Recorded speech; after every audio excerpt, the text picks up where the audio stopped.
Vernon Cartwright with Serenity Seventh-day Adventist Church.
I'll call the meeting to order. And any items from the public?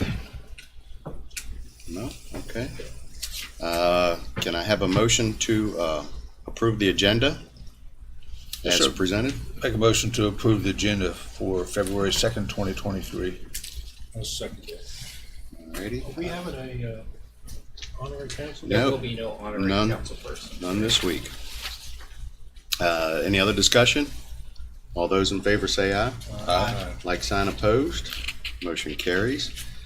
Purchase order log. Any questions there? Nope. Okay. Internal budget revisions. None for this week. Have change in status from Jennifer Swisher, 911 Director, for Logan Murphy. She is going from part-time to full-time. Her salary will go from $24.04 per hour to $57,747 effective February the 4th, 2023. Letter of retirement received from Janet Holzhauser, effective October 13th, 2023. Letter of resignation received from engineering for Roy Tucker, effective February the 7th, 2023. Letter of resignation received from Day Report Center from Nicole Prentice, effective January the 30th, 2023. Letter of resignation received from Animal Control for Holly Kidd, effective January the 30th, 2023. And letter of resignation received from Fleet Management for Matt Olinger, effective January 27th, 2023. Approval of the minutes, no minutes for approval this week, really? Okay. Council calendars. Get here to my spot. There we go. We are here today. It says, gosh, it says March already. Thursday, the 2nd of February, and at 2 p.m. we'll start the also Board of Review and Equalization, and then we'll go to commission calendars. We are nothing here today or Friday. On 6 p.m. on the 6th for Planning Commission. On Tuesday the 7th, 5 p.m. Sewer District and 6 p.m. Stormwater District. On the 8th, it's 9:30 a.m. Development Authority and 6:30 p.m. Roundhouse Authority. And on Thursday, 6:30 Fire Board. And that's all we have there coming up in March. Let's see, yeah. Tracy, it's not on here, and it's not until the 15th of February, but the Extension Service will hold their annual meeting at 8 o'clock. Fourth floor, third floor. Okay. Item 7, we have a canceled check request from the county clerk's office. We have a bond release, Pebble Ridge, Section 5, Phase 3F, Final Plat, BCP file number 2207-195, tied to BCP file number 2105-174 and number 63-04, and letter of credit number is 9000367, and the engineering department has requested that. We have a bond reduction for Yorkshire Glen, Phase 1, Section 2B, file number 105-05, tied to file number 2106-214, bond number 1048580. Engineering has made that recommendation.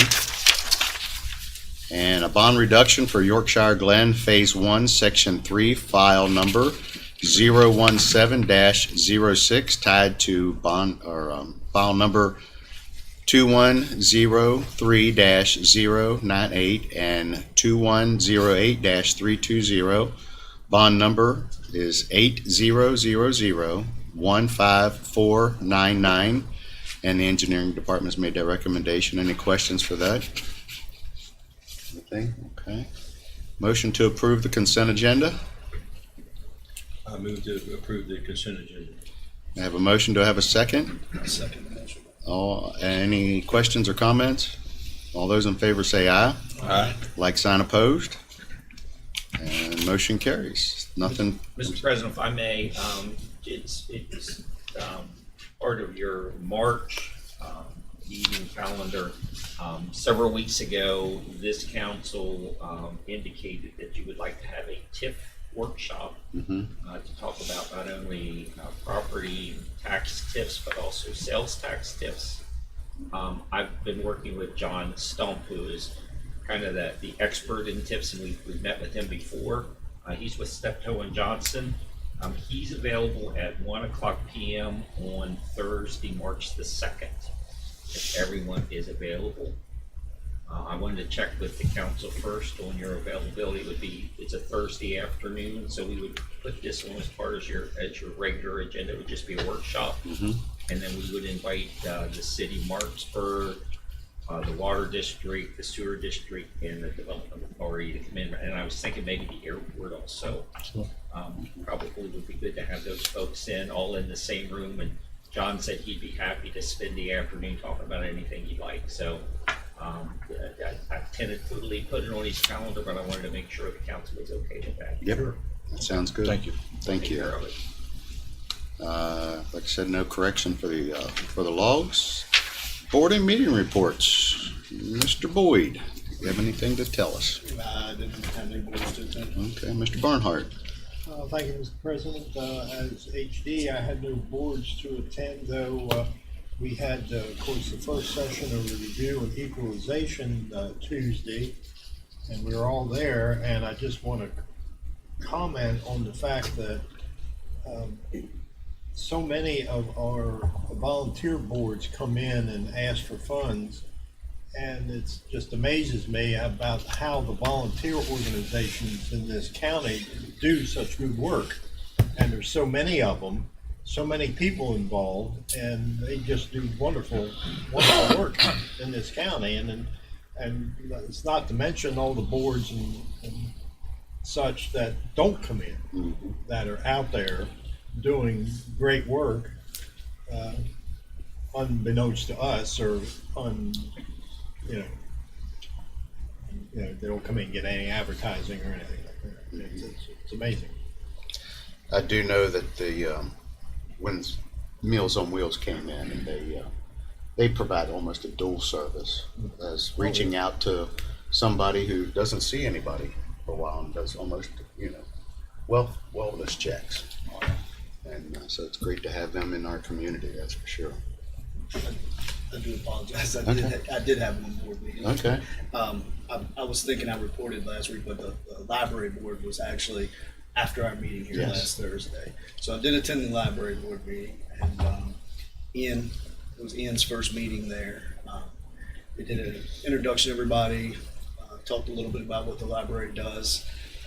They talked about the upcoming project they have coming. They've been struggling a bit trying to get the roof has to work in unison with the HVAC system. People to do the project all at the same time.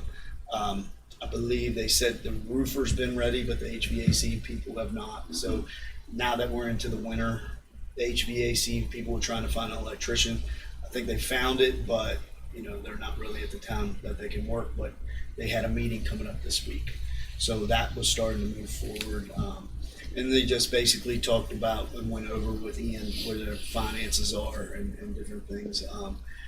About they have a pot of money that had been donated allotted to each library, and talked about where that came from, the donations and things. And I threw some ideas out about programs that I thought would be good for the library, and that's kind of about what happened. Well, thank you very much. This isn't the best time of year to do roofing, but it's done all year round. So good luck with their endeavors on that. It's good they're coordinated with the two together. Yeah. Yeah. Over the years, the HVAC people don't care about the roof when they're out there working on the units. Well, they're getting both, Yeah. so they can't do the HVAC without the other. roof. That's Right. a good thing. Yeah. So. Anything else, Mr. Barnhart? No. Mr. Coco? Well, Mr. Boyd was also on the radio Oh, day I before was. yesterday, Yesterday. Okay. and did a fine job. Okay. Yeah, yesterday morning, 8:00. Yeah, I had no meetings to report on this week. However, to follow up on Mr. Barnhart's comments, one of the pillars in the fire service, Robert Robinson, passed away this week, and I'd like to send our condolences to not only his family but the fire family. He was a mainstay at the Bennington Fire Department for many, many years in a leadership role. So I did have the opportunity to visit the family and friends yesterday evening at the funeral home. But I wanted to give a shout out, and thank him for his services to this community. We had many, many years down He did, there. sure did. Mr. Catlett? I had no board meetings. I was on R&R last Wednesday. Okay. And that went well, and I was pleased. And my first point of comment was I appreciated very much the existing three of you that's been on the council, the way you've treated us and the staff here, the administrative staff at the county. It's made us feel totally welcome. And I was speaking on behalf of HD, but he can speak on his own. But I think he feels the same way, so we I appreciate said it that greatly. yesterday as well. Yeah, and Well, you have to remember, each of us was in the position you are, the newbie on the council, and Sure. we knew what we went through, and And you're right, Jim, about the number of people that ask us for money in the different boards, because I was always on the other side of Yeah. the podium. Well, And of course, I didn't realize I needed to bring you food to get more money. Some of the previous. I didn't learn that after 40-some years, but anyway, I appreciate it very much. So, It is a little different sitting over here than out there. it sure is. Okay, well, thank you very much. We have board vacancies, reappointment packets received from Vicana Norton for the Planning Commission. Her term will expire on March 31st, 2023. Huh? No, I'm sorry. No, I did not.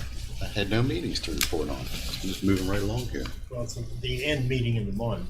Yeah. End of the month. Yeah, so very seldom. The other thing is, the governor was in town on Tuesday, so Mr. Boyd, Mr. Catlett, and myself, before the board of review, we had an opportunity to be at the courthouse and welcome him to Berkeley County. And it's always nice to have the governor in town. And baby dog. Yeah, baby. Baby dog was well behaved for 2 hours and sat there and never made a sound. Yeah, she did better than I did. Yeah, much better than I did. Yeah. I did have a board meeting, I'm sorry, last week after our council meeting, we had my first ambulance authority meeting. Okay. And very good board, good staff, and very pleased to be part of that. So That is a good. they're obviously, working on. I think they're coming. I don't know if it's today or today. Yeah, about the fee structure that's been talked about and the increase, and we'll talk more about that today. But I had met with them the day before, their staff, and board president, and I think they are doing a wonderful job for us in this county. So look forward to continuing to work with them. Yeah, I told this story. That's the very first board I ever sat on back in 1998. And it was a lively board back then. It has come a long way, and the service that it provides for this county is remarkable. Oh, it's tremendous. Absolutely tremendous. As a matter of fact, we have one of the paramedics here today that Yep. works for the Ambulance Authority, a longtime retired deputy chief. Yep. Yes, indeed. They're going to help Parks and Rec have an Easter egg hunt this year at the Poorhouse Farm, and I warned them about that because we had one years ago, and 2 years, and the lady that organized it put all these gift certificates worth as much as $25 in some of the eggs, and the adults were knocking kids down to get to the eggs and stealing the eggs out of other people's baskets because they wanted that $25 gift certificate. So Really? I told them to please have the police reserve or somebody there in uniform to monitor the Easter egg.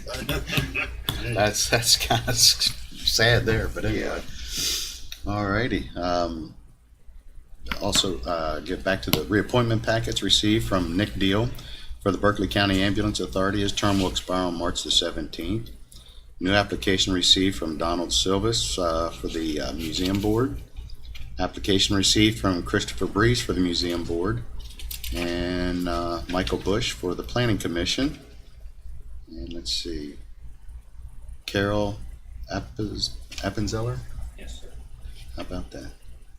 For the Museum Board. Appointment for Gregory Jones for the CVB Board. Is I anybody? would like to recommend we appoint him to the CVB board. Okay. And also, he didn't apply for it, but I'd like to ask him if he'd be interested in sitting on the Roundhouse board as well. Okay. More, if you have enough openings there. Yeah, we do. Okay. Well, if you could do the CVB today, and then if you want him appointed to the Roundhouse in the next week or so. It wasn't on his list. I want to make sure something he Yeah. wants to do. I don't want to put somebody on a board that Right. they don't have interest in or I'm sure aren't he going to appreciates that. participate. So, yeah. And this would be for a full term. Full time. Yes. Okay. We have a motion. Do I have a second? Second. Any discussion? More discussion?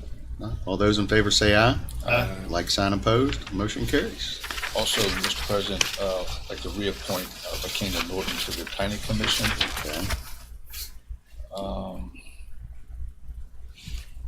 And I'd like to ask Donald Silvius be brought in for interview for the Museum Board, as well as Chris Breeze. Okay. Yeah, Matt tells me he's looking for 9 members. And I would assume also Carol might as well bring them all on the same day. Sure. Yes, sir. That'll be a busy day then. It may be, A couple weeks out. a couple weeks Oh, out. we're fine. I just didn't want to miss Pretty them. well booked through the 16th. Yeah, the 16th February. All 9 members then of that new board will come from the county, I assume. Yes, I sir. assume. Yes, sir. And also Mr. Bush for the Planning Commission. We could get him on the schedule. Sure. We'll try to do him first, Okay. because I think that's more of an immediate need. Yeah. All righty. Let's see. And then we need a motion to appoint Virginia Sign to the Building Commission. Somebody'd like to do that? Council will remember back in November, you appointed Virginia to the Building Commission. State code requires that, that the Building Commission has an equal number of Democrats and Republicans. So she would be our second Democratic appointee, to the board. However, state code also requires that the Building Commission, which is unique from anyone else, they cannot serve on any other board or commission, and they cannot be an elected official. So the appointment that you made back in November was not Valid yet. not valid yet, and Virginia would still like to serve on the Building Commission, if you so choose. Mr. President, I move to appoint Virginia Sign to the Building Commission effective February 2nd. Second that motion. Have a motion and a second. Any further discussion? If none, all those in favor say aye. Hey, Like sign opposed. We need to go back. We didn't get a motion on Nick Deal, Oh, okay. and also we didn't get a second one. You can mark it. Norton? Oh, we did? I thought we did. Okay, let's go back to Buchanan. Motion made by Eddie, second? Second. Second, okay. Any other further discussion? All those in favor say aye. Like sign opposed. And, Nick Deal to the Ambulance Authority. Do we have a Make a motion? Okay, I second that. second. And any further discussion? You okay with that? Yeah. Is that it's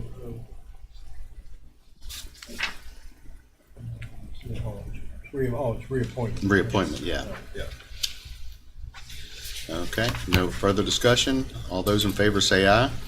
Like sign opposed, motion carries. And Virginia sign, we took care of that. No honorary council person. Council person issues, Department of Highways, highway improvements. Yes, sir. It seems as if everywhere we go, and every time we have a new subdivision that comes about, the residents of this county continue to remind us of the road, of the lack of infrastructure that we have. And 9 times out of 10, I certainly do not disagree with what they're saying, that there has not been the investment here, or especially on some of our main routes, or even improvements to be able to make our secondary routes more safer and efficient. So I'm asking is that the council as a whole send letters to the governor's office, to Department of Highways, Secretary Jimmy Riston, our senators, delegates, HMPO, honestly, anybody that will listen, to request that they look harder at the road infrastructure in Berkeley County. That will, I mean, the growth is coming. There's absolutely no way that you're going to stop the growth from coming. But we are behind on our road infrastructure, so I think it's important for us as a body to send a letter out, which I've given some information to Matt, and Matt has prepared a letter for us to send. And I think it was very well done. We've got safety issues addressed in there because of the trends with auto accidents. And of course, this morning he sent an additional email out about the gradual increase in fatalities as well.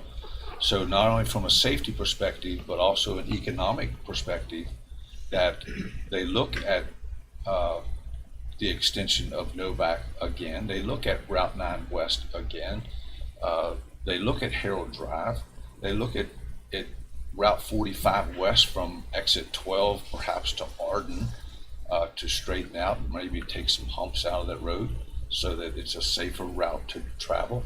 So I just want us to be on record that we support additional road infrastructure, at least request that they give it another look, to take some of the burden off of our highways. So that's my request. Yeah, trouble, the planning commission requires a traffic study and all this, but the state road just goes ahead and, oh, it's okay, rubber stamps it, and then, what are you gonna do? Well, unfortunately, I'm going to challenge your words used, because it's not necessarily, Jim, I don't think it's a rubber stamp. The true problem that I feel is there is one set of road guidelines that they use for the entire state. So the same guidelines that they're using in a county with 8,000 or 9,000 are the same guidelines that they're using on a county that has 130,000. So the warrants on the road, the traffic warrants that they use, need to be raised in order to get these additional improvements done. So, it's one set of road plans for the entire state, and we're different, and we have to look at it differently. So I would just like for us to be able to send a message that, hey, we need some help. You know, a unified board. You know, every opportunity I know that each one of us have, anytime we're talking to somebody with DOH, you know, we're always talking about those road improvements that are necessary, and not just for today, you know, because it will take years to be able to get these things accomplished. And by that time, we're going to be that much further behind.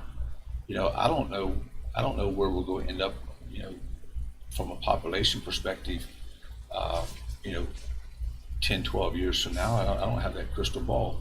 But I do know that, you know, when, like, for example, Kanawha is the largest county at 160, and every year it dwindles a little bit because we're increasing. So somewhere in the middle, we're going to pass there. But geographically, that county is basically the size of Berkeley, Morgan, and Jefferson. So we're going to squeeze that amount of people in from Kanawha into Berkeley. And I just think that we have to be able to request some assistance on our highways. I know we've always been the last to receive anything, that's for sure. I'd like to comment on that as well.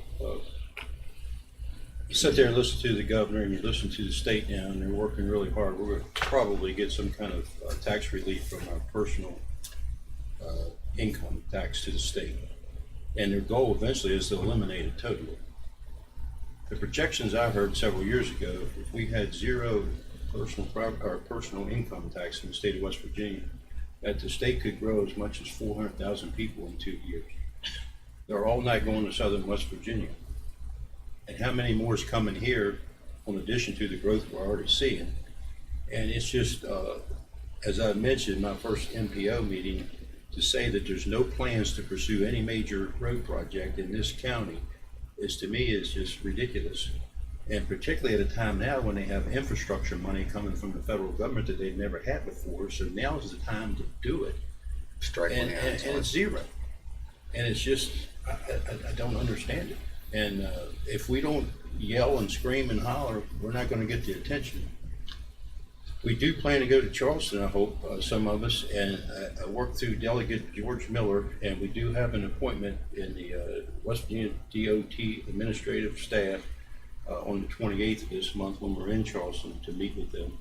Now, Commissioner Riston's going to be in DC at the time, but I was told it would be one of his deputy commissioners that will meet with us to discuss our situation. So we got to do whatever we can, letters, get on our legislators, but we need help desperately here. And if you can't build something new, at least improve the roads we have. And, you know, the people thinks it's our fault, always have. It's the county roads and state roads, and we need help desperately. That is probably the biggest infrastructure burden that we have.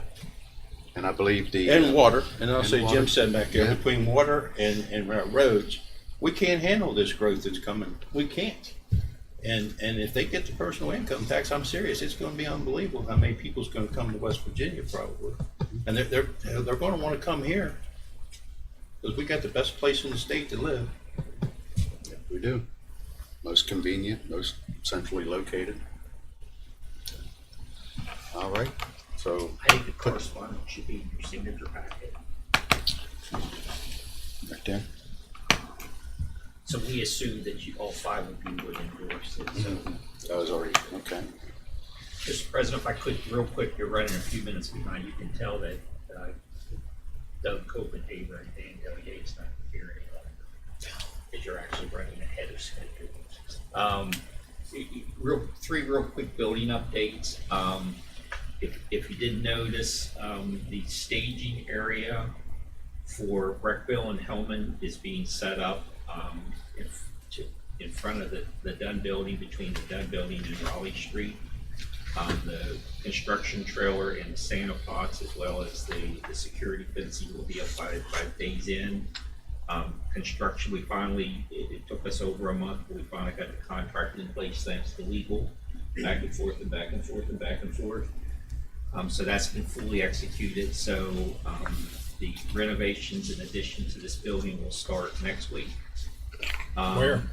Going to start down Recovery Resources because we need to get that space renovated so we can move the fireboard over so that we can knock out the wall and do the bump out for the ambulance authority. And there'll be some other areas, but that's going to be our main focus.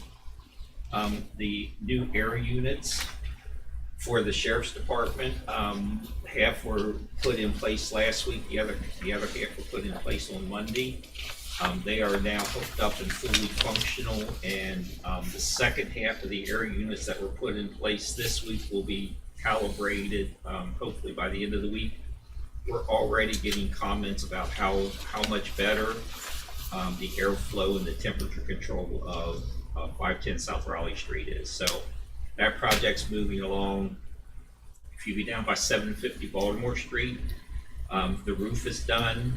You'll notice that by the end of the week, the gutter, all the soffit fascia, the gutter will be done by this week. The only thing that Blackstone has to do yet is put we put a change order in to put a snow rail up on the roof. As far as the extension services suite goes, the air handling units have been put in place. By the end of today, the drop ceiling will be done. The flooring contractor will be in next week. Then all of our employees have to do is set the doors. So the extension service suite will be ready probably by mid-February. So then we'll work with them the last 2 weeks. Hopefully we'll have them moved in by March 1st. So that project is moving. Is the extension service aware of all these? Jack has been updating them, yes, sir. So those are the three big building projects that we have that, are happening. What project's been on schedule? It has, it's Hope under going- budget, but at least on schedule. It's going very well, and most of the work has been done internally.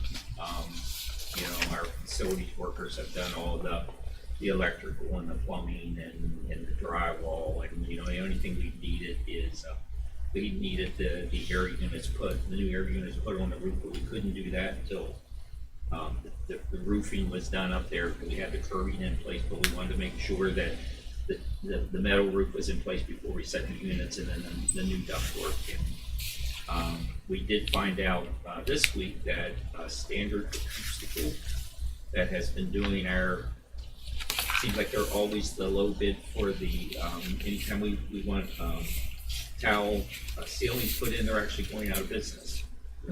This will be their last job. So as we move forward, we'll have to look for other vendors. So this clears the third floor or the top floor? Yes, sir. And as soon as we have them out, then we'll start those renovations, because that way we can get the IT department up. I also met with the secretaries, the chief of staff of the Secretary of State was it Friday or maybe it was Monday, and they looked at the ambulance authority location and are thrilled that the council will work with them on moving their offices up here. The lease that they have with the city runs out June 30th, and it's month to month after that. So they're absolutely willing to work with us. Good. Okay. Next we have 10:10, we're 5 minutes ahead.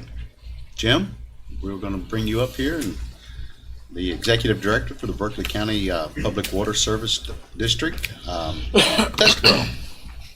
Hey, Jim, how you doing? That's the letter. Well, of course you will. There's something involved in the signature. Do you mind if I just pass over? No, sir. Just one Feel of free. those. That's it. No, 1 second. One, Jim. Jim, you look good in that seat. Thank you. I don't know how, but I'll take all the compliments I can get. Yes, sir. This is for the Inwood Park. Yes. Okay.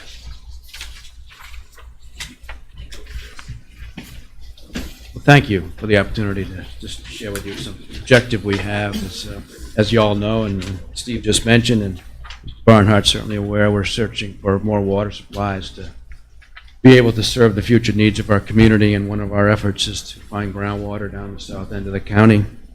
And we've come across something that's of great interest.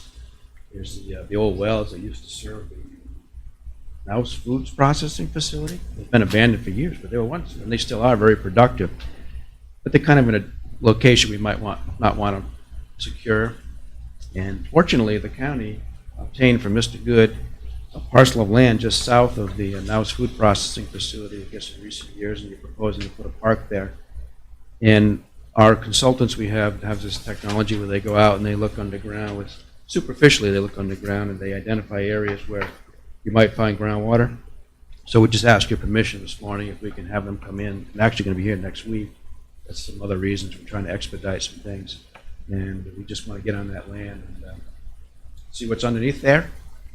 If it proves to be fruitful, we would then need to drill a test well to get in and confirm that, in fact, the water that's affiliated with that apple well is in the same formation that's underneath the property that the council presently owns. So that's why we're here this morning. I don't want to take your time, but I'd be glad to talk about anything else. But that was something we just need to kind of expedite because of the timeliness of what we're trying to accomplish. We're talking about drilling a test well. Eventually, first thing is just to, but eventually the realize test that, but well. ultimately, Yes, sir. a test well. Let's say the test well is productive. I don't know how productive. I don't know what your criterion is for productive. So, does that mean that the water district would then come to us and want to get a permanent well site, or what the heck happens after the test well? That's exactly what would happen if we determined that that would be the source of water we'd want to use to bring down to the new Bunker Hill plant. We would need probably a segment of ground about 20 by 20 to put up a building. And then, of course, wells, we have probably more than one. But very, very small area necessary, and then everything else underground as far as piping it further down south to the Bunker Hill plant. That would be the ultimate Okay, changes that would be needed for your parcel of land that you own. all right. That's one scenario. The other scenario is you dig the test well and it proves not to be what you need. Mhm. Do you come back later and abandon the test well, or is it stays there? Whatever you'd like. You can always abandon it, you can always leave it there and just put a cap on it. I was thinking that there might be a source for the ponds in the new park, because right now they're just stormwater ponds. And this could be a way in the future to prevent them from drying up in the summer when all the keep water around. As far as the aesthetics of the park, I was thinking. Yeah. Of course, obviously, if you all need it, then that's where it's gonna go. But It's an opportunity. If we don't use it, we can have access to it. It's a value. how far is it from there to the Fever Springs plant? It's a long way. Yeah. We're actually, So it's gonna we cost some prefer money. to find something closer Closer, right. for logistics and Right. investment purposes. That's why we're exploring other areas. But it's interesting how this kind of came along, and probably should have realized somebody had water there years ago, because that was the water supply for that little area of Inwood. And you got the quarry right across the road there, not far away, so. Yeah, so we're looking at a number of things that are, and that's why, that's the reason why this is to be done expeditiously, is for other variables that are involved. On the apple well, what size is that well, do you know? Well, there's two of them there, Mr. Chairman, and they're each about 8-inch deep, or 8-inch diameter wells, so even if, we can use that well, that area, looks very encouraging. We would just have to drill another well of more significant size in order to get the productivity out of it that we would desire. Right. So one way or the other, we're going to have to drill an additional well, whether it be in a more desirable place such as the land that you all own, or right there where those existing wells are. Okay. The good news is you're a little further south, so you're closer to the plant, so the community saves a few dollars in infrastructure costs. Yep. And we believe it's the same formation once you get underground. I mean, Well, I'm interested to see what the yield would be with that, because I know that back in the day, that Musman plant used that water to move their apples throughout the facility. That's how they transported their apples from one part of their facility to the other. And, I mean, it's Took what a they lot of use. water to do They that, use is that what for you're saying. cooling. Yeah. You Let me know, tell you, it's very fruitful. yeah. It So looks I'm great. It hoping looks that- like a great opportunity for the community. No one's going to impede upon the opportunity to get to it because it's owned by either y'all or somebody at the Nouse who's cooperative. Yeah, Musselman, to use the old term, Musselman used quite a bit of water. I mean, just the discharge line up to the ponds there, that was, you know, that was a big discharge. Yeah, there was a reason why they cited the plant there. Yeah. You wouldn't invest millions of dollars if you didn't have the variable you needed to be productive, which was water. Yeah. So it's a great find for the community, and the good news is that area already has public water all around it, so if we take water out, we're not taking it out of somebody else's wells. So it's all a win-win, we hope, for the benefit of everybody. Jim, Mr. Chairman, where's the location of the test well going to be? Is it like on the northwest corner? Well, right now, Alan, we're It's just not gonna, It's, what they do first is they come in and they have these electronic devices that they lay down and they produce a picture of what they anticipate underground. And then, based upon that, they determine the point where they'd want to put the hole in the ground to be most probable of being successful. I couldn't tell you right now. It may be the whole area is equally of a desirable option, so we can then put it wherever it's most desirable for your other interests. I mean, and again, I know that it's a product of where the aquifer is, but if it could be located in somewhere on the perimeter of the parcel, No question. because the council's already approved some preliminary design, which will be finalized in the next, couple months. But I'm not sure that ideally they would want to, a pump house right in the middle of the park. You're absolutely right. If there's no compelling reason to put it in a particular area that would impede with your activities, then we'll put it somewhere where it's more desirable. Probably would benefit the most would be the southwest corner. Closest to the plant. Mhm. Yes, sir. So I think for starters, I'd like to make a motion that we approve the request of the water district to get on the, Yeah, it's okay. It's not giving them any permit rights or anything, just get out there. Just for testing. sure, that's what he'd asked for. I'm sorry, I didn't know you were looking at it real quick. Yeah, and give the president authority to sign that. Yes, sir. Give the water district the authority to do their testing and to give the president the authority to sign the document allowing such. And to keep us appraised of the situation as it develops. I second that. Any further discussion? All those in favor say aye. Aye. Like sign opposed? Motion carried. Thank you all. Thank you. We are having a workshop on Monday, Mr. Barnhart, if you're interested. Just to discuss future financial activities, things. So, and if anybody else, I'd be glad to keep you posted. I guess you can have at least two of you there if you wanted to join us for the workshop. And then we do have a posted meeting, 4 p.m. on Monday afternoon, February 6th, to discuss more of our financial future and the effects of rates that we've been looking at as far as all this infrastructure stuff. Yeah, sorry, I missed the What last time's the meeting. workshop?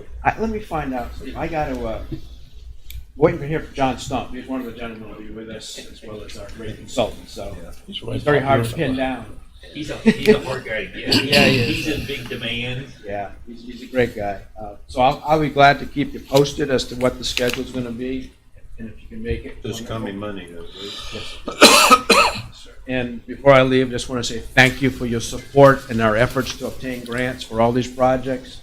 Because of your willingness to contribute some of the ARPA funds you received, the powers that be down in Charleston were more receptive to our requests, and we were reasonably successful. We got $18.4 million to go towards the river plant expansion and $5 million towards the installation of a lot of water mains down in the Pikeside area. So thank you very much for your interest, and I think we'll be spending a lot of time together in the future to try to figure out how we're going to be in a position to help our community as opportunities come forth. So thank you. Thanks for coming in. Appreciate it. Jim, before you leave, I don't know if you've met Emily with Congressman Mooney's office, but you may have a contact there that you haven't met yet. So Thank you, Ed. I know that the congressman may be able to locate some money. Run over there. I just didn't want to miss that opportunity. Thank you. Thank you all. Yes, sir. Okay. Next on the agenda is Rachel Snively for the Executive Director of Region 9 on budget presentation. Welcome. She has updated project list. There was one in your read ahead, but I think she's doing really quickly. And I think I've already met HD before. Hi, Rachel. Great to see you guys up here.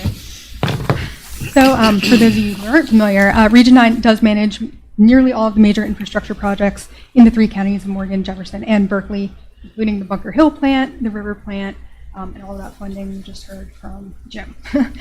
So in 1972, all major infrastructure just meant water and sewer. A cursory look at that project list, you can see that means a whole lot more now.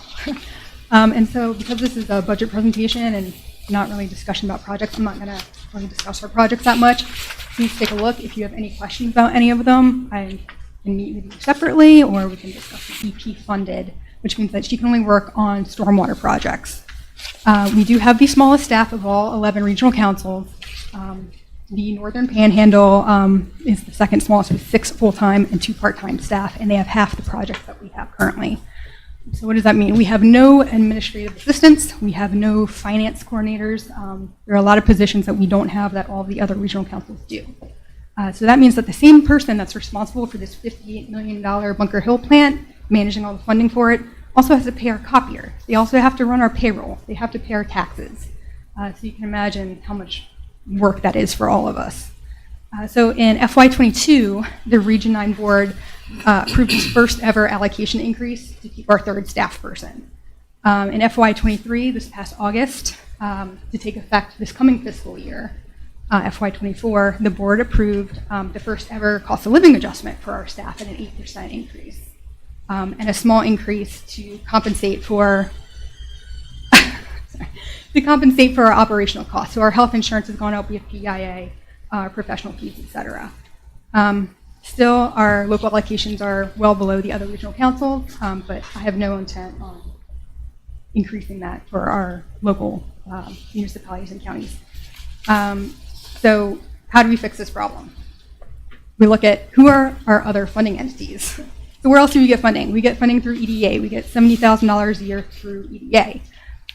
We just received $160,000 to have a 2-year contractor on board. We're the only regional council that they agreed to do that for. Normally they don't fund additional staff, but they realized the issue that we're in. So we did bring on a contractor who just started about 2 weeks ago.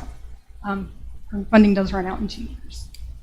We get money from ARC. We get approximately $76,000 from them. It just went up $100 this year, yay.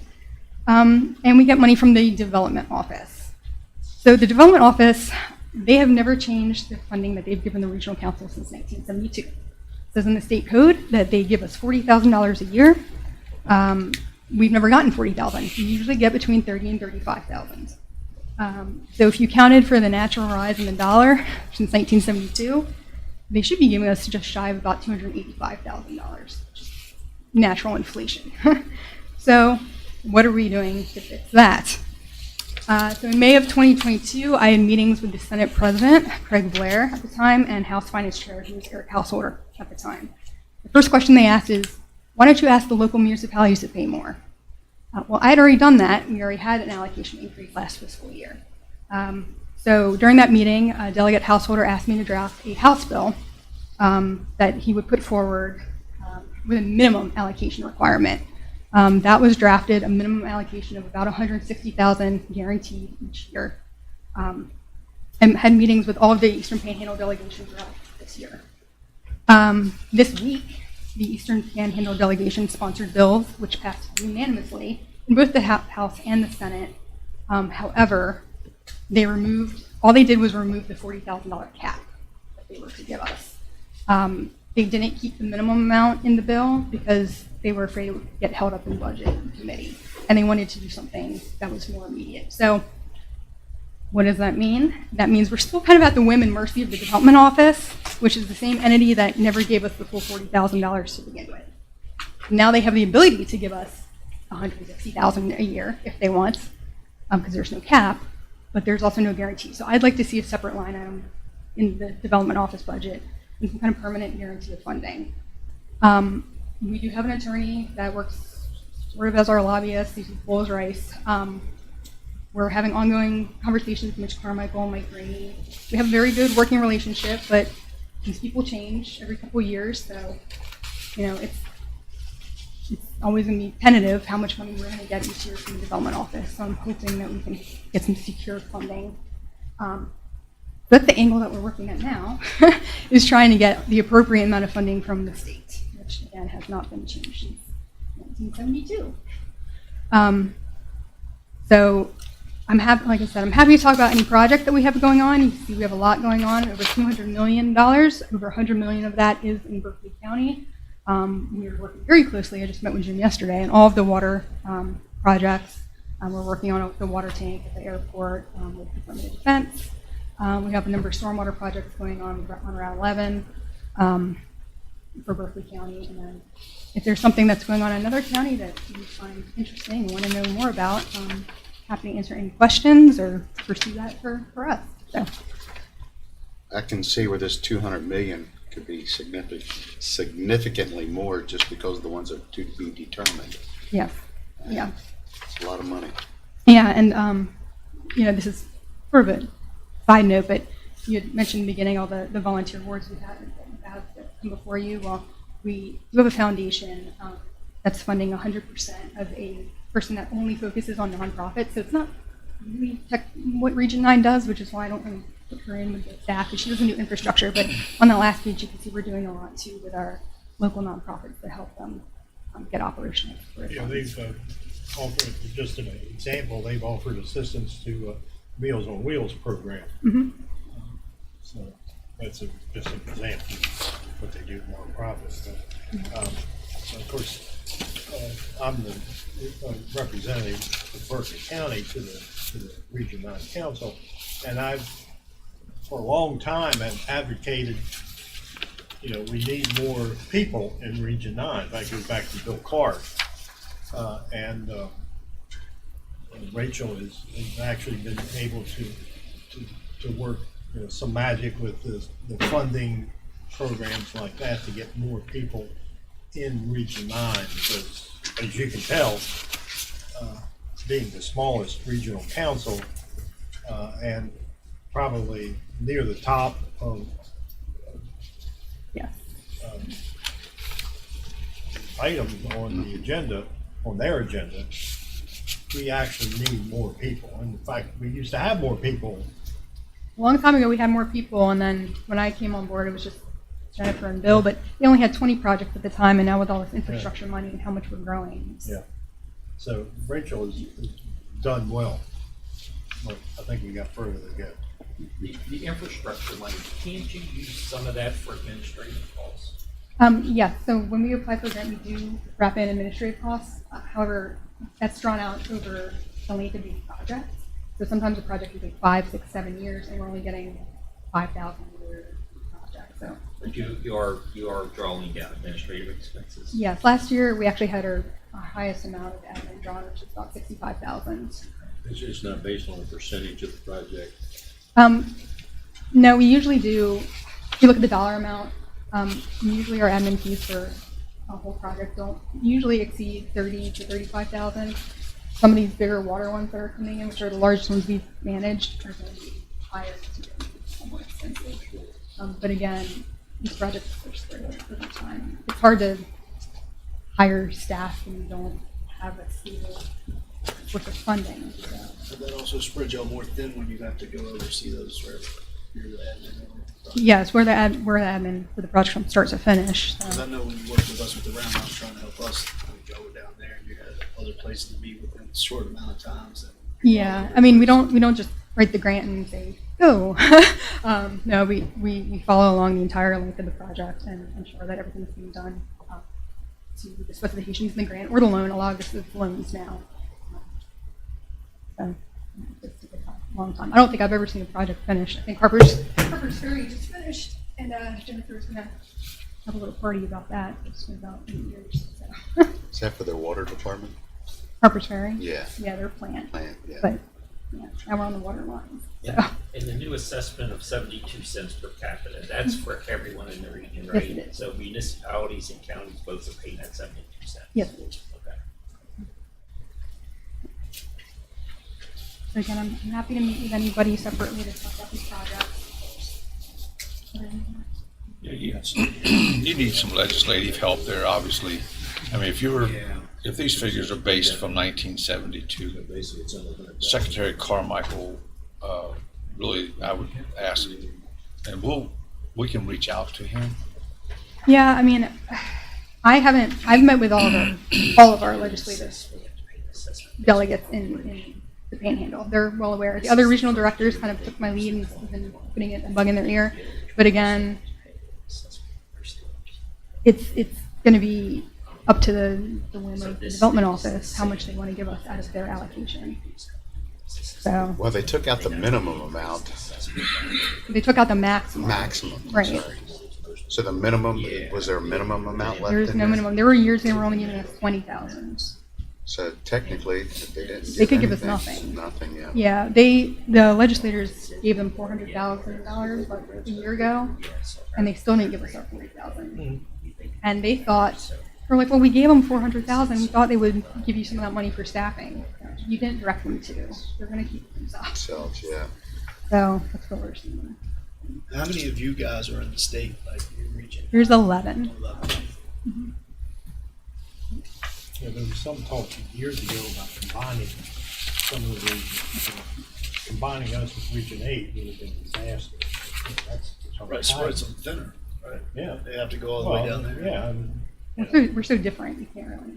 And they ought to add more, but They ought to just have, you in a lower, with less people, really, less counties in my mind, but they ought to add more regions instead of reducing. make the Eastern Panhandle a complete region itself.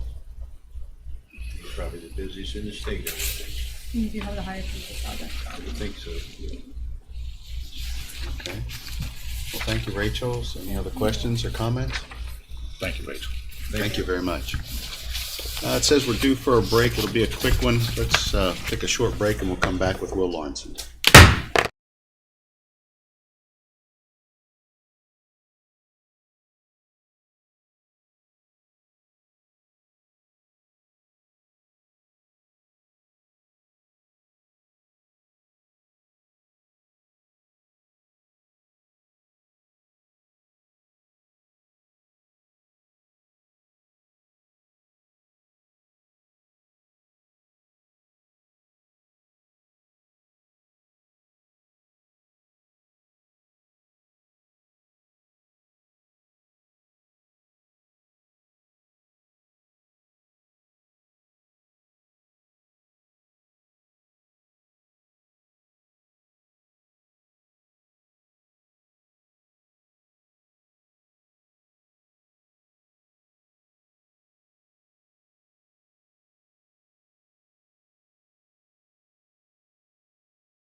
motion. Next on the agenda is Will Lawrenson, fiduciary supervisor, state accounts for the month of January.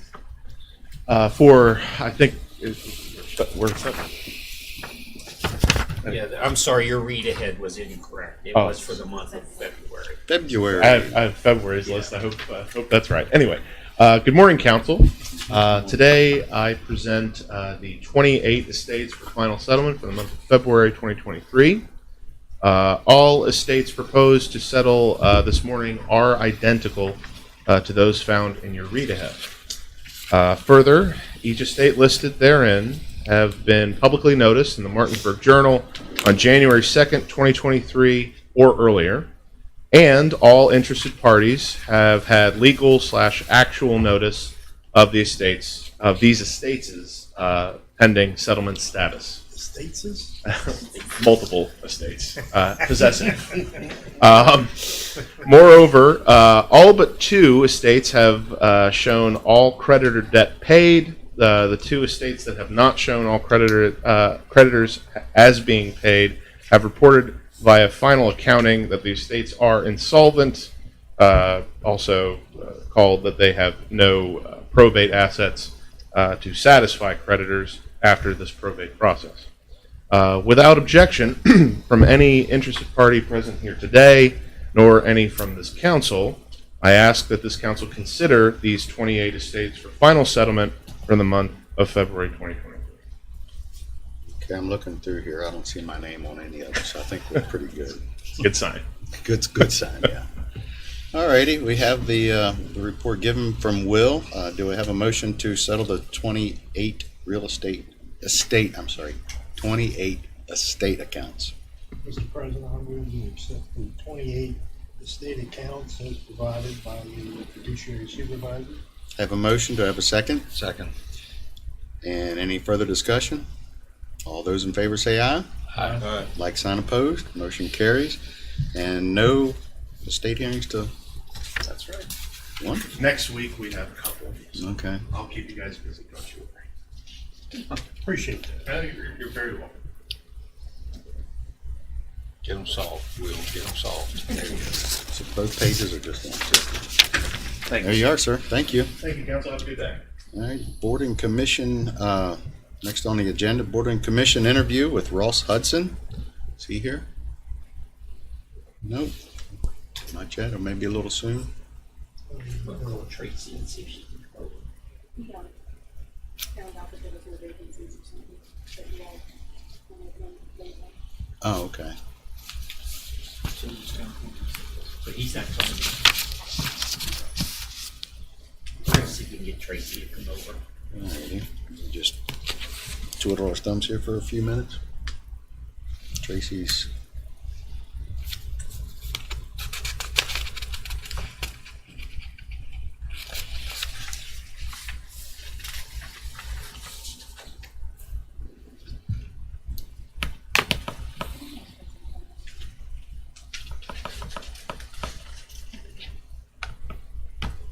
We have need for executive session.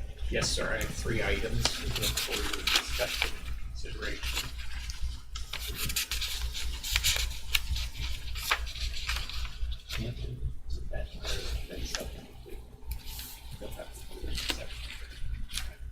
So we will be going out in an executive session and request council action. Okay. One.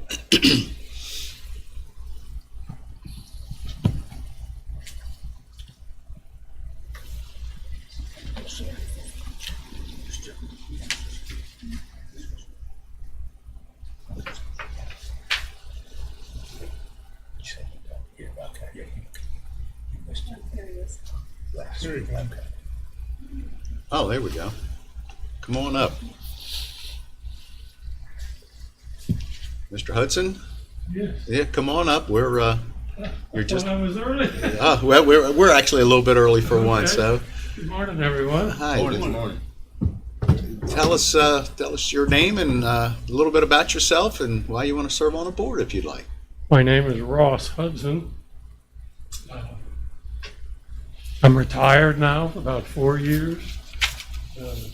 About 30 plus years for the state of West Virginia. I was approached by Karen Greenfield, I believe is the chairperson of the Library Council or Commission, and asked if I would apply to serve on the library board. I said, why not? Attended a meeting, looked like something I could handle. I am a frequent visitor to the main branch on Queen Street. And then for whatever reason, I had to reschedule this a few times. Yeah. One of my own appointments, and another one had to travel to Alabama for a funeral for the son of friends of mine. So I'm sorry that I wasn't here sooner. What else would you care to know? Well, that's, we're going to open it up here to questions from the panel, if that's okay. And, Sure. and we'll start with Mr. Boyd, if he has any questions for you. Or I don't particularly. Is this the only board you're interested in? You say you're retired, you have time. Is there any other? Because we do have vacancies on other boards. I don't know, maybe. Well, I'm not aware of the other one, so I'd better just stick to this one. And hope that I understand that this opening that I was applying to fill has already been filled. So I'm hoping today I'll do whatever's necessary if there's an opening in the future to be considered. okay. Where do you retired from? I started working for the state of West Virginia. Yeah, but I don't know as what. Yes. I was an employment counselor for the first 15 plus years for employment security, which you might know as Workforce West Virginia. Then I transferred over to Division of Rehabilitation Services, where I was an employment specialist for 15 plus years. What does that have to do with music administration? Well, probably not a lot, but I don't know what music administration is, but well, the music, but administrating music of business, or you could administrate like a symphony orchestra or something. You have to have someone who plans all their travel and concerts and such. Logistics. Yes, sir. where'd you get the degree? That was from West Virginia Institute of Technology, which is not in Montgomery anymore, and I don't even know if it has that name. I think it's moved down to Berkeley or something. So that's where you're from? I'm from South Charleston. I've been to South Charleston. Have you? Hey, right beside Union Carbide. That's where my father was employed. Yeah. So I had a college degree, and I didn't have a job, and so I applied to the state as they said trainee, which simply requested or required a college degree, and then I had to take a few psychology classes to meet their minimum requirements. I know where you're coming from. Tell me about your library experience. Do you say you attend the library? I guess you use their services. I'm checking books out Yeah. continuously. Do you have any thoughts about how the library is run, or you would like to see certain aspects, brought into it, or anything like that? I've noticed a lot of changes downtown, putting in new flooring, moving stuff around. I would keep my ears open. I have a friend who says their art section has been diminished. He's concerned. But no, I really, I got a computer at home, so I don't avail myself of their technology per se. Yeah, because the traditional library that I know and is sort of going by the wayside, and they're continuously offering new programs into the library. Yes. And so, that's a change. I don't know if you're keeping up with that sort of change, or still going to, I'm gonna check out a book and, not, I still like to hold my book, but I Yeah. know you can get online and they have connections with West Virginia Library Commission, so you can get access to lots of materials these days. Well, what sort of books do you check out? Myself, well, I go between things like history and biographies to, I guess you'd call them mysteries. Good selection. Okay. Mr. Coconut. Yes, so number one, thanks for applying. I mean, Sure. that's what keeps us moving. New people, new blood, having the desire to serve the public. It's really important to us, and thank you.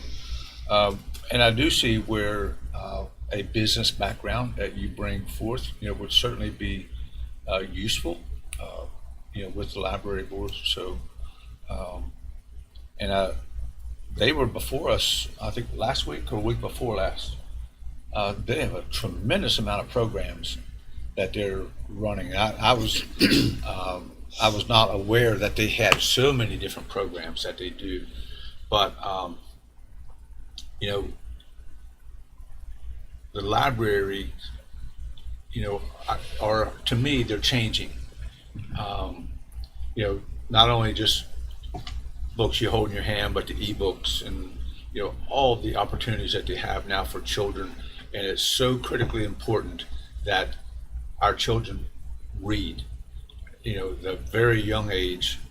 So I would hope that you would support those programs. I'm aware of that. My wife is a reading specialist for Berkeley County Schools. Right. As mine was a retired librarian, so You're I right. understand those necessities. And but thank you for applying, and I think that your skills could be used with that board.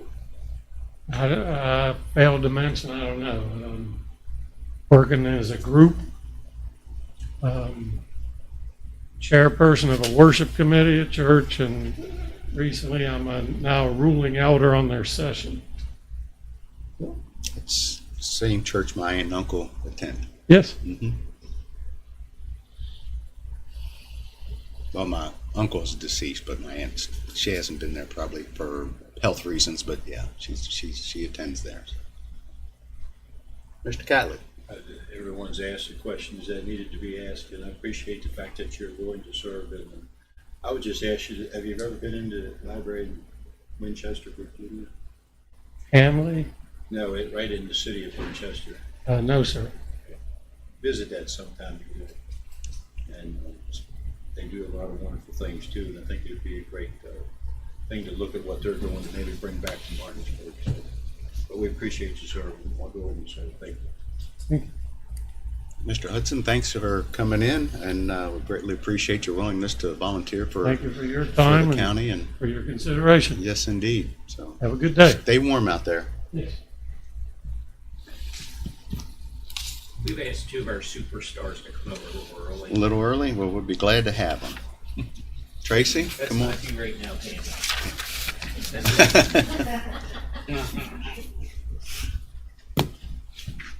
Come on up and tell us what's going on. Good morning. I have two grants that deal with community corrections under the Day Report Center. The Berkeley Day Report Center serves substance use disorder individuals who are sentenced to the program in lieu of incarceration or clients as a condition of their parole or probation.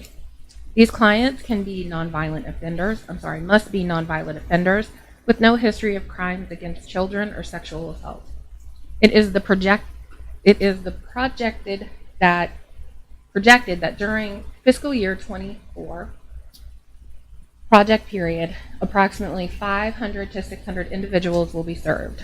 The Berkeley County Day Report Center mission is to provide cost-effective, comprehensive substance use disorder recovery alternatives to our incarceration for appropriate offenders and parolees. Availability of treatment for substance use disorders continues to be limited in our region.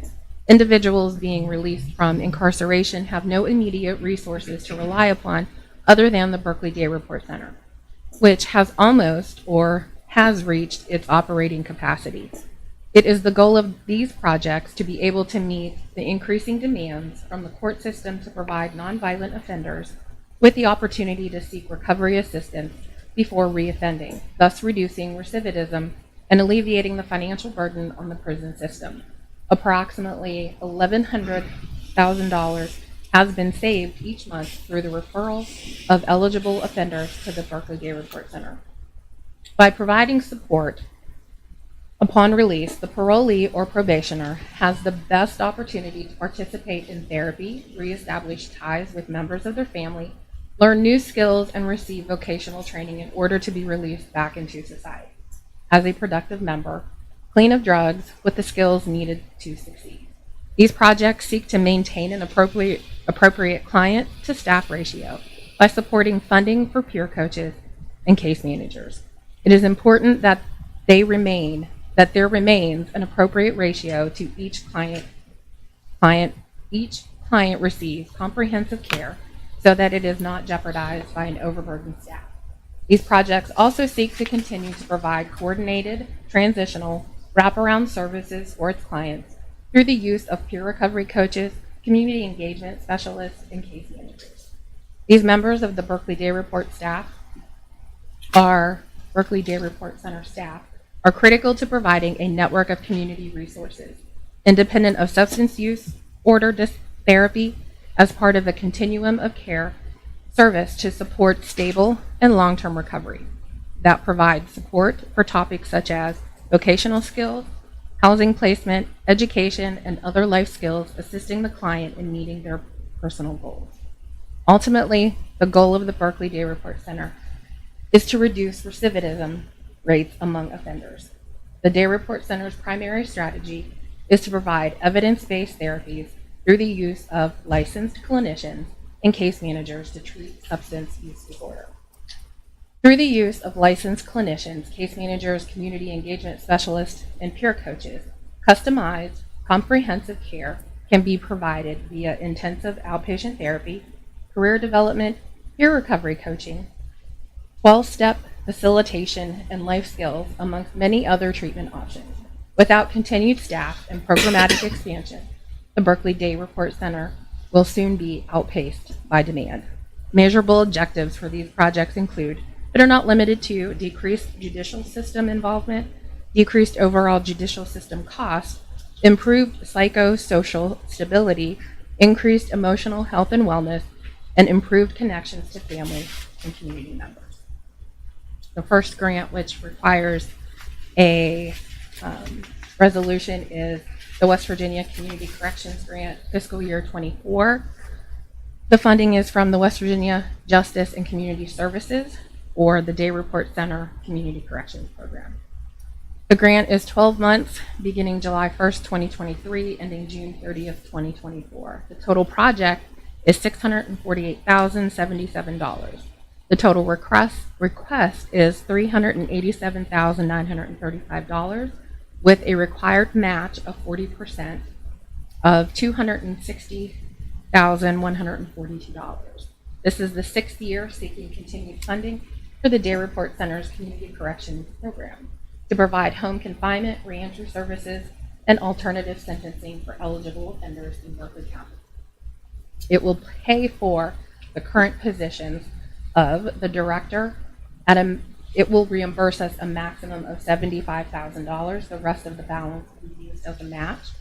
A full-time office administrator at $59,743. 2 case managers at $60,676. 1 full-time driver at $46,840. It will pay for half of the drug screening supplies, half of the lab fees, both at $12,500, and 75% of the equipment rental for monitoring at 65%. And then the fringe and the balance of salaries for the director, the office administrator, the 2 case managers, and the driver. Also, as a match, we use 2 home confinement officers, the supervisor at salary and fringe at $71,287, and a home confinement officer salary and fringe at $62,167. If the council, particularly for the newer council members, we actually took over, and I know I asked Tim to come over. We took over the Day Report Center August 1st of 2016. That was right at the beginning of the fiscal year. So when I went before the subcommittee in July to ask for us to be able to separate from Jefferson, they gave us the approval with the understanding that we would not be receiving any funding from the state. So, and at that time, we only had 3 full-time employees, so we didn't have the activity that we have now. So, for 2016-17, we used general funds. Since that time, we continue to apply for these 2 particular grants that are reviewed by the state, the subcommittee. The first year, 17-18, they gave us a stipend, and if you'll recall, the rationale behind it was Berkeley County is the economic engine for the state, and therefore you really don't need our help. One of the times soon thereafter that we were in Charleston, we met with some of the folks that were involved in the grants. And made them understand, the growth of the program and how important it was to the community. And we have been successful every year, I think, growing the grant a little bit more. I think these 2 grants that we're submitting now are probably the 2 biggest that we've submitted for this particular program. Close. I can't remember what the total request was last year, but we received 240, which was the most that we had received. So, and these aren't for new positions. These are just continuation of positions that we have, and for supply, particularly the drug screening supplies. Tim, any help we can get with drug screening supplies is helpful, isn't it? Yes. Well, So, talk- question, I'm sorry. Any help we can get with drug screenings? We still doing what, 1,700, between 1,500 and 1,700 drug screens a month? So you figure what we're asking for is probably 2 months worth of drug screening supplies. Yeah. Even the match for these grants, we have other funding sources that cover the match. Well, it says here the match is 260,000. Where does that come from? Well, we're using you can see the match below. We're using the balance that the grant isn't funding as the match, but even some of the matching funds, the matching positions are done through grants. So Grants on grants. grants on grants on grants. This particular grant, we're not allowed to ask for a home confinement officer's salary and fringe, but they allow us to use it as the match. So we use 2 of their salary and fringes to match. We're required to match at 40%. Anytime after 4 years you receive this grant, you have to match at 40%. Our match this year is 68.832%. It's that much because they capped us for case managers, they capped us for the maximum salary for the director. So there's some caps that we can't, which makes our match a little bit more. And the state's been pretty good to us the past couple of years. I mean, they could do better. Yeah, we started getting 60,000 a year from them, and it's just gone up. Last year we had 44. Community corrections, 130 something thousand for justice reinvestment this year. So basically, you're saying most of the match is money we're already spending on this program. Yeah, we're not asking for any new general fund money. This is just nothing more than permission for us to go to the state and say we want some Our of fair your share. allocation. Yep. We want our fair share. Which if we got our fair share would be a lot more than this. But These are just 2 of 7 or 8 different grants that fund the DRC. I'll give you more detailed information about all that later. Pretty much the entire budget is covered via grant and other funding streets that we set up. And then when we get the SAMHSA grant this year, we'll be good for 3 years, right? Mhm. $1 million a year. There you go. Wow, That's that's a big one, yeah. Okay, motion to approve the resolution and or adopt the resolution for the Community Corrections Grant. No, second. No, need a Oh, motion. you need a motion. I'll make a motion Okay, to approve. all right, got a motion to have a second? Second. Any further discussion? All those in favor say aye. Aye. Like sign opposed, motion carries. And the juvenile, you got, okay. Justice Reinvestment Initiative Treatment Supervision Grant for fiscal year '24. Potential funding source is West Virginia Justice and Community Services for the Day Report Center Community Corrections Program. Duration is 12 months, beginning July 1st, 2023, and ending June 30th, 2024.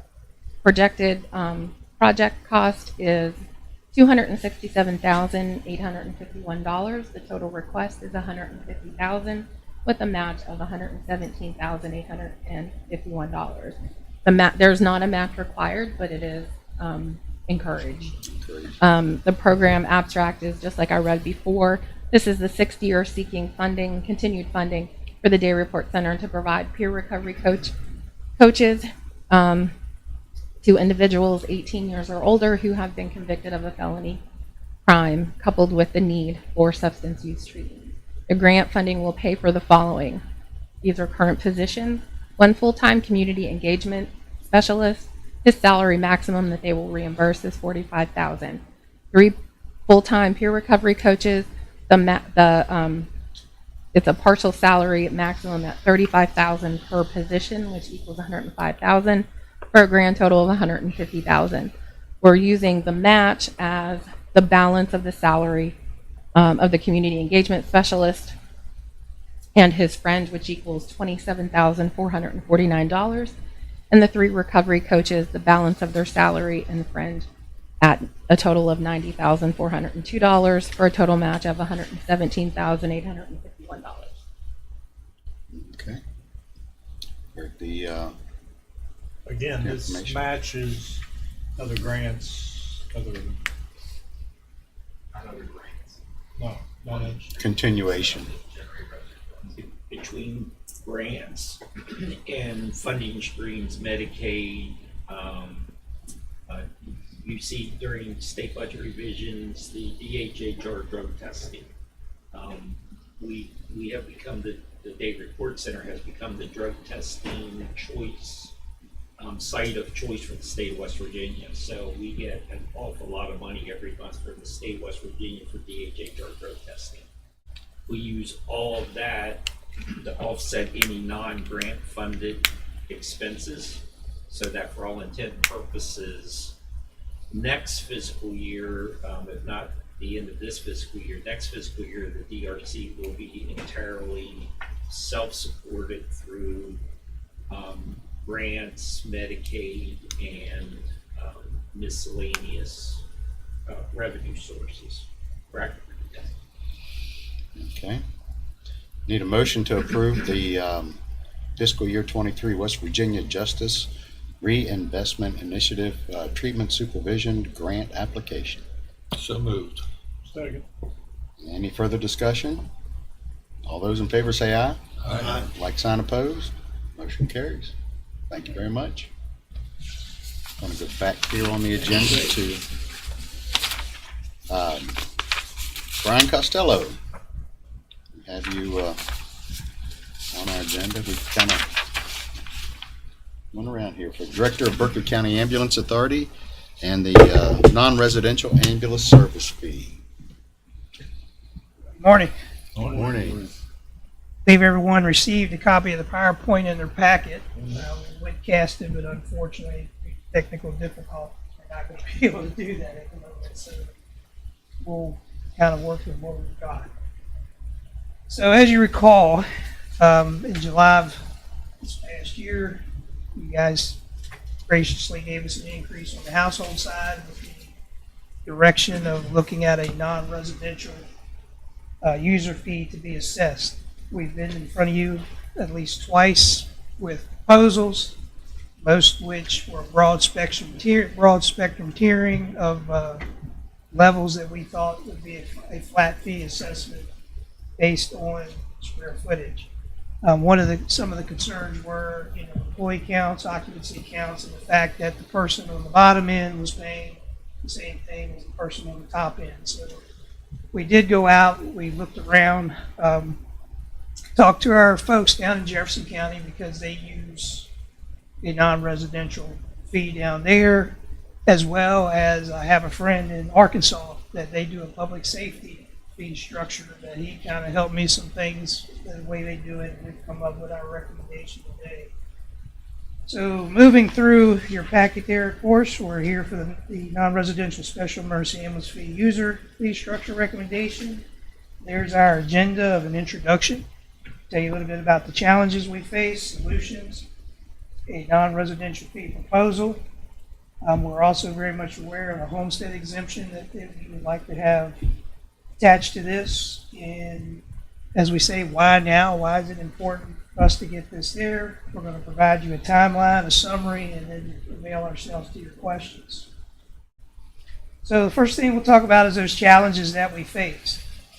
As we said previously, not having any zoning laws are, when we talk to the assessor's office, things are zoned based on judgment call, based on location, building site, and usage. So there's nothing really concrete for us. Moving on to the next slide you have there, some of the challenges we face. Chief Weinbrenner, Deputy Chief Byers, and myself met with the Fire Marshal for about an hour and a half. And the State Fire Marshal's office has a limited standard determining building occupancy, for one. And then once that permit is issued, there's no researchable database that we could access to see what those numbers are. So that is a challenge. And of course, how do we validate an employee number, in buildings and where that would be an assessment to determine the level of fee that they would in fact pay. Well, when you have a building, is it not just employee numbers, but also visitor numbers, like a church? I think, yes, we do have some of that. We do take that into consideration. The other thing is you could have churches that also have daycare centers and schools, and then you have those that are just the actual sanctuary and meeting points. So we hope that we've built that in here to your, to your liking. I'll definitely expound on that a little more when we get there. So moving to the next slide, the facts, conclusions, and solutions. BCA has no alternative way of gathering information, so we must use assessment records. But work with our owners as situation arises. And how do we do that? Well, this was one of the recommendations from the group out of Arkansas, is that we use a non-residential annual business fee assessment. And that allows that owner to come in and say, hey, yes, you've assessed me at this rate, but I own a 3,000 or 30,000 square foot warehouse and I've only got 16 full-time employees, because maybe it's a pick, pack, ship type deal. And they're going to fill out this attestation sheet that says, this is what I've got. And we'll take that at their word. If at any time we want to go out and validate that, we can. And at this time, there's no fines or penalties assessed if we find them against that, doing something nefarious.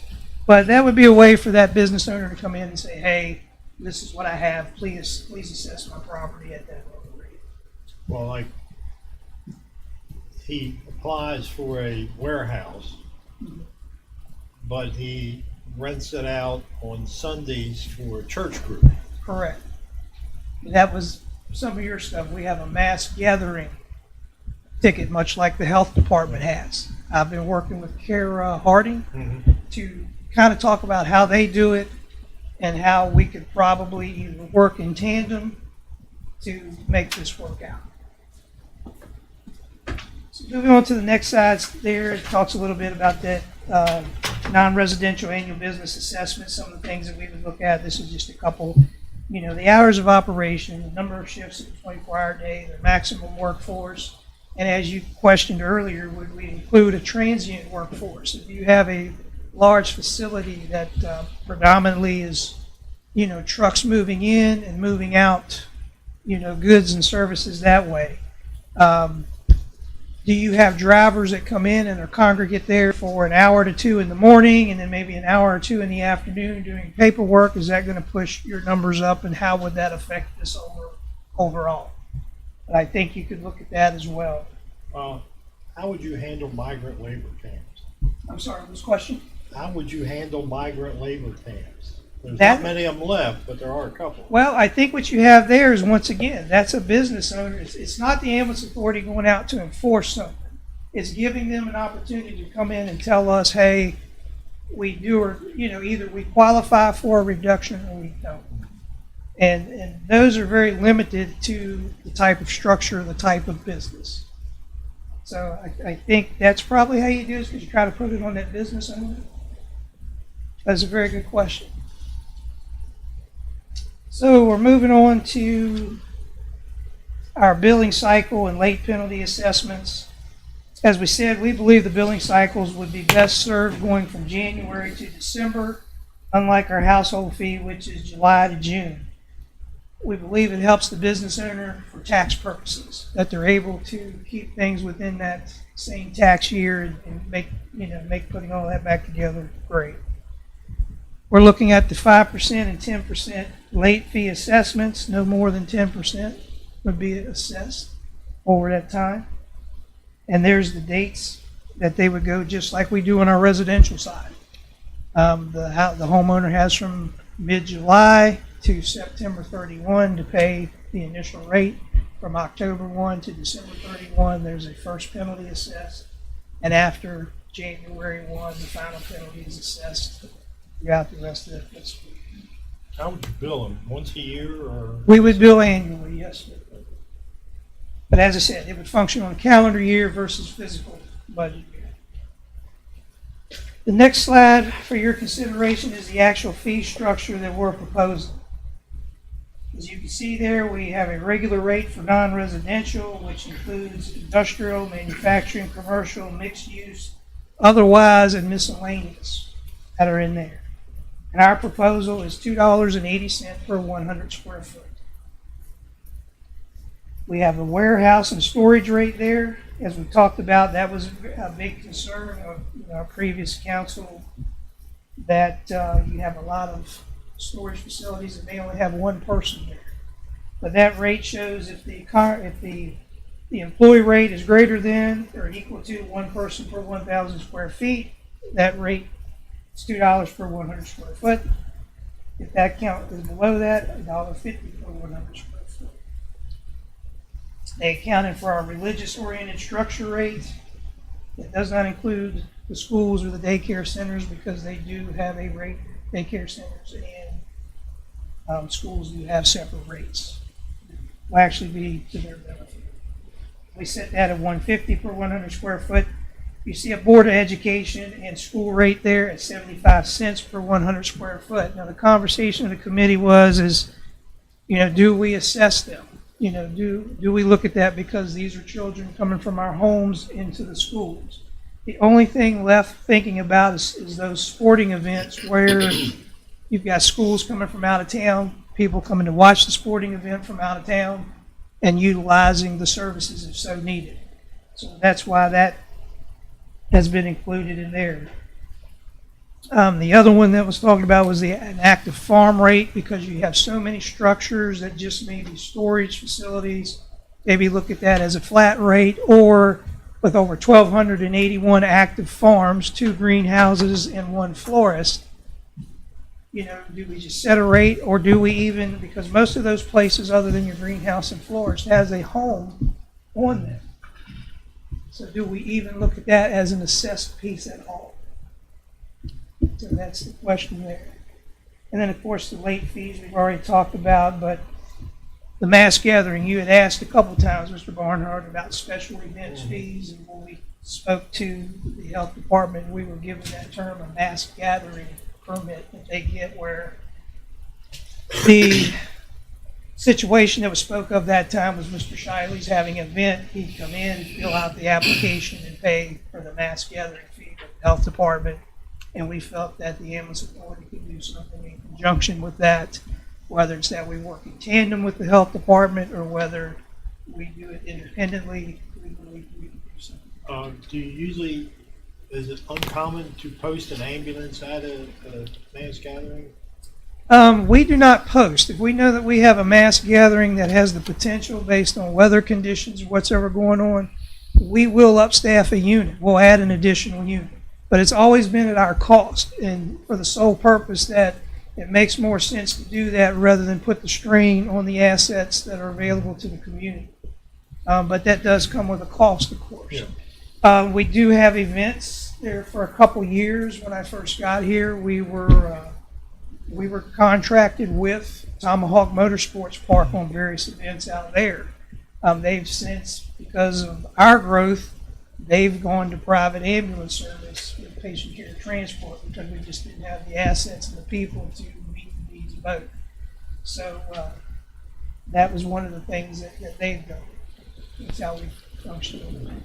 So Brian, if a company who's planning an event of that nature, or like we say, like Shiley Acres or something, if they provide their own ambulance service, would they be exempt from that fee? I think that's something that they could come back here and either you could make that an exemption or an exception, or they could come before the council and say, hey, I'm holding this event and I'm going to provide my own medical staff. Sometimes Tough Mudder used to provide their own medical staff, but if that suffices, then I would say that this governing body would have the right to give them that exemption or delegate that down to us to do on your behalf.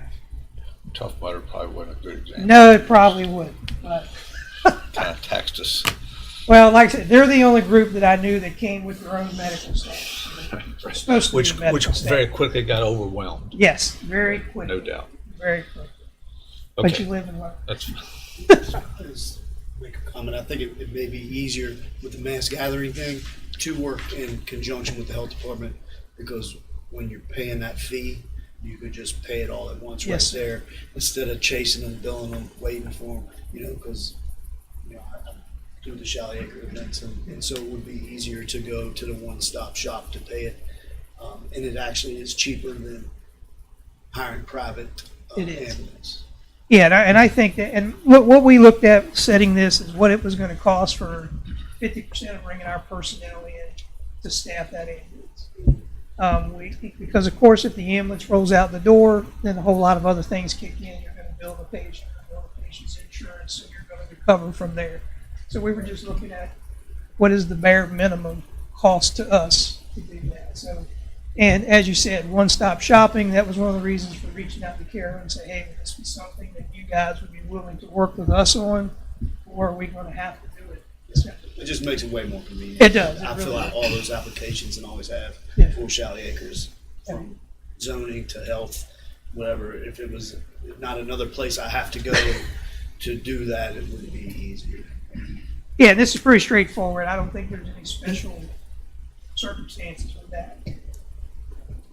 All right, moving on to our homestead abatement piece. This was also talked about that if this fee structure is initiated, that they wanted to do a homestead abatement for folks that are currently homestead approved. we're disabled. Or, yes, they're both there, both age and disabilities in these numbers. The next slide shows the cost of it as of December 1 of 22, because that's when they close their window. As you can see, there are numbers. There's over 9,360 people on the homestead. If you reduce that additional $25 that the fee is due to raise with the next fiscal year, we would be looking at a reduced revenue stream of about $234,225. We've also included what we believe our startup costs would be to create the software for the non-residential fee, our additional staffing, supplies, postage. We believe the first year cost would be $336,225, of which $20,000 of that would come back in the following years. That $336,225, we think that'll become the annual cost by year 4 or 5. based on the increase of more people being added to the homestead exemption. Any questions on those numbers? I know I went pretty quick. Yeah, the only thing I see there, Brian, that would not be a reoccurring would be your billing software. Correct, Which- yes, sir. But other than that, I certainly understand that. Yeah, that's what I said. When that comes out, we believe that 336,225, ultimately you have that first year, and then years 2, 3, and 4, over the course of adding people during those years, you would come back to that number. So, The timing of it, Brian. yes, When they come in and say pay their fee, yes, sir. can they fill out the application to continue the homestead at that time? Yes, sir. And that's further down here. Okay. We'll move on to the next side then, if there's no further questions.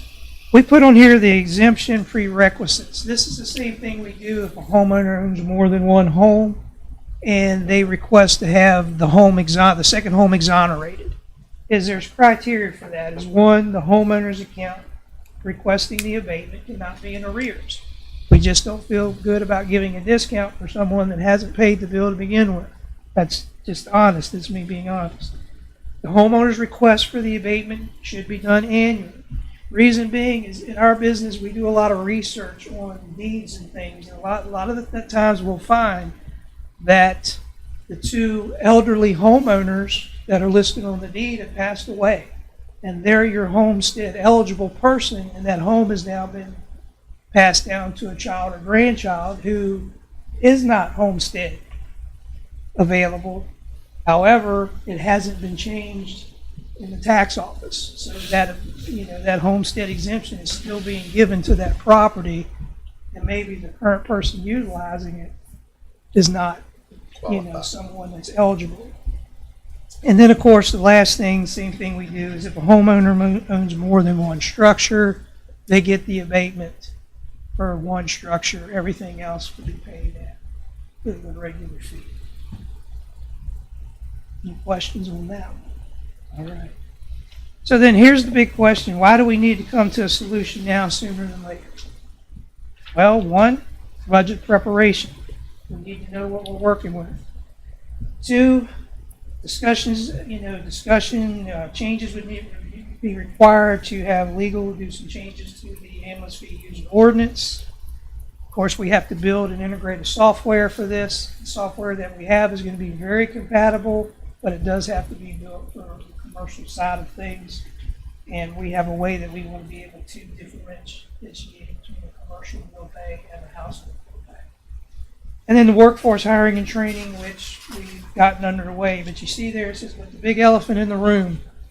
So if you turn to the next page, this is the big elephant in the room. We got tagged this year by Centers of Medicare and Medicaid as part of the 5-year data collection of ground ambulance transport data collection.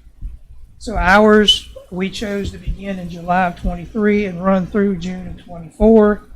And you're going to collect and compile for 12 months, and then you've got 6 months to do reporting to the federal government. And that's pretty intensive based on the almost 87-page document that I've been reading about it. But it's so we believe a lot of time will be eaten up into that probably won't be available to put towards this. So moving on, you got a timeline in there. As you can see, it's talked about what we've already done, where we are today here in February 2023. Our plan for May of 23 is to have an ordinance finalized. We'd like to send letters to businesses to let them know that, hey, this is what's been decided, this is coming beginning in January 2024, and have our software development at or about where it needs to be so we can begin to work the bugs out of it. In July of 2023, I know it was the council's intent that if they go with the homestead abatement, they want it into that next billing cycle, which begins in July. So that would require the council to put it on their agenda to vote and make that happen, and of course make the adjustments to the ordinance. And then of course in January 2024, we want to be able to send out the first commercial bills and start billing for that. Next page is a summary, which is, our recommendation is that we begin to move forward with the process, which I believe the council normally holds open hearings to discuss with the community so that they have input. And then if there's any fine tuning to the structure, we make the fine tuning, but we've got to move ahead with something. You know, even if we have to fine tune it months and months and months down the road, we can do that. We got to try something. Other than that, as they say, I always like to leave that final food for thought there.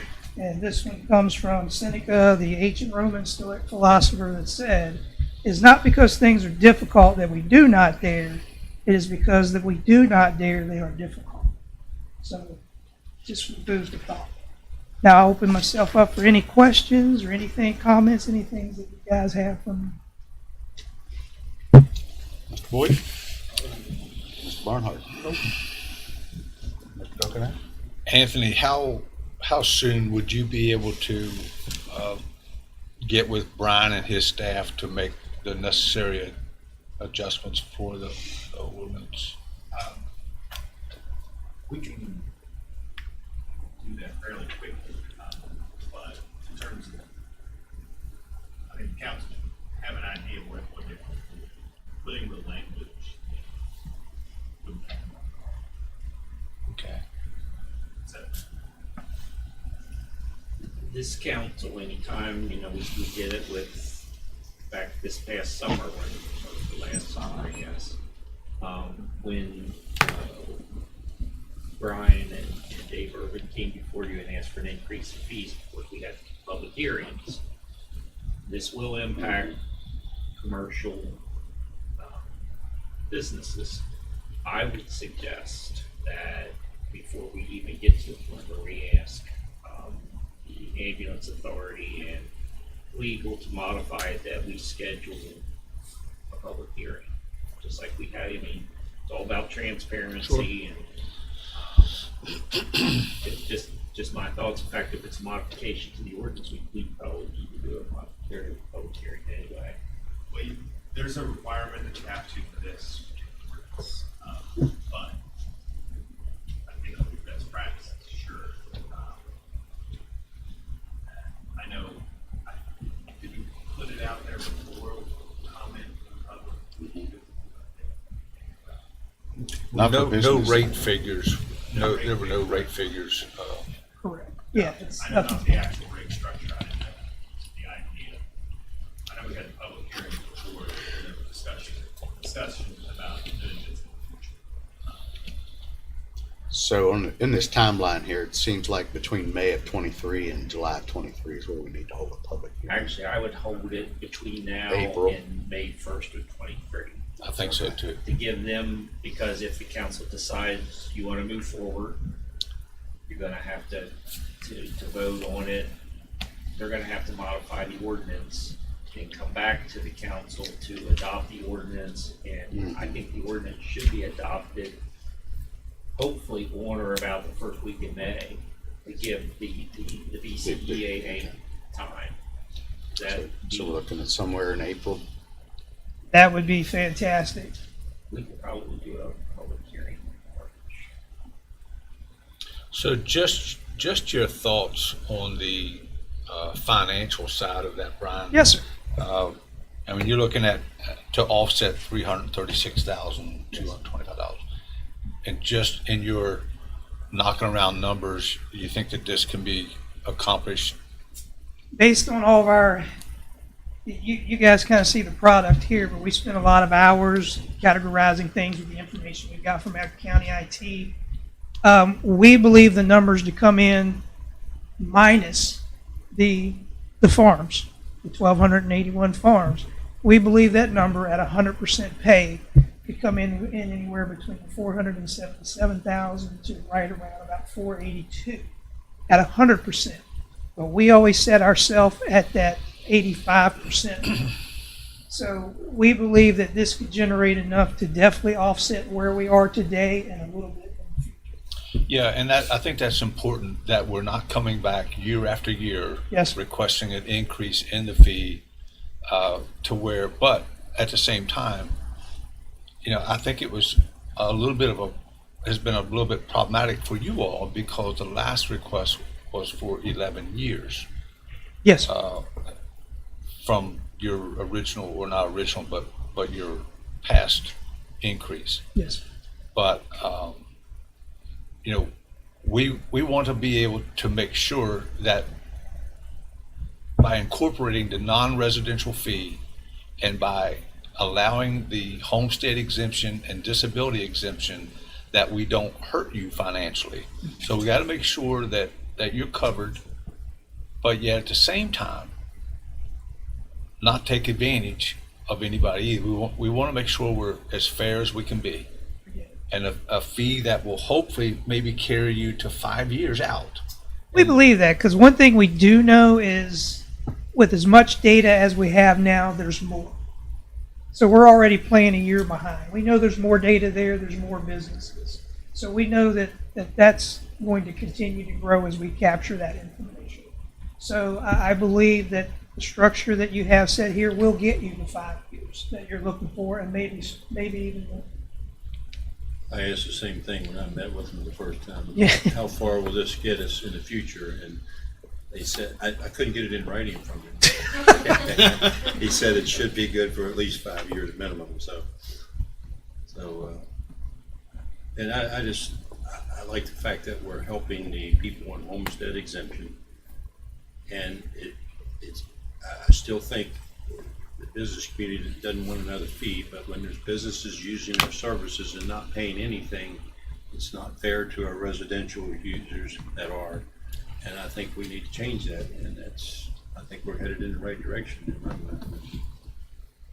Yeah, the information that we've had, we've plugged in those rates that we've quoted there on our rate structure and, ran those numbers page by page, but I didn't want to undulate you with about 47 pages that are legal size with every business breakdown in there as to what it is. If there's something specific that you would like to know about, whether it be, just think Board of Education, well over 2,007,000 square foot.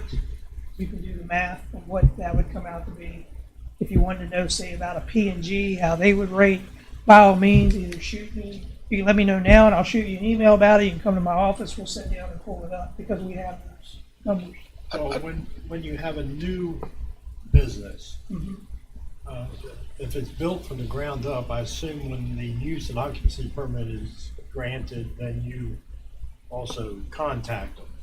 We would. I mean, as this gets out, that's going to be something that they know, but we would contact them. But if they take over an existing vacant storefront, it's not quite as obvious. Correct. It's about getting out there and capturing the data. It's like sometimes I'll ride around the community to the new household communities, and I'll write street names. And I'll come back and I'll ask my ladies on Monday, hey, have these street names been added? Have you seen the occupancy permits yet? And if not, we'll get them added to our system so that we can bill them, in the coming years. Just to kind of give you an idea, last year we had 46,201 residential bills go out. This year we believe that number is going to be 51,300. And a lot of that is not only the research of the ladies, but contacting occupancy permits. Some of these ladies do it. They'll come through, hey, I was driving around town. I wonder if those new townhouses are in there. So it's definitely a consolidated effort to ensure that those people that are availed the services pay for the services. I look forward to the opportunity of the public hearings to not only to hear their concerns about it, but also hopefully some solutions that maybe we didn't look at. You're absolutely right. A lot of times, a corporation may have come from another area, another district, and look, we had the same thing here, and this is how we did it. So, and I don't want to create more work for you, but what about a workshop with the Chamber of Commerce? Yeah, I'm not against any of that. We did reach out. We had one business owner that came and sat down with us for one conversation as to what they thought. We've had a business owner where their business is in their home, and they wanted to know, am I going to receive 2 fees? My thought is no, because if I come to you after business hours or during business hours, I'm coming to your residential address.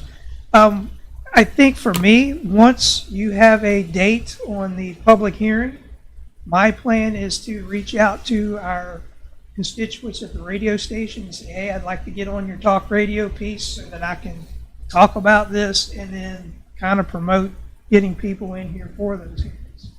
But until we have a date when we're going to do, that's what we did. I met with this radio station right down the street here. EPM, they reached out to me when this was first talked about. And I went on and talked a little bit about it. But now that I have, once we start to get some more concrete stuff at a time that we can say, hey, we want the public out here to get input, I have no problem jumping on and making that happen. How about March 23rd? You check the calendar. Works for me. Yes, sir. Hi. First of all, I want to thank you and your staff for all the time you put in this. I know it's been an immense amount of time, and we really appreciate it greatly. The other thing, I think I asked you this, but clarify this, was my question, like on a home, there's a flat rate, obviously. Yes, sir. Regardless of how big your house is, how small your house is, whatever.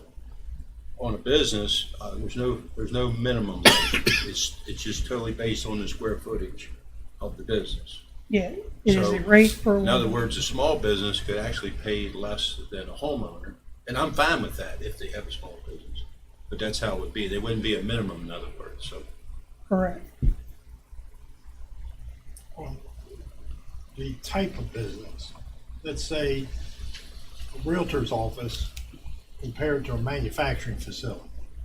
They may be the same size, but the odds of you going to a realtor's office is much less than you going to a manufacturing facility. That doesn't enter into it at all, does it? No, sir, because I think we could probably really look at this and come up with 100 different exemptions, but then it comes down to the application process. And I think we just get too broad and I think it gets things too broad because we're chopping it up so much that we couldn't manage it. It would be a beast to manage. Might be more, since the houses cost more, people want to get more shock and need an ambulance sooner. So. There's no Trump Towers here in Berkeley Yeah. County, so I don't think we're gonna have to worry about some real estate office being too large. But I mean, we've got categories in there for banks, and, regional shopping centers and small shopping centers.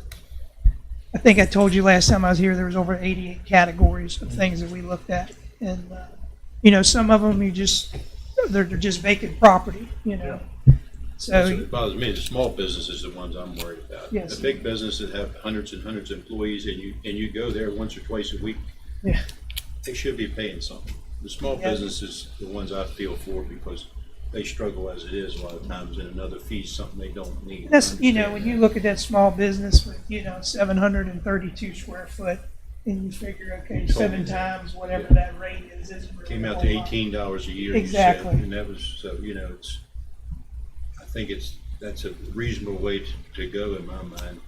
Instead Like I of said, having a minimum of $65, $70, $80 or something, it's still based on that, and it gives that person a break.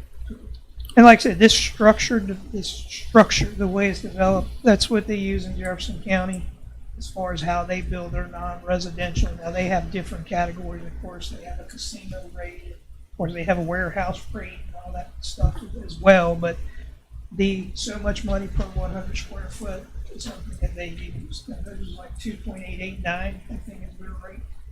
I'm not going to get that down to the 100th of a cent.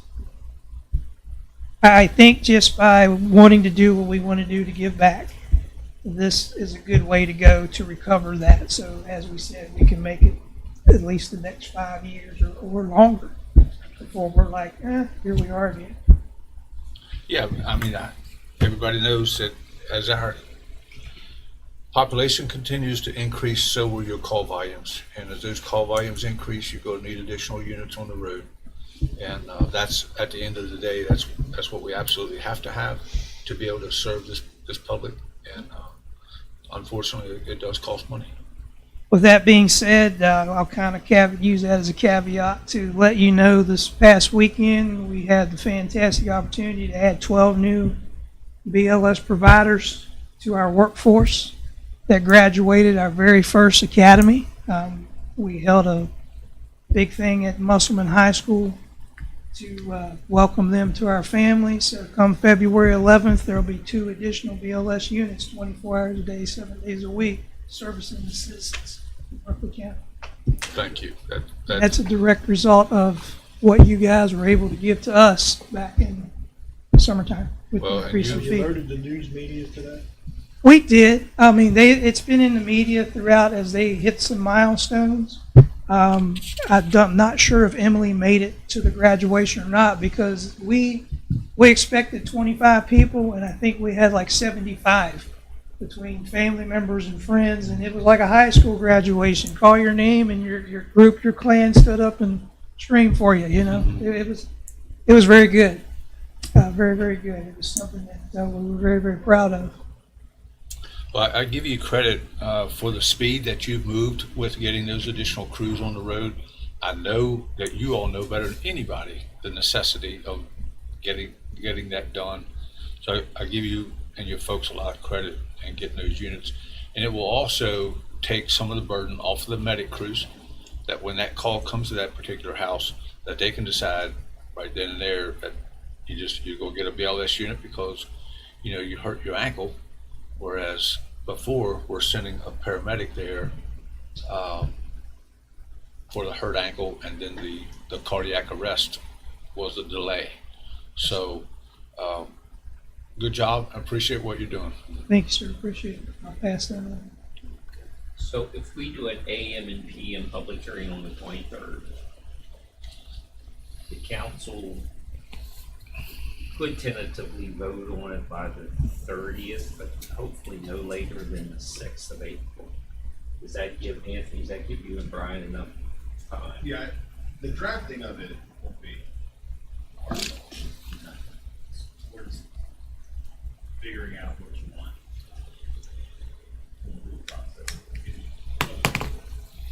So we'll do the public hearing. I'll tentatively put it on your agenda for discussion and action on the 30th. If you're not ready, then we can always push it back.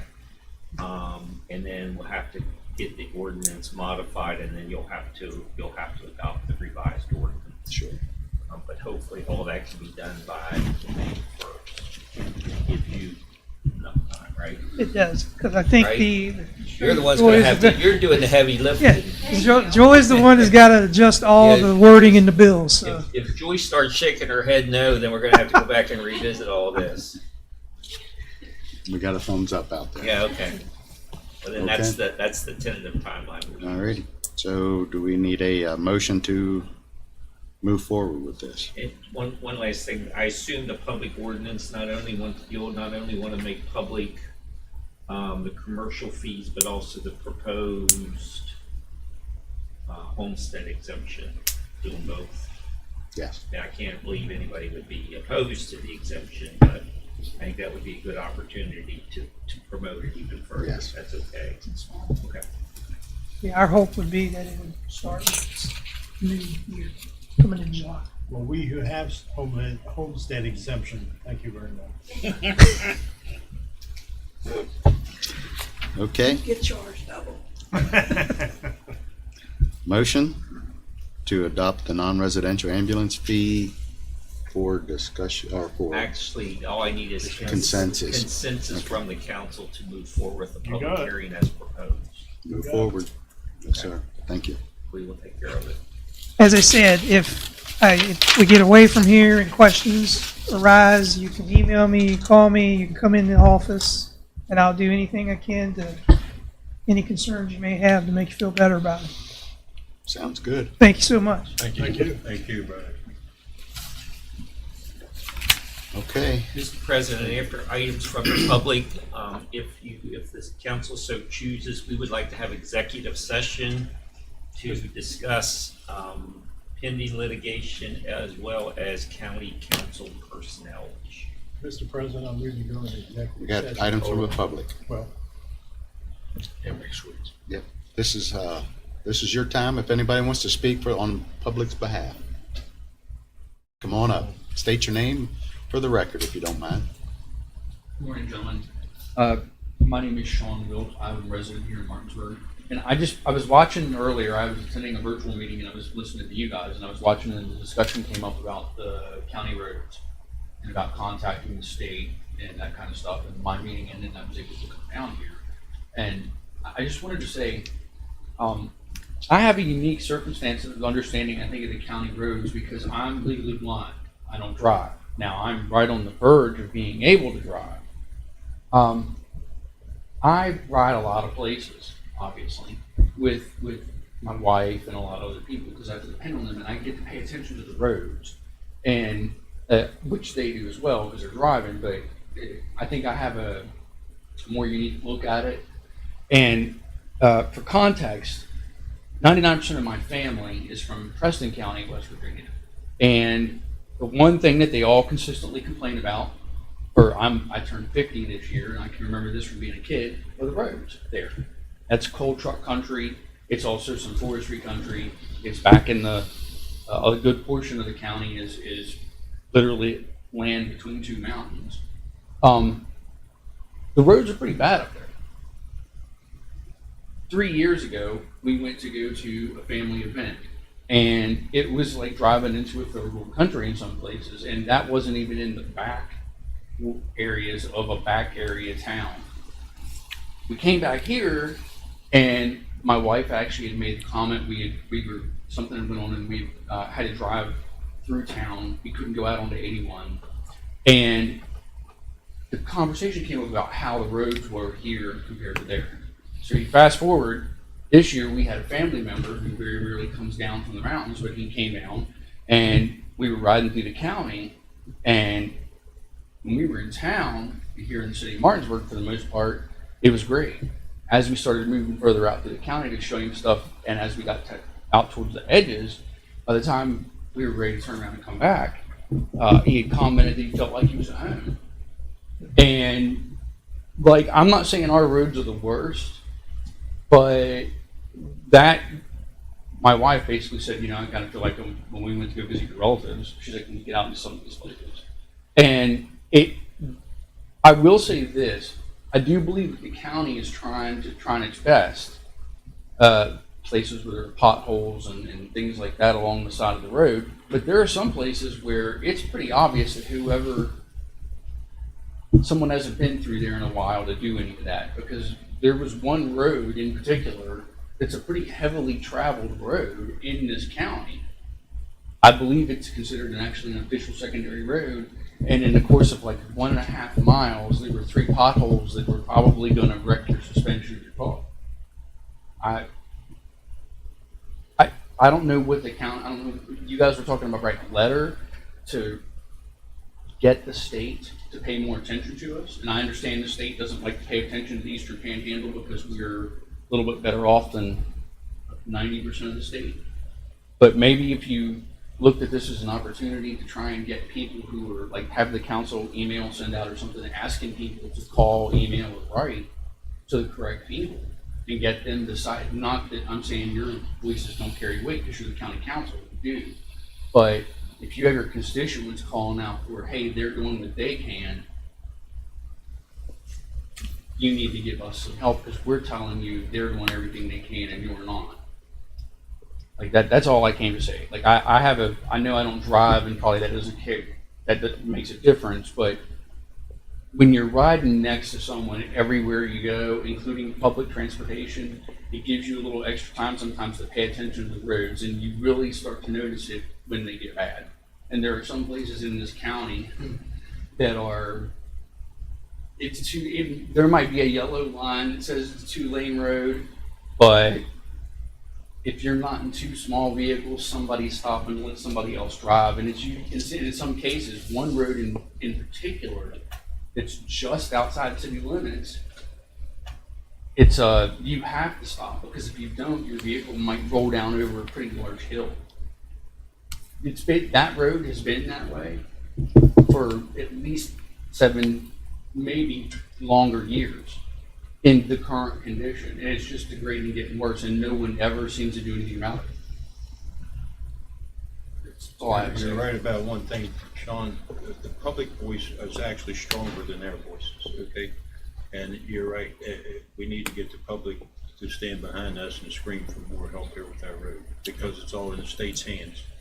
And we need that attention, but the public voice is actually stronger with politicians at that level than what our voices are as council people. So I think you make a good point there. We do need to get the public to complain more on our behalf. Thank you. Thank you so much for Thank you. coming in.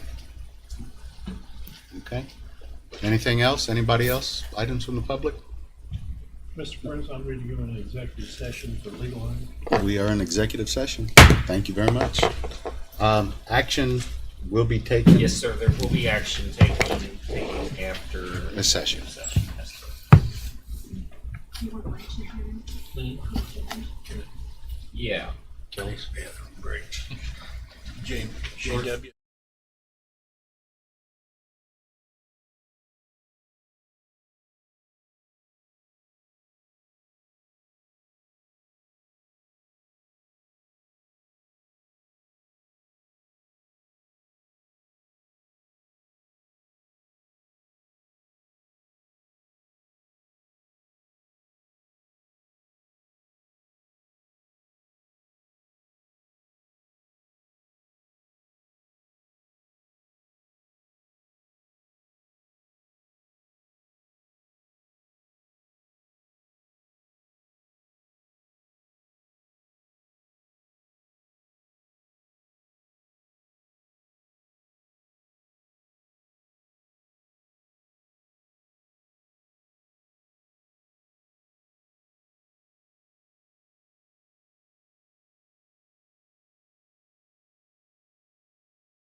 Okay, we're out of executive session, and we have action to be taken. Mr. Gokenhour. Yes, sir. I make a motion to give the president the authority to sign a release form for the pharmacy, the Bypass Pharmacy, Rhonda's Pharmacy, Clint Denning Pharmacy, and Proof Pharmacy under terms and conditions set forth by the statewide opioid settlement agreement. Okay, we have a motion. Do I have a second? Second. Any discussion? This is to what, not sue them for that again? For this particular item of the And these particular companies that I just mentioned. only. Okay. Okay, any further questions? Call for the question. Was there, I'm sorry. Yeah, it was about what the initial settlement was for and why it was for, just pertaining to the opioid settlement. Yeah, this is just another release to more companies that have settled with the statewide settlement for opioids. This just says we're not going to sue these particular pharmacies for they're further? part of the opioid epidemic. And none of them were in the geographical boundaries of Berkeley County. None of them operate in Berkeley County anyway. Right. Okay. Denning Pharmacy around here. All those in favor? Aye. Like sign opposed, motion carries. Wait. Next. Yes, sir, Mr. President. Give you the authority to sign the settlement agreement between the Berkeley County Council, the assessor of Berkeley County, and the sheriff of Berkeley County involving the Martinsburg Investors 2 LLC and the taxpayer. And case number CC 02-2020-P-407. Give you the authority to sign the release settlement. Okay, we have a motion. Do we have a You second? just put the amount of the settlement, the tax. appeal settlement. On second The page. amount of the reduction is Amount of the 30. 39,723. Okay, we have a motion. Do we have a second? Second. Any questions? All those in favor say aye. Aye. Like sign opposed, motion carries. Any items from the public? I know, we just wanted to make sure. Jeff. I know we did that. Mr. Barnhart. We're actually gonna recess until 2. Okay, we're going to recess until 2.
Okay, Tracy, we back in session? Alrighty, this is the 2 o'clock hour, is a little bit past us, and we are here for the Board of Review and Equalization for the purpose of review and equalization. And we have the Honorable Larry Hess here to give us an update about what took place the last couple of days. Well, we're still getting calls. Okay. But we're taking care of them as they come in, and so far we haven't had anybody that wants to appear. Well, wonderful. Either commercial or residential. I did have an email from Ryan, LLC. They have some property they want to know about their appeal dates and all that. Yeah. They contact us every year, contact John, he goes through a bunch of stuff going every year for the rest. I forget which building that is. They're It's a federal. They had a lease handful building. of them, 6 or 7, they wanted numbers on. I don't know if they're gonna appeal or not, they just were checking in. Okay. Other than that, we have nobody at this point.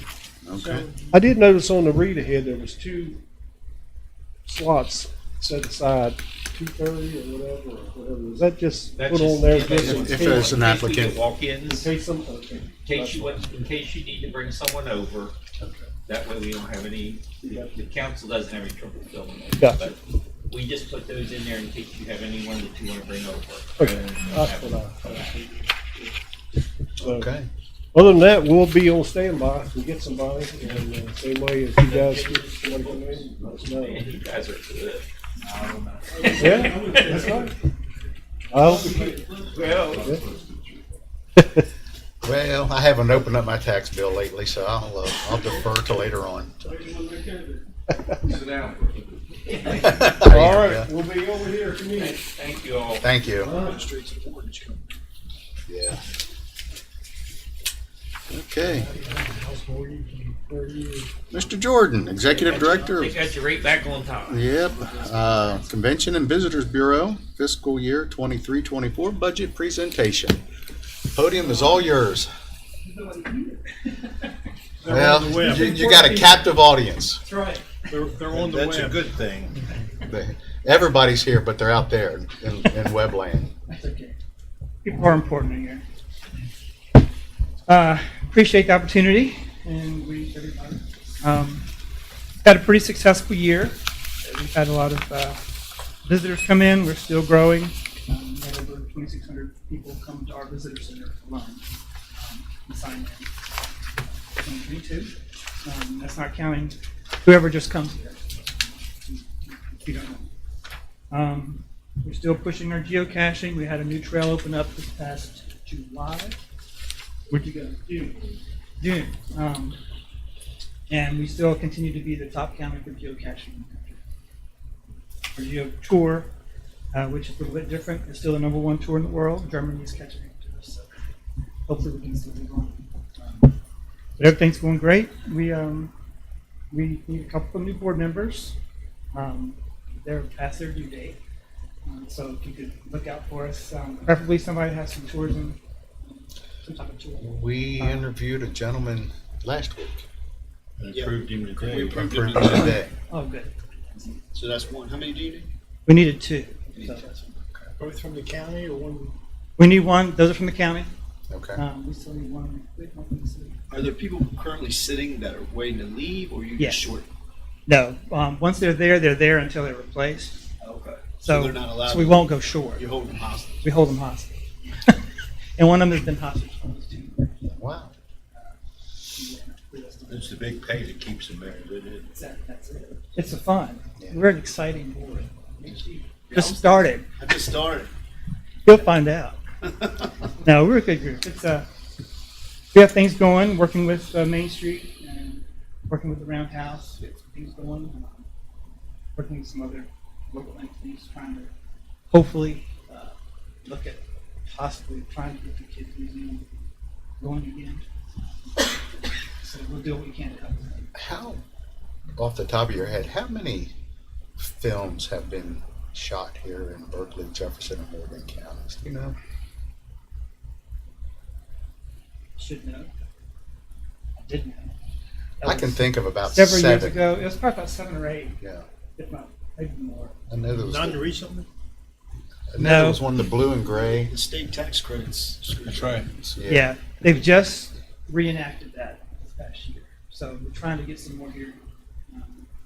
We've met with the person who's in charge of it, pushing, let them know what we do. Great access. Because easy access. I thought another swing on geocaching is to do a Hollywood tour, where you would pick out certain scenes that were taken in the county, and you have to find them where you would have to go to pick them up. Then get a Yeah, the Patsy Cline movie alone. Patsy Cline alone, some of the How America, Men Who Made America, you know, some of the blue and gray, some of the Harper's Ferry stuff, Morgan County. I don't know, just thinking. Sure. Give everybody. We actually, Where's the sixth new trail at for geocaching? Where is it? it's called, it's actually all over the county. It's called Hidden Treasures. Okay. So it's scattered about. Scattered about. We've worked with Parks and Rec to add a couple of new locations there within Courthouse Farm.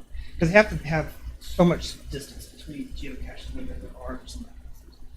And there's so many here in this county, you have to really hone in on where we're going to go.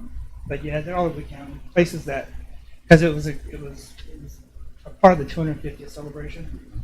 And so we take them to places that used to be locations, old towns, historical sites, and some other areas of the county like Mississippi. They want people to see that's outdoor recreation, nice vantage. We take them to a lot of businesses. They can interact with businesses. You could also branch it off and do the haunted trail, haunted ghost tours, where We're trying. special events happened. And That would be awesome. We're actually trying to. We're in the bottom stages of doing an Eastern painting. That comes from 3 counties. Sometimes I've heard of it's on one of our goals. Going back to the filming, we actually there's a local production company who did like a PBS type film for Appalachian culinary and Appalachian music. Combine them together, so it's an interesting concept. We supported that and actually won an award, national award. And They our filmed ad that's inside on, the Poorhouse Farm Barn, Yes. the music part of it. Yep. A couple of years ago. They were here for a whole week. Is that right? It was really impressive. and our ads are throughout the country. So we're getting a lot of good. Yeah. Now we this year we re-upped our accreditation. We were awarded accreditation for 3 years, and it's all looked at from a panel from the state office to CDBs. So they gave us high marks on marketing. 40, 40, 20. That's how we got the off the rest of our budget. 3% marketing, 3% admin. Neat.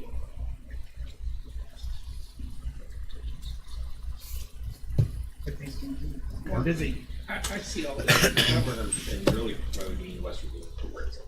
And I know a lot of the national networks, ABC and NBC, particularly on the weekends, a lot of West Virginia. Do you get any support from West Virginia tourism? We do. We actually. Because one of the council people asked me that, and I said, I don't know. We've gotten more support lately, probably because the cash cows. But we do work with them and doing co-op advertising. Okay. Because they have a larger reach than we have, and they know market segments that we aren't privy to. Information. No direct financial support. No direct financial support at all. It's something that they pay. It's a 50-50 split for advertising. They pay half and they half. During COVID, it was 80-20. So we do a lot of billboards through them, through target marketing in Ohio, area, DC. We also use marketing on the train system.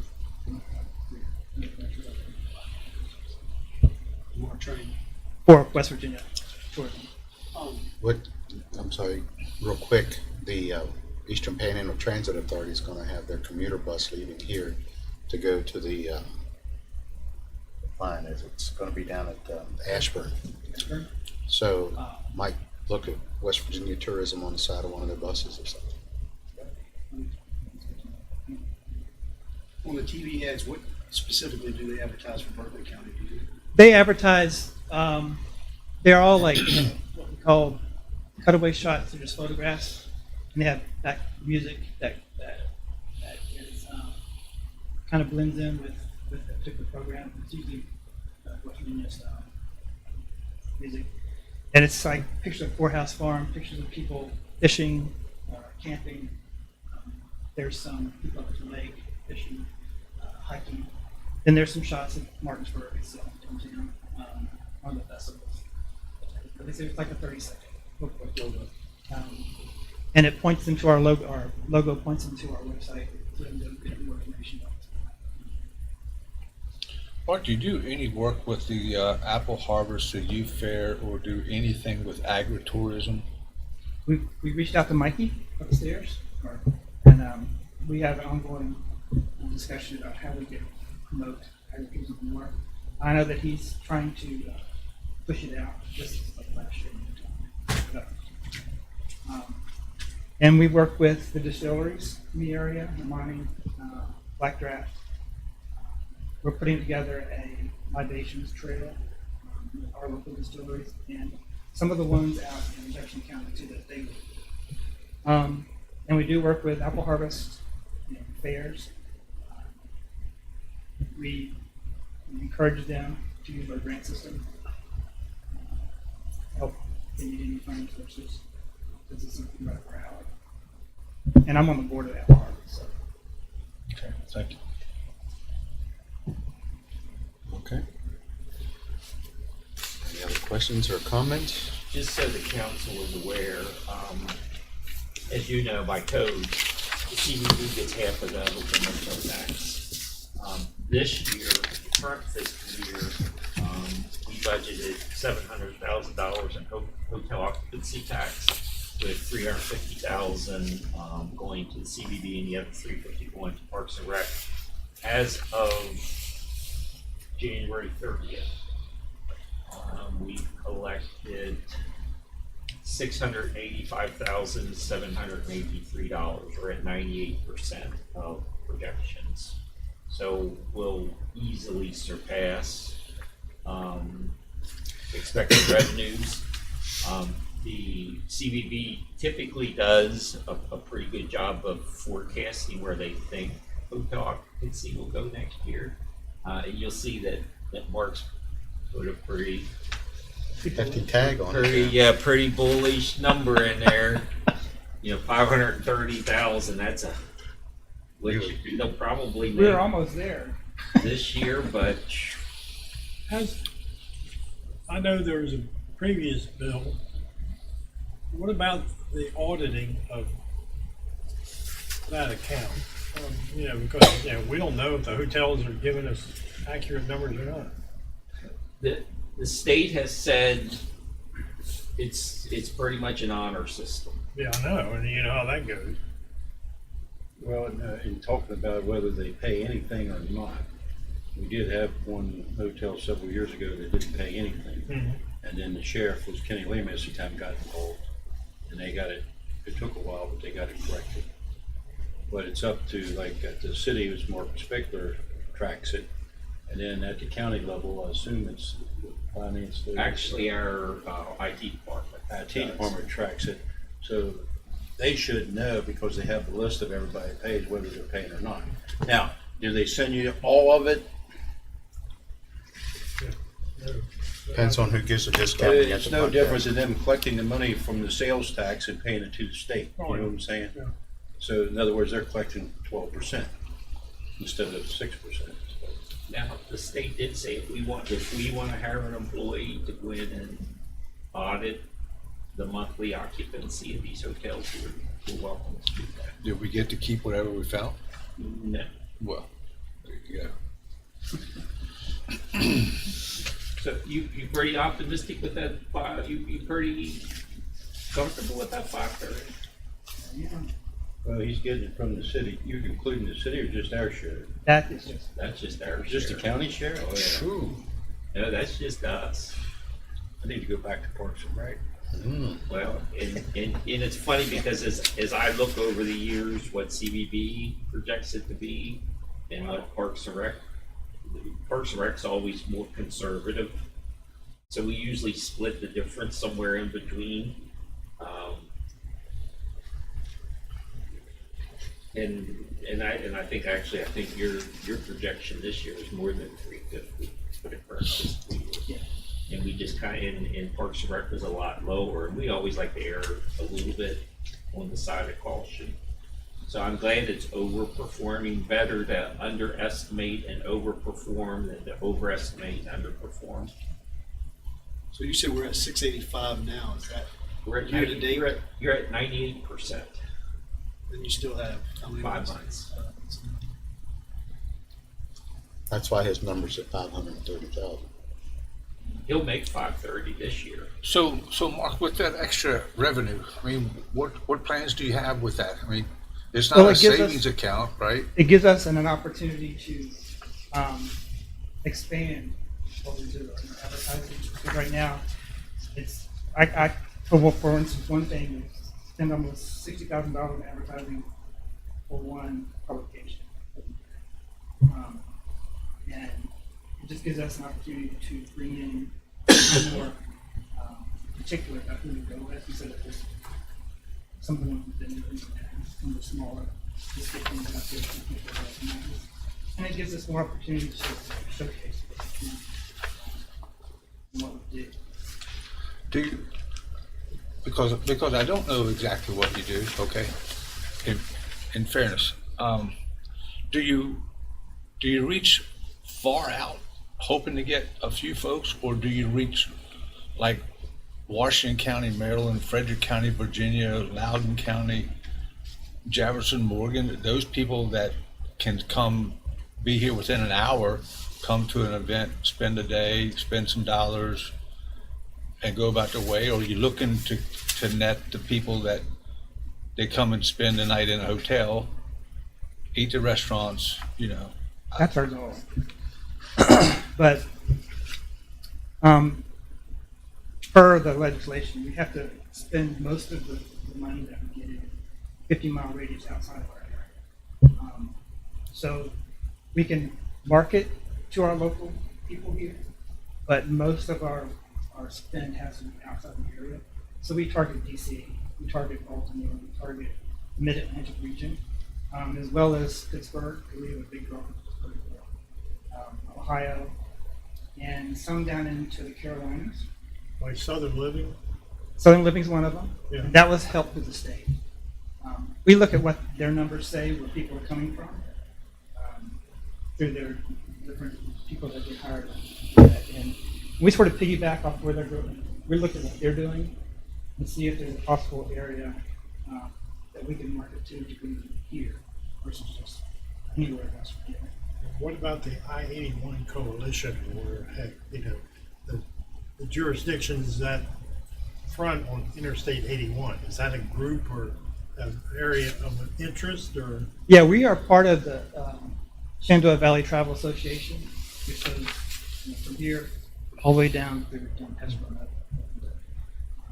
part of Virginia. And so we work with them to have to advertise our area, as well as come to the Shenandoah Valley. Us particular, we advertise as a motor gateway to Shenandoah Valley, coming first. Have a good time. Which most of our leads, the people coming in, come from that particular advertising, as well as a lot from Virginia and a lot from DC. Yeah.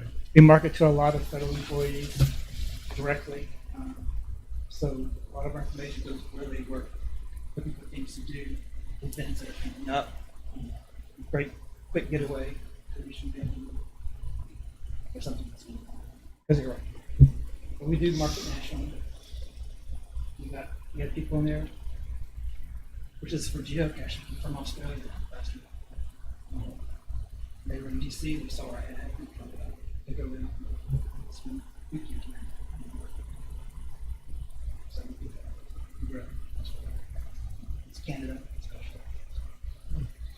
So, Mark, how do you track your success?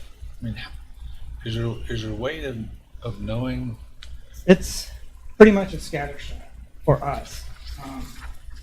We look at the people that come to our location because we try to drive people to us so they can sign in and get the information of whatever they're looking for. As far as other tracking, we look at the states.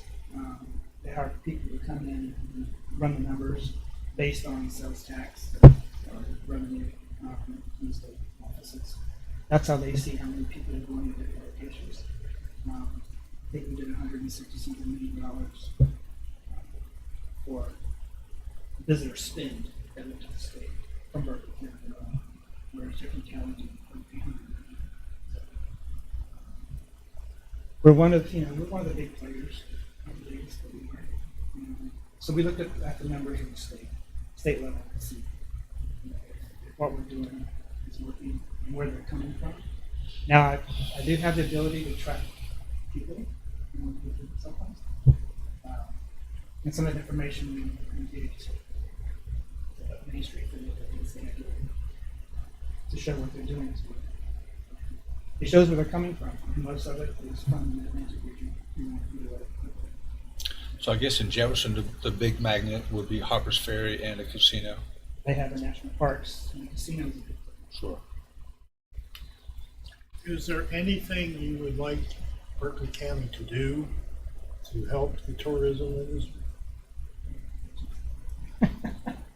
If we had a location where people could come, because we have, for instance, the Governor's Conference wants to come to the Eastern Game, but there's no place to have it. Because there's not a facility large enough. They used to go to old hotel in Clarion. Yeah. We used to go there, but closed down. It's been a while. And Chelsea, who's the commissioner, said, "I'd love to come." So we don't want to Cape and Charleston, Wheeling, perhaps. If we build it, we'll come. I know that sometimes the big air is close to city itself. Just a big bastard. But use for tournaments. How many people are you saying leaves it fit? For instance, we had a group here last summer that brought about 250 to 300 people here. And quite honestly, they said they'd never come back because it wasn't against the facility. It's that everybody was scattered everywhere. And they like to have their group in the location. It's the West Virginia group. Is that due to hotels being spread everywhere? Hotels being scattered everywhere. The facility itself was so tight. Everybody who wanted to come couldn't come. I mean, where did they house out of? It was at the Hilton Garden. The Garden Inn? And that was even too tight for that size of group.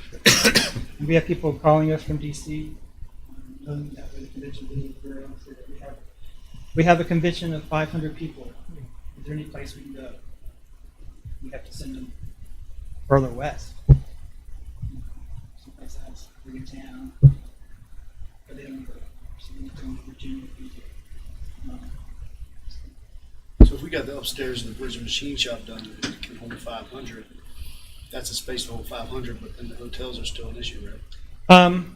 Right, it depends on how you work it. If you have the hotel space to house them and have buses, because I've done that before. I think the draw for the Roundhouse, not only because it's an interesting space, it's historically something that's unique to this area. It's the last one of its kind in the world, and where else, if you can say it, if we can get that open and get it going, that would be a great thing. We could advertise it. Yeah. And they would come. And upstairs there is our goal for that. State parks, that's why they invested so much money in lodging and stuff, so they can hold bigger groups to come.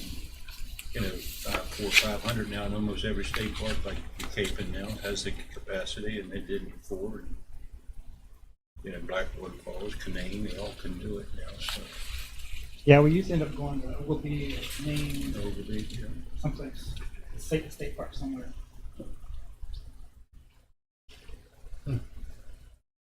They'll come. No place to have it. Be rough getting there. Sleepy Creek.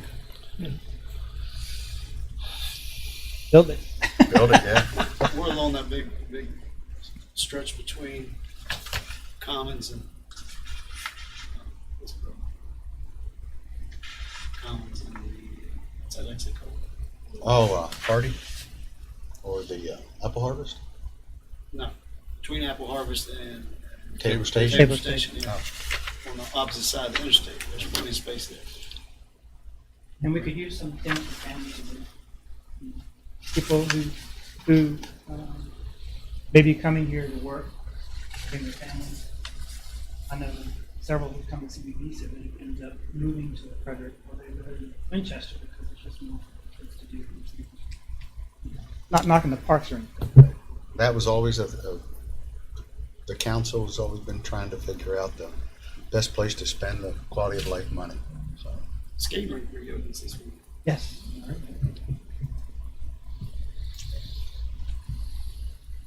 That's the broad product of if you have a place for them to come, then while they're here, they bring their families, a lot of them, and then they shop and eat and they visit all of our other things while they're here.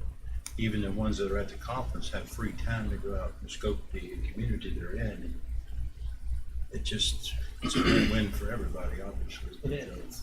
I think if that is shown, more businesses will open up, more restaurants will come. And plus, we're in a unique situation. We're located here versus other parts of the state. Yeah, you can be here if you have a free day, and you venture our area. You can go to Antietam, you can go to Winchester pretty quickly. You're not stuck in the woods somewhere. You're just there. So we have a lot to offer. We move to DC. Okay. What else you got? Thank you, Mark. Is that it? All right, Mark. Well, thank you very much, and see what we can do to promote your. That's the goal for the hotel motel tax. We'll get there. Well, this year, Alan's pretty confident this year. I'm hoping this next year. Yeah, they'll probably make 5,000 this year. Yeah. Next year, We better have some biggies. The next few months will slow down a lot. Your best times are in the fall, and then, so the best half of the year is behind us. But you're doing well for where you are at this point. That's for sure. Appreciate it. Just gave me an idea. Come springtime, when you got the apple blossom in Winchester, no better time than to garner the apple trail through Berkeley County for the attendees. That's too close to advertising, right? We advertise. Oh, you do? Because you had said 50 miles. I didn't We know. can't, but that's most of our spend. Okay. So We you can can spend- still spend We within. can still spend within, Okay. but most of our spend has to be outside our area. Our goal is to bring people here and have a Sleep there. so we can make that aggressive amount. Okay. Do you know what the occupancy rate or percentage is right now in the hotels? And everything? 'Cause I know they're building more because they were staying at 100% or close. Yeah, it was. Of course, this is as of about last month, running right around 70%. It fluctuates between 65 and 75. When all the big building was going on, it was tough. I know there's some hotels in our area right now. One of them came into the CBD to talk about Access 51, and people coming in, happening, it's not. I'll tell you what, if they would build one with a nice conference center, it would be huge. There's other things that we can do though as a county, other than indoor convention center, which is very expensive. If you don't have it booked every other weekend, you're gonna have struggle keeping it operating. But with outdoor type of events, and if we could ever take the DuPont soccer complex, for instance, and turf it and light it, we could have tournaments in here every weekend for lacrosse, soccer, and all kinds of them in the Mid-Atlantic. Put in a 20-court pickleball stadium. You'd have 600 or 700 people in here every other weekend playing in pickleball tournaments, all from outside the area. So it doesn't have to be a convention center type thing. We have other avenues that we could afford to do, I think, in the future that would bring a ton of people in here. And I know that think they have one now. It's goes over 2,000 people, but they can convert it into a tournament, it can be a conference center, tournaments, basketball courts, all kinds of stuff. So they Multi-purpose. And multi-purpose, pull-out features, and I don't know if the council will remember, but within the past maybe 6 or 7 years, we had been in negotiations for a better part of a year and a half for a convention center and a water park to go just to the west of Harold Drive. And I mean, I've got a whole binder in my office of the plans, and they did all the projections. They just couldn't come up with the financing. They got to within like 90% of the total amount that they needed. Couldn't finish I it remember up. that. Yeah, it was a convention center, a water park. They had a couple multi-purpose fields designed so that you could bring in, tournaments. So I mean, it would have been. We met with them probably every month for about a year and a half, and then the financing just fell through. That was 10 years ago, 8 or 10. Okay, Mark, thank you so much. My pleasure. Come by and see us. We might do that. You keep Susan straight. Keep Susan straight, will you, please? Oh, okay.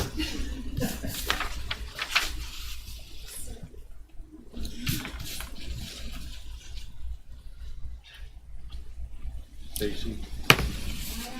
Yes, you are, and we're just a tad bit, well, we had a break scheduled. No, I'm just kidding. I'll help make up that extra time that you might need to talk. Let me ask right? you a question first. Sure. Are you president of the Morgan County Rotary Club? I'm the president of Berkeley Springs Rotary. Yeah, I was up there today and then rushed to get back down. Oh, your picture's in the Morgan Messenger. Uh-huh. Yeah, we... Well, I didn't have my glasses on, so I couldn't really tell, but it had your name, and I thought, there's only got to be one Stacy Rom. Me. Yeah. My husband's from Morgan County. Yeah. And I spent a decent amount of time, and we were trying to get all of our staff members kind of spread across the Eastern Panhandle and different Rotary clubs. And I was like, well, I'll go to Morgan County. And we were working on our building up there, too, at the time. So I was spending a lot of time. And I went to 3 meetings, and it was time to nominate officers. And somebody looked at me and said, you're going to be vice president next year. And I'm like, wait, I've only been here 3 times. And it was a small group. They said, we've already had our turn. Now it's yours. Oh, everybody's in office. Well, everybody that's in the club has already had an office. So. But it's a good group. They're wonderful folks. It's a busy group. All Rotaries are busy. A lot of stuff. And in partnership, too. We're working with the Sunrise Rotary on the reading program. Read aloud? To put reading books in second graders' hands. Okay. We used to do, I think, 3 in Berkeley Springs, and when we partnered in, there was a funder who funded additional ones, so we put it up to 10 books. And then we give a lot of scholarship away too to high school seniors. So, yeah. Okay. I'm not your graphs and charts girl. I think you all, those who know me, know that I tell the stories. I was going to say you're a storyteller. Yes, yes. But I did bring some statistics with me. Let's talk our membership numbers because we've had a really odd season these last several years with COVID. 2020, or let's go 2019. In 2019, I had 759 kids in Berkeley County that we served. Some of them came every day and some came for different programs. But overall total of youth that were enrolled during the year of 2019 was 759. Let's go to 2020 and COVID, we dropped down to 505, which, as you know, after March the 13th or 17th, things kind of shut down. So our model changed up a little bit. We really went more to a food distribution model as opposed to on-site youth program. I'll go to 2021. We were still virtual, a little bit of hybrid, dropped down to 142 kids that were coming into the clubs every day. So that was our low point. In 2022, I still have a few more to count, but we're over 200 now, so we're on trending back up. The good news is that we opened clubs in Orchard View, Intermediate, and Burke Street in October, which is helping us to trend. Next week, we'll open our program back up at Eagle School Intermediate. And then this is new. Steve, you'll like this. On February the 13th, working with Melissa Holland, the principal at Hedgesville Elementary School, we will have an after-school program at Hedgesville Elementary. We bring all those kids back to the main club where they get dinner, snack, recreation. A lot of mentoring goes on there. Teachers are expected to do a lot. Mentoring is a hard piece to put in the school day program. But what we're able to do in the club is talk to those young people and maybe mitigate some of that bullying and activity that's happening in the school day just by sitting them down together and helping them work through whatever the challenge might be. Let's talk food.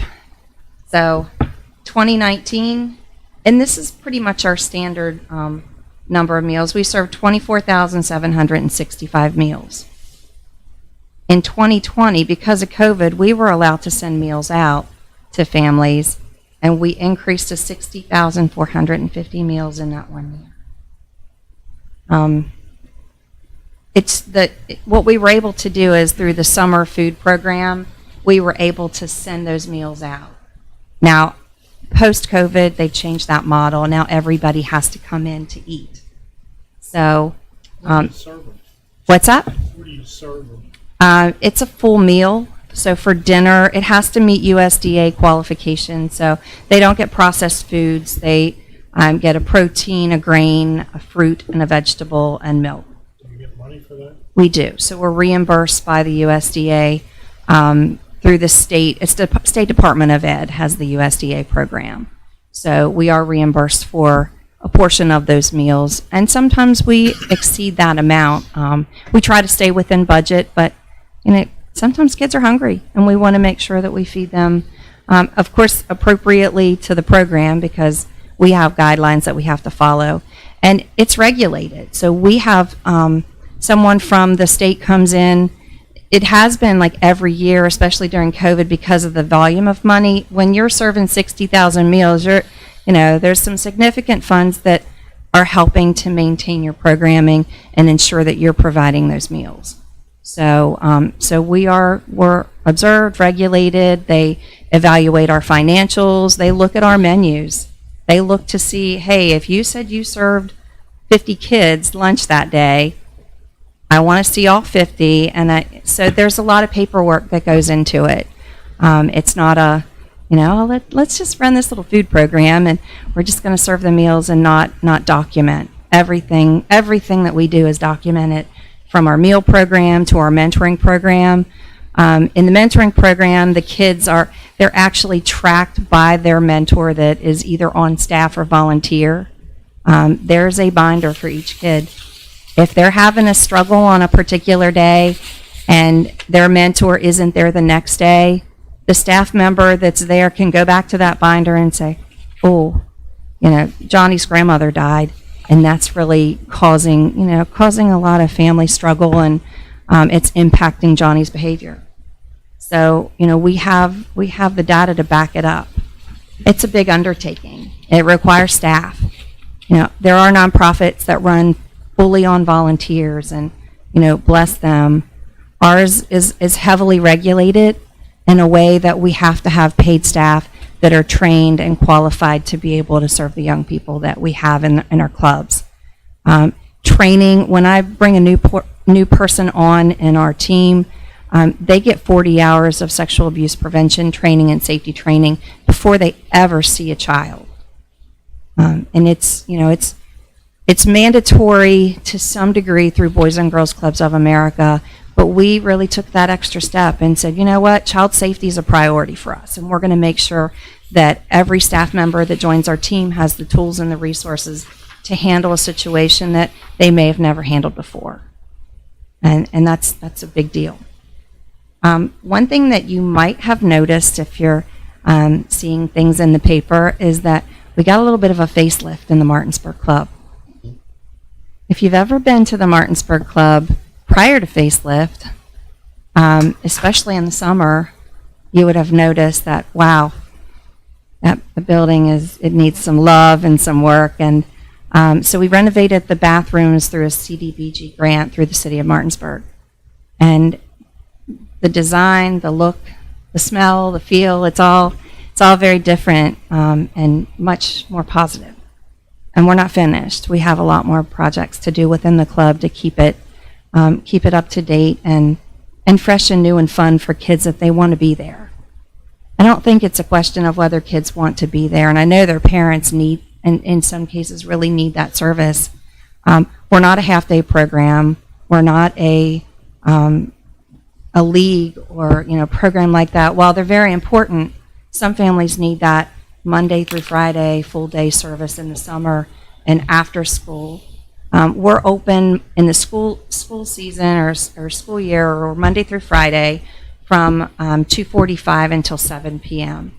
That's really helpful to families who don't live right, or who live here but work out of town.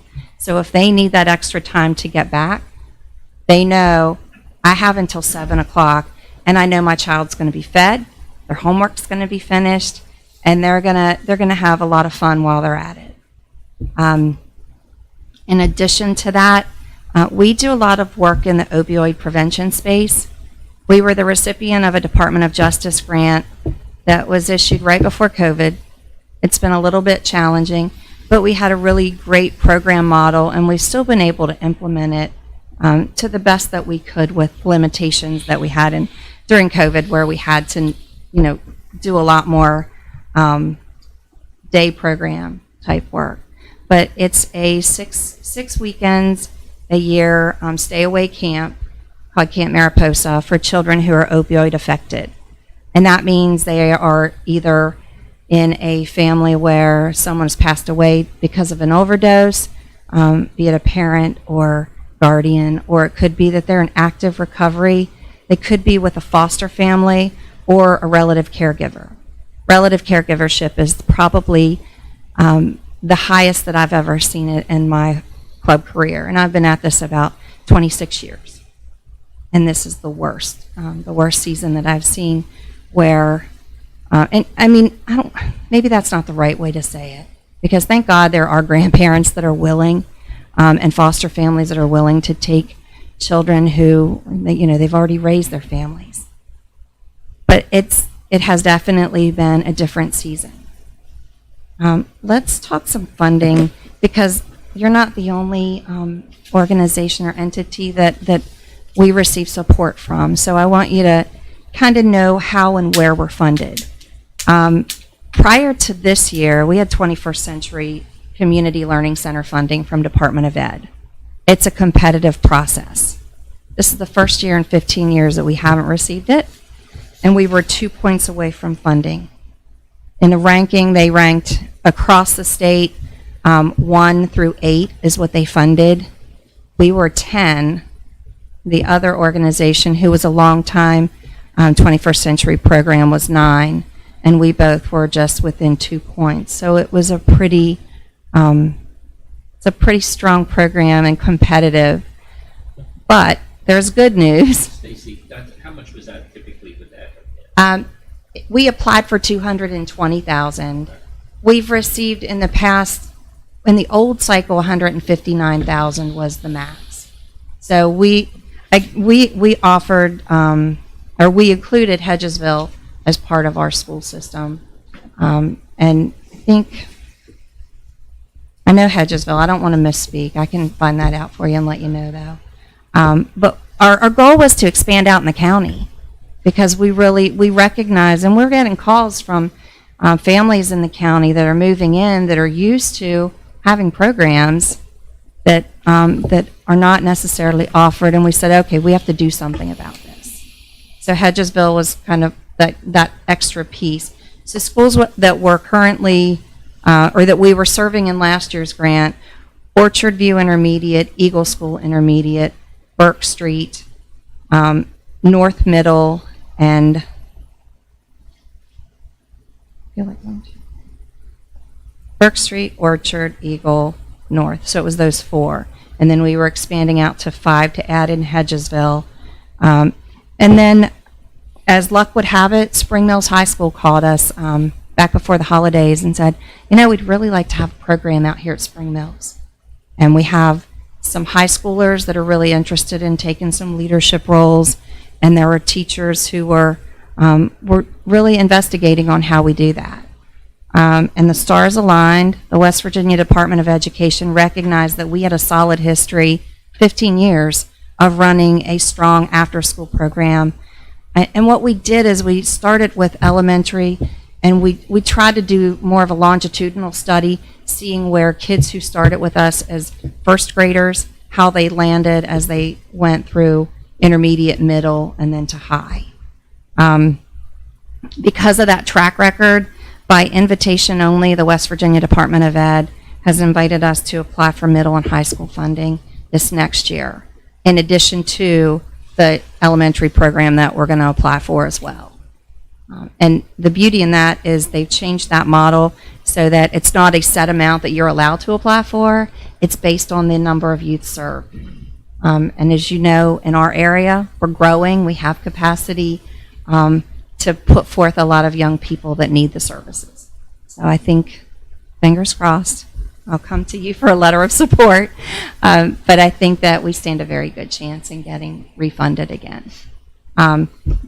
The blessing that you all provided, and I know some of you were on council last year, but at the end of last year, with ARPA funds, we were able to help to supply some of the funding that we lost through 21st Century.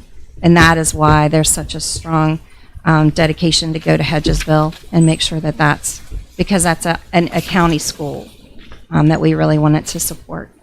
So we'll be able to have some statistics to add into this year's grant application for that new school.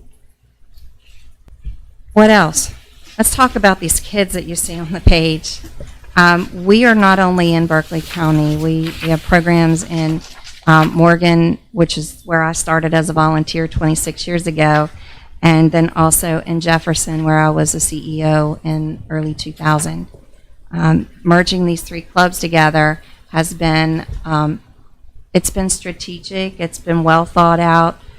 Each year we take the best that's happening in each county and try to streamline it so it goes across all 3 counties. But it doesn't necessarily mean that the kids all do the same things.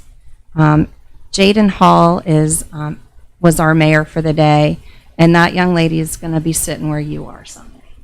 I have no doubt. In Jefferson County, little Caroline, she came in on a Monday after a weekend when there was a fire in Jefferson County at one of the apartment complexes, and she said, we have to do something to help those families. They don't have anything left. And they all sat down, and she's like a little second grader, I think. And they all sat down and said, okay, what can we do? And they came up with the idea, we're going to do a bake sale.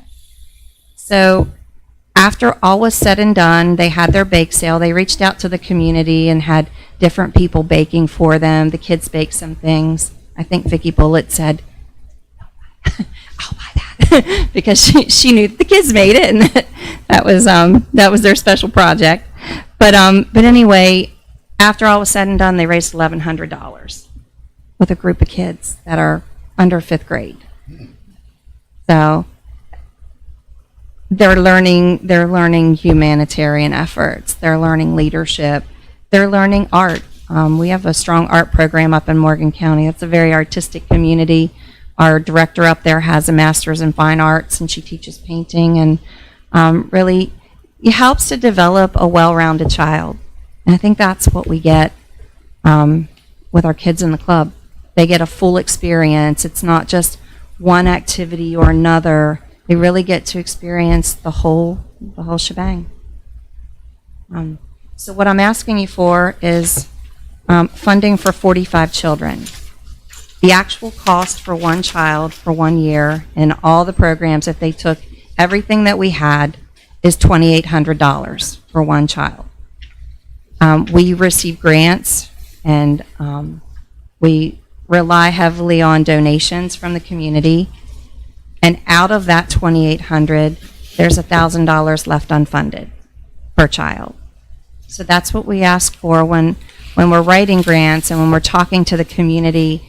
We need support for that unfunded piece. I estimated 200 children this year, probably nowhere near. I mean, I believe that we're going to exceed that, but I never like to go ask for more than what I can guarantee. And I can guarantee you that we're going to have at least the 200 that we have this year. So I'm asking for $45,000 for 45 children. And I hope that you will entertain my request. And if you have questions, I'm happy to provide support in any way. If you haven't seen our new club or with the renovations, I can show you as a group if that's allowed, Alan. Or Put it on the agenda. okay. I don't want to. We can put a tour of the facility. We've done it before. I think we have. Yeah, I think we done have. It hasn't been too many years ago, because you showed us the photo lab. And Mhm. some other, the only thing we failed to do was give them anything. So I think Am I allowed to do? If I'm not going to break any laws or rules, I'm happy to provide food. I'll even have the kids make it for you. At that time they said, Do not I know Mr. Barnhart said in the absence of food, he'd probably never come back, but you know. That's negotiable. But yes, once we get through budget, Okay.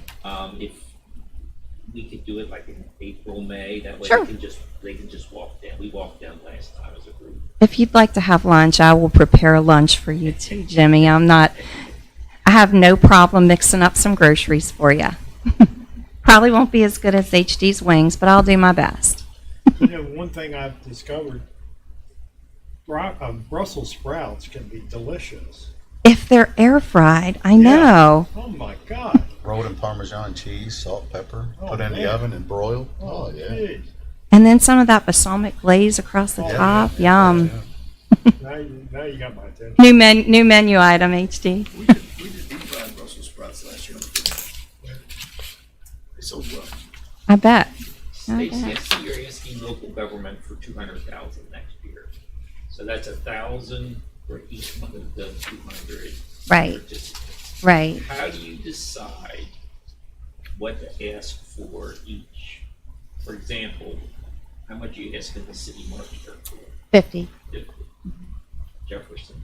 They won't know that until this is only Berkeley County. Jefferson and Morgan have separate budgets. They have their own budget.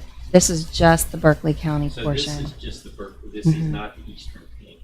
No, our whole budget for the Eastern Panhandle was about 1.8 million. And I didn't even factor in our administrative. So when I break out the budget, it's Berkeley County, Jefferson County, Morgan County, and then our corporate. And then the way that we fund the corporate piece is a percentage from each county contributes to our corporate team.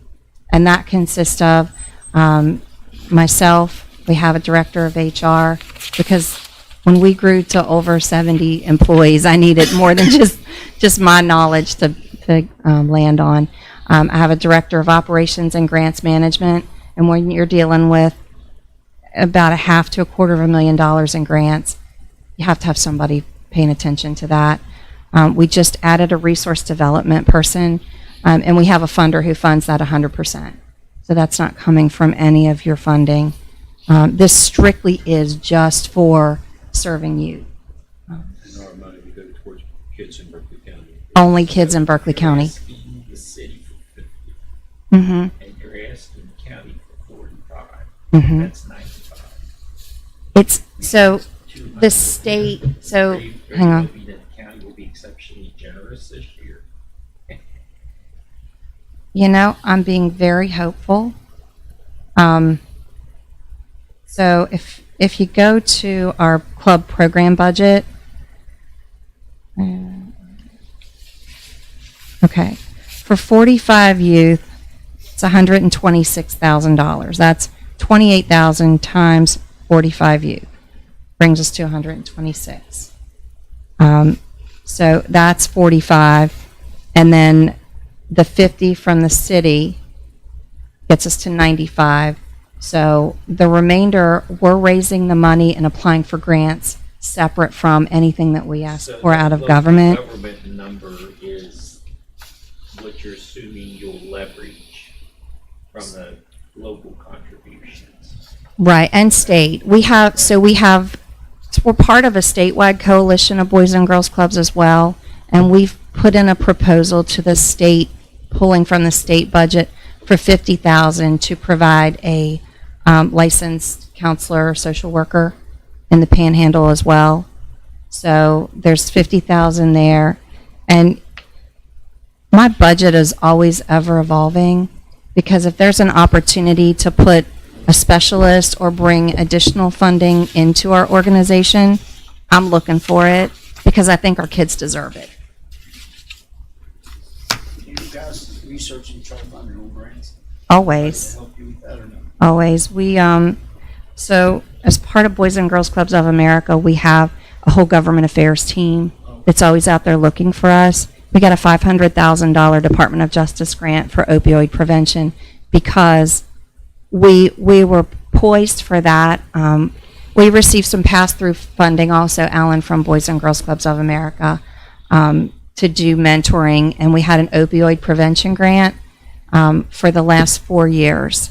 And now we're finding additional funds to replace that. That's always the beauty in grants. They don't want you to have them forever, I guess. So we have to either add on more services or apply to different entities. So through that, through the opioid prevention funding, they recognized that our club was poised to really go after a Department of Justice grant, which are the bigger federally funded grants. So that $500,000 we received in 2020, and we had a grant writer from Rutgers University who I partnered with, and I gave her needs assessment data, and we worked together on the narrative, and we were successful, and we're in process for that right now too. I try to balance it with what I think might be a possibility and what I know is a possibility. Budgets are a starting point. Sometimes they need to be adjusted a little bit. And sometimes I just keep reaching out into the community and saying, our kids are worth it. Our kids are worth it. And I think that's the important message here today is, and that's a very small assessment of what our number could be. You all know what the population growth in this county looks like. Somebody has to serve the kids. Can't be all Parks and Rec. I mean, Steve you was. serve the kids that need it the most, okay? You really do. And That's what's important. And I'm going to qualify that. That does not mean that a child that needs it most is only a poor child or only a child who has a single parent, because there's a child that is in this county whose parents are working outside of the area, and that child's at home alone. And you can't tell me that child doesn't need us most too. Right. So there's no income. I mean, we don't qualify kids based on income. We qualify scholarship based on income because those families do need a little bit more help. But the fact that we're there and we're present in this community and that we have been, for as long as we have. Stacey, I did have the opportunity to visit during the open house, and the facility looks great. I mean, years ago, we did some work on the gym floor when they first took over that facility. And I was not expecting it to look nearly as nice as what it does today. But really, the facility's a nice facelift, well done. And we're not finished yet. We got more there's to still some work more. to do. But the other thing is, I thought last year, and you maybe not, but did we not have a discussion about where you could partner perhaps with Parks and Rec on some different, I mean, did that, was it successful? Was it not? Did it not work? Or So we had the conversation. They invited us to the table. We tried to reintroduce that discussion, and I don't think the enthusiasm was quite there that we'd had before. So our plan is, and I'm hoping I'm not letting the cat too far out of the bag, but I've told some folks in the community, we're going to build a gymnasium in our back lot so that we can, we can have access to a gym when our kids need it, not necessarily only when it's available. And that doesn't take anything away. It references the amount of growth that we have in our community and the need.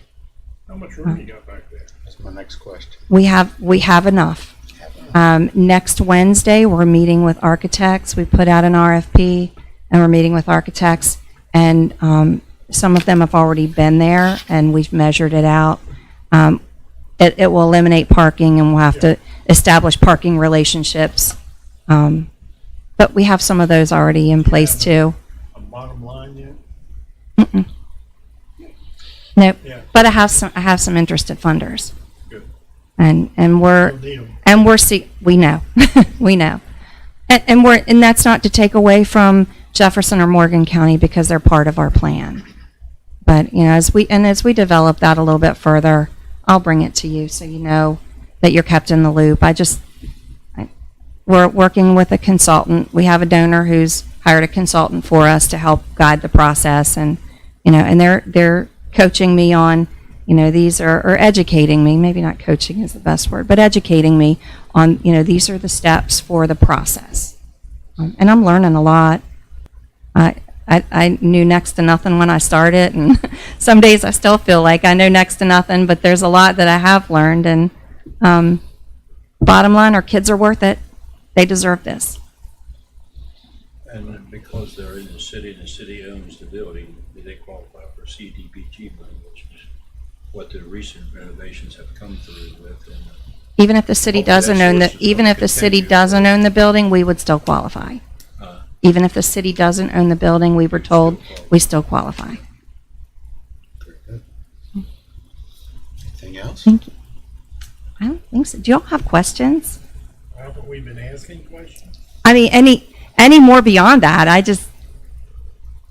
we appreciate what you do very much. And Thank you. and, it's a wonderful thing you do, and I hope we can continue to support you the best we can.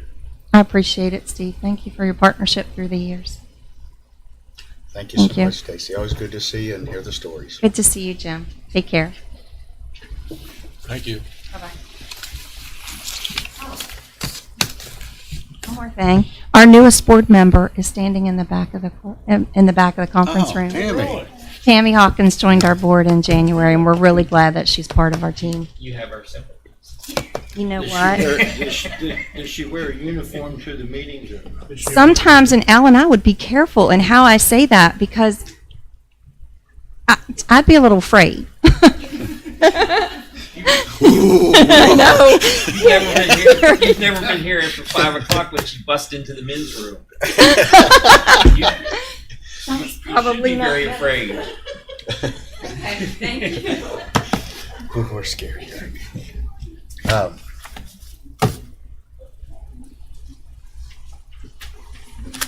I gotta, Mosey, I'm gonna turn this over to Eddie, and I will see you all, if not sooner, but Tuesday. Thank you, Eddie. You're welcome. Mr. Knoll, you're up, please. Yes, sir. I don't know if you want to bring those other two up with you or not. Well, I can believe that. I don't mean to walk out on you, but I've got a previous engagement with my wife and my granddaughter in Winchester. I understand, Jim. Okay, Okay, thank you. Go ahead, sir. Okay, so what I'm requesting is $140,000, and it's to update our sound system, which was last put in 1997. We were doing a lot of of extra concerts down there. We're bringing in Twitty and Lynn, working on the Alan Jackson tribute. We also we have our youth theater down there that we have over 110 kids that we work with. We have currently we have two shows going. We have Peter Pan going with 40 kids, and we just started a third program, a third junior program. We have 3 programs that we're running for the youth. One is the Youth Summer Theater Workshop. It runs the 4 weeks in July, and it has youth from the 4th grade up to the 12th, and that does a full 2-hour program.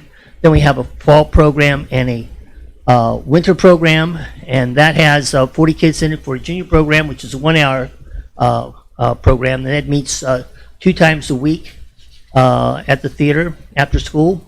And then we started a new program on Thursday, which is just for kids, and that goes from kindergarten up to the 5th grade. So we're getting kids acclimated into the arts, and also we have a lot of feedback from teachers and also from the parents that says that they also see an increase in their kids' grades and how they perform in their academics. Along with all this, we also have gotten we've been working on the lobby to show you what we progressed, because you granted us money for the marquee, which the marquee is in process now. We already made 3 payments for the marquee, and it's we'll find out in March when it goes up on the front of the building. But in addition to that, we've been working on the outer lobby.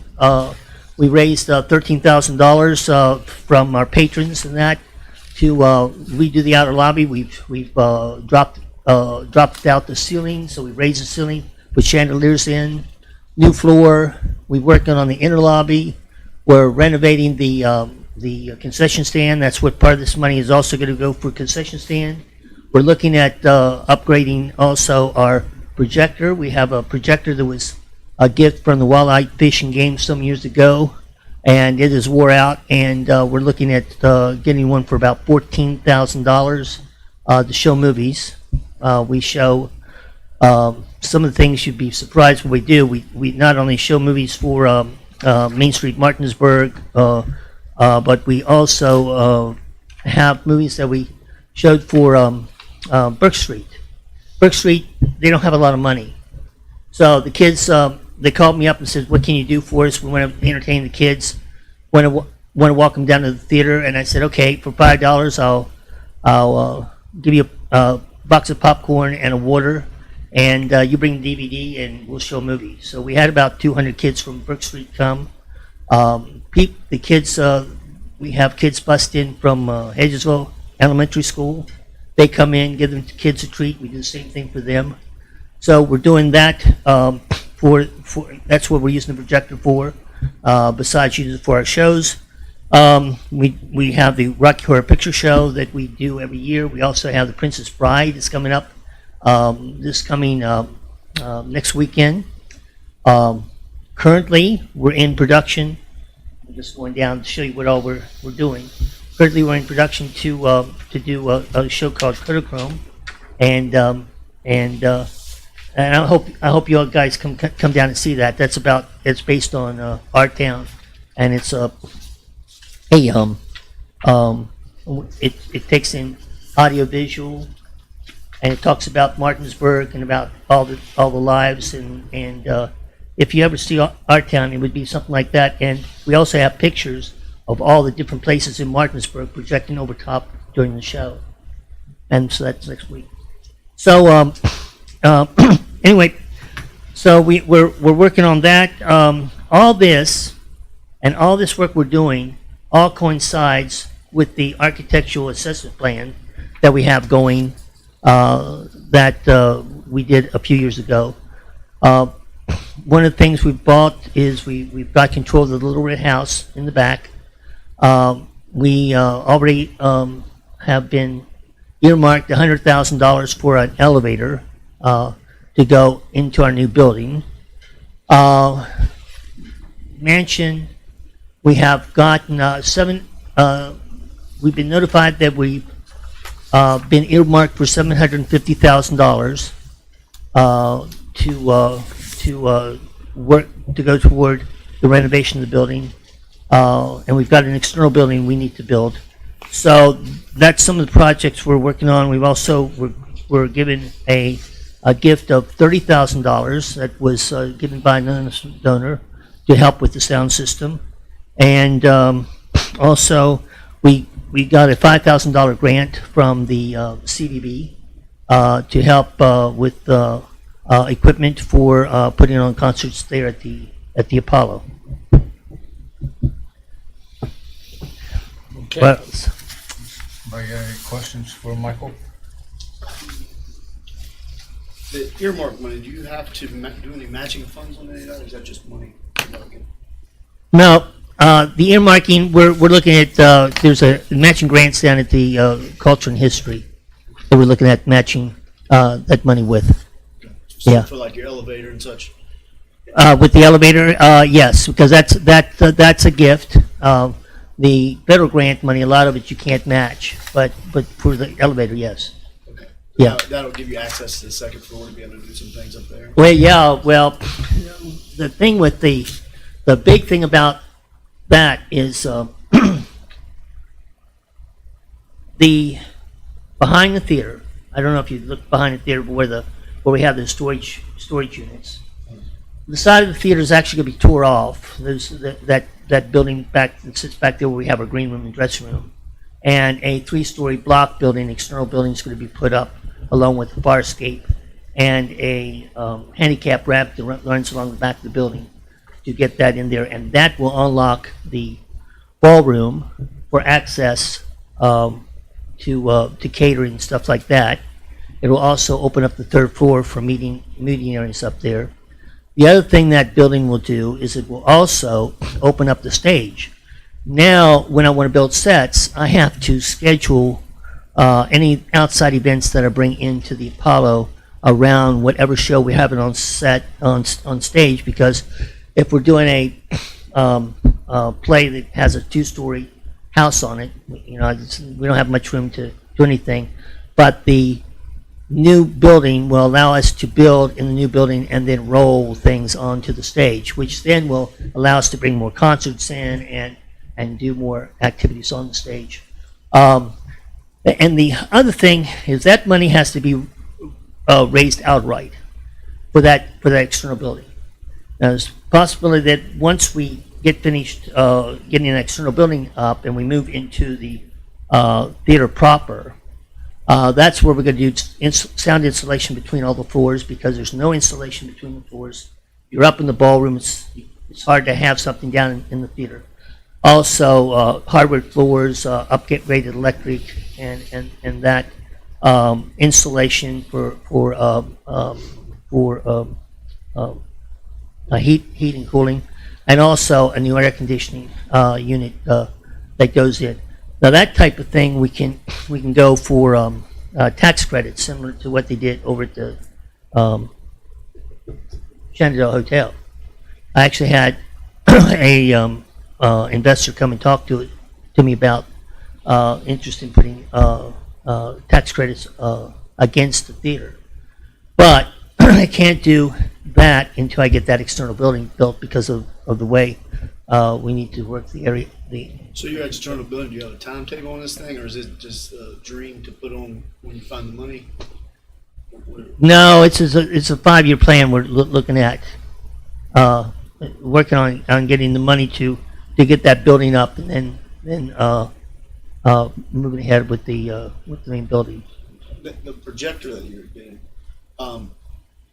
how large is the screen that projects? The screen is 28 feet wide and 14. It goes 14 high. 28. Mm-hmm. And I've got one now. It's a 4,000 lumen, and you really have to have the thing very dark. And the new projector is a 20,000 lumen. And like I said, it'll allow us also to do more things like showing arts films. I have people that are always asking me to show their films, like Danny Boyd and that, who's a local a person who's done that. I actually been contacted by Danny Boyd and Larry Gross from Mountain Stage to look at putting on a play that they wrote. So we're looking at doing that. Yeah. One more question. When you get this marquee on here, and if you pick up this projector, have you looked into doing like movie night for the public and charge money to raise funds for this building that way? If you show old movies and have a movie night downtown, there's not a lot going on downtown. So, people can maybe hit up dinner, then come over there and get a $5 movie or something. It's money in your pocket. You don't have a lot of overhead with it. I mean, I know that's something you don't normally do, but if you get this projector and you have that screen, would that be something you'd be looking to do? We could do that, yes, because with Swank, you can do movies that have been out like for 2 years. You can't do new movies, play anything because we'd be competing with Berkeley Plaza. I don't think you would have to. I think you could get people in there. I live downtown. I'm only a few blocks from you, and I think you could get people in there on a regular basis just by having something like that once a week, twice a week, if you have the availability of an empty building. And that could help you quickly raise funds to get what you need for the building, and it may be quicker than 5 years. Right. Yeah, and the sound and like I said, and the sound equipment goes with that too, as far as showing movies. Yeah, but yeah, that's a possibility because we've looked at doing like movie night or special nights, like Gone with the Wind. People. But there's not a lot downtown, and I think that could be a positive for you guys, and you may see a better revenue stream than you expected. Well, I'm going to Charleston at the end of the month, and one of the things, I've got a 2-day arts conference down there, and then I spend the day over at the Rotunda, and we put up a display from the Apollo over there, along with other theater groups from around West Virginia, and we talk about the economic impact that we have on the community. If you put $1 into the arts, on the statewide, you get $21 back. Federal money, you get $12 back. So, and we know we're making an impact because we used to go to the restaurants and ask us, but we've had Bricks come to us. We've had the Thai restaurant come to us. So we actually take bookmarks over and advertise about coming back to the restaurant to have a meal and then go see a show. Right. That ballroom, Michael, it's hold how many people once it's finished? 250. I've catered it. Yep, he has. Walking them steps is pleasant, let me tell you. That's a huge. I've carried tables up there and chairs, yeah. Yeah, I've carried the chairs, the tables, and the food. It's a lot of steps. Michael, I have not seen your renovations on the inside, but the outside facade looks great. I mean, it looks classy. Thank you. Looks nice. Yep. Looking forward to seeing that marquee up there. So am I. Feel like a child again, back in the old days. Well, Yeah. I'm hoping I don't get they don't have the marquee ready until November. Yeah. Because November I want it to be dark. Because I plan to get those lights that dance on the sky, and have a big lighting ceremony, light up. And the other thing we're doing, I don't know if you've noticed, if you drove by the theater, that in the windows we had different color lights lighting up to the window during the Christmas time. Well, on that ledge there, I want to put lights along the ledge and then light the whole building up. So the marquee will light up this, and the building will be lit up different colors for that. Yeah, I'm just 3 blocks away. I live on that street. Did you have enough money to get the elevator in now, do you think? No. I know you purchased the property so you can have the space to build. Yeah, so yeah, we got the property, and over where the county has given us as trailers, we've got the those will have to be moved, and then in that area is where the elevator shaft to go up. So that just gets us an elevator shaft in there, and then we've got to put the building around it. Yeah, and then the fire escape, the current fire escape we have in there will be moved to the back of the parking lot to service the building. Anything else? Thank you, Michael. Thank you. Thank you, your committee. I know those two are working hard for you. I don't know the other folks on your board, but you've got some good people there to help you, that's for sure. Yep, I have a lot of good people that work. You know, one of the nice things about doing theater is when you've done it for so long, the junior programs now and the summer program is actually have been run by alumni of the association. The director of the summer program is alumni. My daughter, who's a OR nurse down at the VA Medical Center, when she gets off, she goes to the theater and she does the junior shows twice a week, and does that. And then I have another student who is taking a sabbatical from college, and we got her as a stage manager. And we're also training her to be a director, and she's doing our After Kids program, which will start at 5 o'clock today. And then she looks like she's going to Shepherd, so with the going to Shepherd, she'll be able to still do the shows at the theater. Okay, thank you, Michael. You're quite welcome. Thank you. We have a break or not? We're good. We keep going. I'm good. Tim, you ready to go? Tim, we've got a home confinement day report and recovery resources. You got a half hour. And that's it. Hopefully we don't need that much time. We've been here since 9:30 this morning. I'll try and be brief. Yeah. Any particular order you want me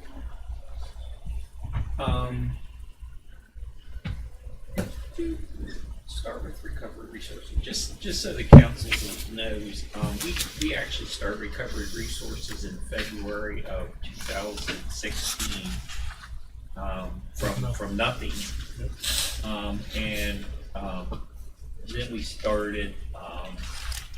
We took over the responsibility for Day Report Center in August of 16. So when we started Recovery Resources, we had one employee and no participants. And when we took over Day Report Center, we inherited 3 employees who were very good employees. Tim and Kathy being 2 of them. And we had a handful of participants? 5, 6. Yep. So kind of keep all that in mind, what's happened in just the past 5.5 to 6 years. And then when we took over home confinement, when we take home confinement over? January 2018. January of 18. We started, that was actually under the umbrella of the sheriff. So we started hiring a couple home confinement officers, and that only had a handful of participants. The participants that were enrolled, we couldn't find some of them. Yeah, it was 3 up and up. AWOL. So you just kind of use that as perspective. In fact, one of them was in regional jail. But just kind of keep all that in perspective as Tim, bracelet on still in as Tim goes through his report. And Tim and his staff have done just an extraordinary job, and it's probably one of our biggest successes. So whatever Tim wants, Tim gets. well, Eventually. Our community corrections programs are specifically for people whose drug problems have gotten so out of hand that they resort to criminal activity to support their habits. They get in trouble legally. If it weren't for community corrections programs, they're put into jail. Sent to ERJ, and you know how costly that can be, and it disrupts their family. I'll get to the community corrections programs in a minute. The Recovery Resource Center is available open to the public. Their main purpose is to assist people in the community with making resources available to them to get into the recovery lifestyle. They receive a lot of phone calls. They have a lot of random walk-ins. There are recovery meetings being held 6 days a week there. In 2022, there were a total of just shy of 2,000 people that attended meetings. Meeting attendance ranges anywhere from 2 people to 30 people. Average is about 10. There are three different grant-funded programs that are run through the Resource Center.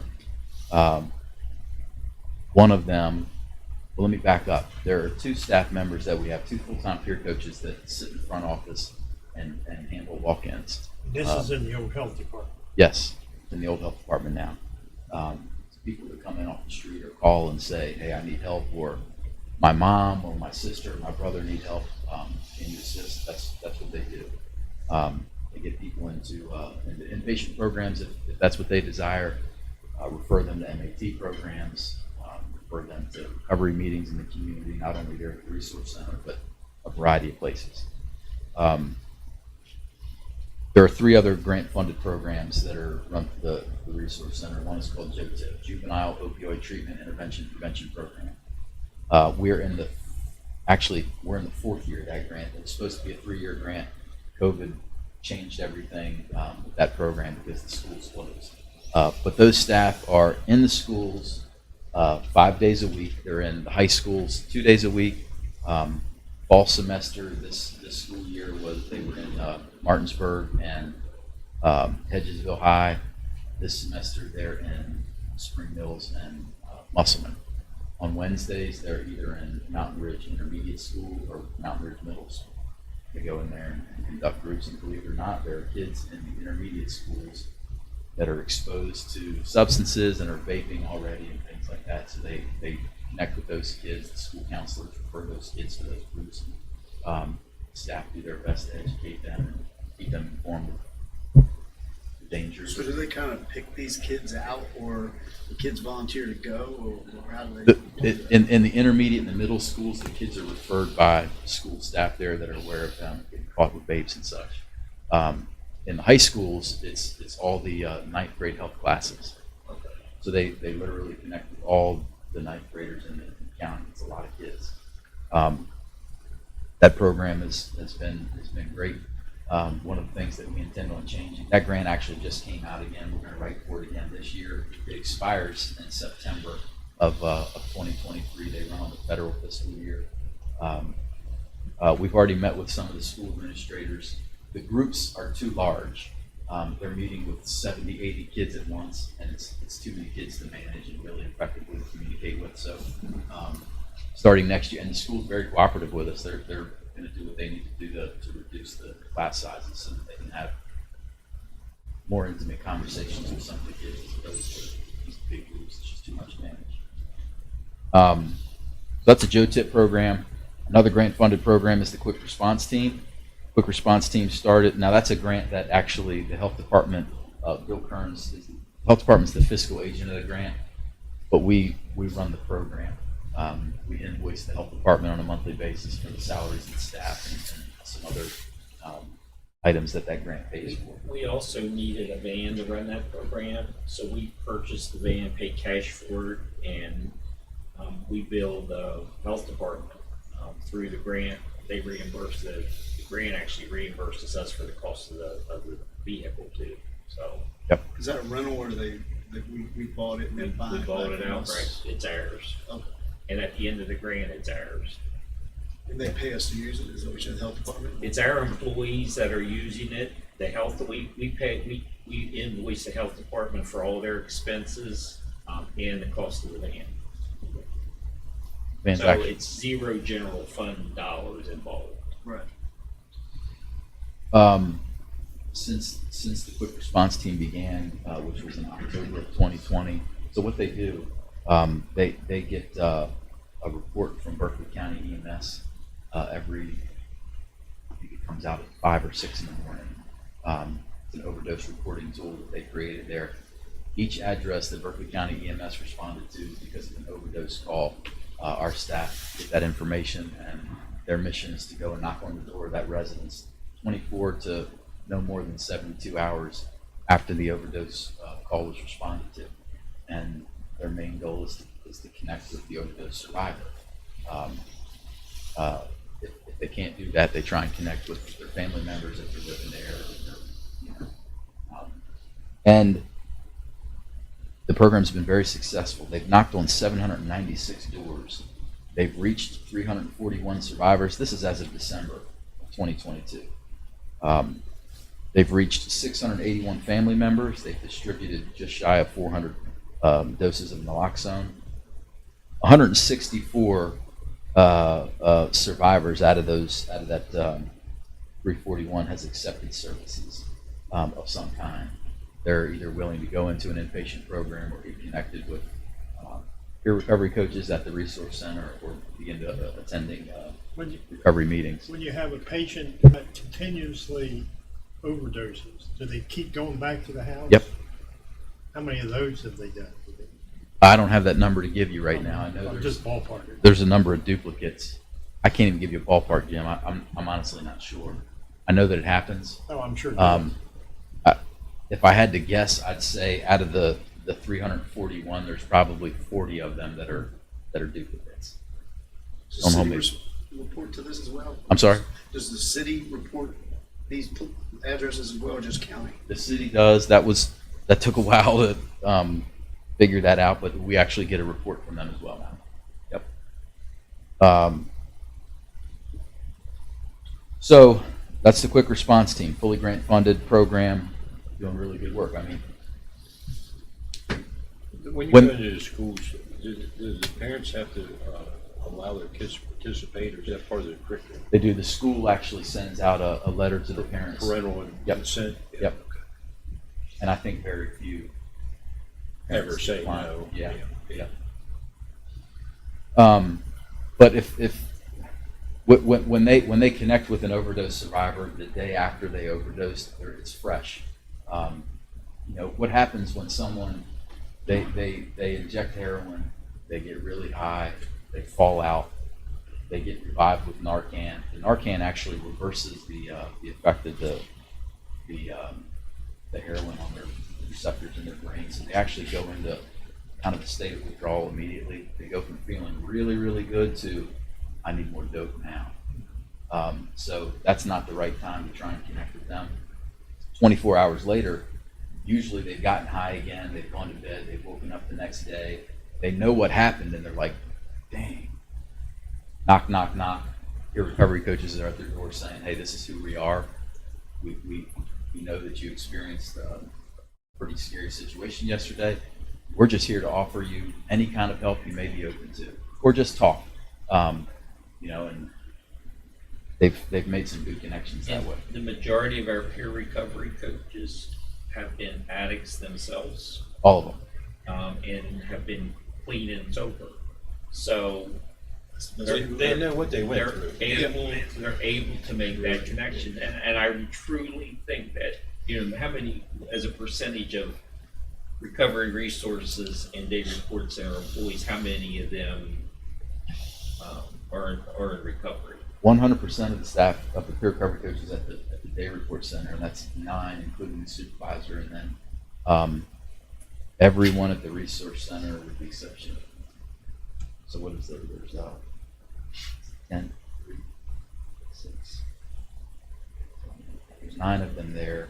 A couple of the Joe Tip facilitators are not, or one of them's not. So two staff members are not. All the rest are in recovery. So, and I truly think that's the reason absolutely. that our programs have been as successful as they can, because from the top down, they can relate. They absolutely.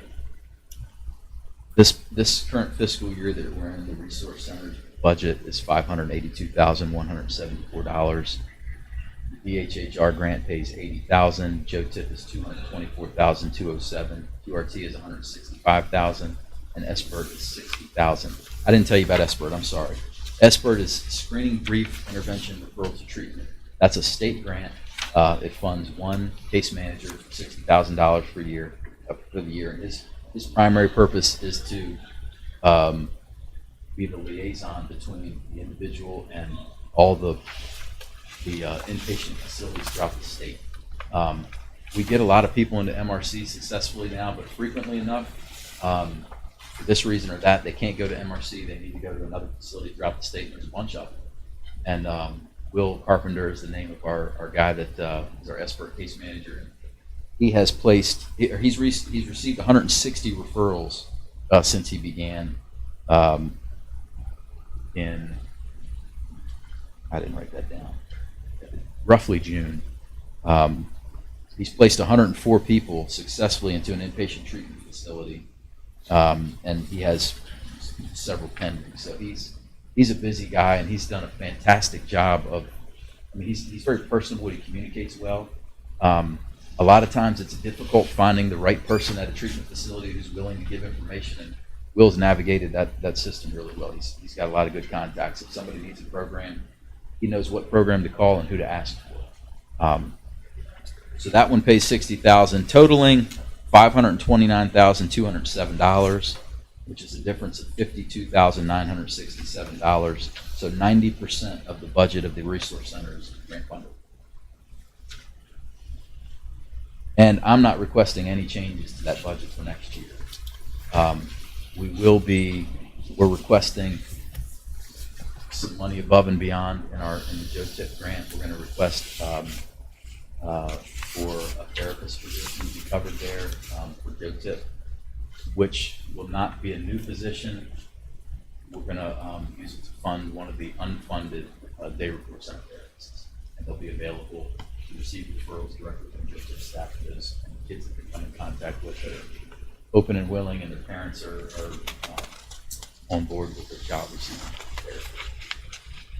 Tim, when they people go to a treatment center, where's the options around here? Mountaineer Recovery Center is the only option The one here in down Berkeley County. right now in Berkeley County, that's the only one, right? Yep. Yeah. That's the only inpatient. Yep. Have you heard of any? I heard a rumor about a rehab center. A company bought it out of California, Camp Tomahawk, and that there may be a treatment center going in there. So I literally just heard that rumor today. Okay, I heard it yesterday. So yeah, I've Maybe been it's questioned true, I several don't know. times about it. I said, we don't know anything about it unless it's a private entity. So, there's a lot of private treatment centers, obviously, that are really high quality centers that, of course, they charge a lot of money for you to be there. But That's a beautiful facility. yes, it is. Yeah.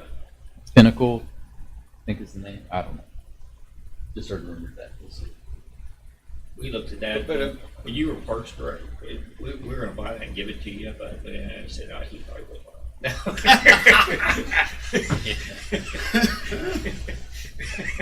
I wish those ARPA funds were around. Tim, before you move on, and I know it's from recent conversations we've had, it's kind of a sore subject with us right now, but you might just briefly mention the harm reduction program. Harm reduction program is funded by a state grant that the health department administers. Angie Gray, who's really started the harm reduction program and started that just recently. Angie's works for WV Medicine now. Someone else was filling in there for a period of time, but literally just over the last couple of days, Bill decided that he wanted the resource center, Katie Morgan and her staff, to lead the charge there with harm reduction programs. So We're taking over harm reduction. Really? The grant's going to come through the health department, but we're going to fully. Well, the health department has been stressed with total lack of funding. Well, total Not lack funding, of other but things too, Jim. So way to spend funding. Tim met with me earlier this week, and we've been carrying the load for some time now anyway. So Where would you hold it? it'll still be there. Oh, Yep. But we're gonna stay up. Is that the thing where people go to the health department on Wednesdays or whatever and meet with people? That's something. Well, they call it. They used to call it needle exchange, but it goes beyond that. oh yeah. Yeah, they deal with family planning. And There's a lot of people. organizations there. Right. Well, for a while there was a state police car parked there, and they put a big sign on it so that people would come in because they thought that they wouldn't come in because they thought the state police was in the building. A lot of people in the community who there are people that frown upon the whole idea of a needle exchange program. They see it as enabling. Well, I promise you, heroin addicts are going to inject heroin. Oh yeah. If they do not have access to clean needles, they're going to reuse needles. They're going to steal them. They're going to do whatever they can. I mean, they're going to shoot dope with puddle water. So the idea there is you know what, if they're going to do it anyways, why not make it as safe as we can for them? They're in front of us now every week, and we're having, like, it's primarily peer recovery coaches that manage this thing. They talk with them, they check in with them. They always, are you ready to get help? We're here for you when you're ready. All from other services. They provide disease testing, Hep C testing, HIV, you know, all this kind of stuff. So there's a lot of value there. And Kanawha County is in the midst of a Hep C outbreak. I mean, terrible. And, you know, and they do not have a needle exchange program because they just. They did away with it a couple years ago. Yeah, and, you know, it just goes to show you the importance of this harm reduction program. Right? And there's a lot of people that they've gotten into treatment through that program over the last few years that they've been doing it. That would not have happened if it weren't for it. So they're intervening in one more addict's life and getting them healthy. Will that go? Somebody might have asked. Is that going to happen at the health department, or are they coming to one of our At the health facilities? department. Yeah, it's been going on there for a while, right? Several Yeah, years, but I know that there was some trouble within the facility there with our harm reduction people. Yeah, well, you know, as far as access to some of the public areas, and we've worked all that out, and you know, the bathrooms. I mean, yeah, I think at this point, Bill's just so frustrated with some of the support he's gotten from some other agencies other than us that he just, you know, we've been more and more involved over the years. It just makes sense for us just when's this happened? Or has it already? It's yesterday. Oh, yeah. So Tim talked to me earlier this week, and I said, let's just, so your we people can do it from, better anyway. So Oh, let's no just doubt about that. do it.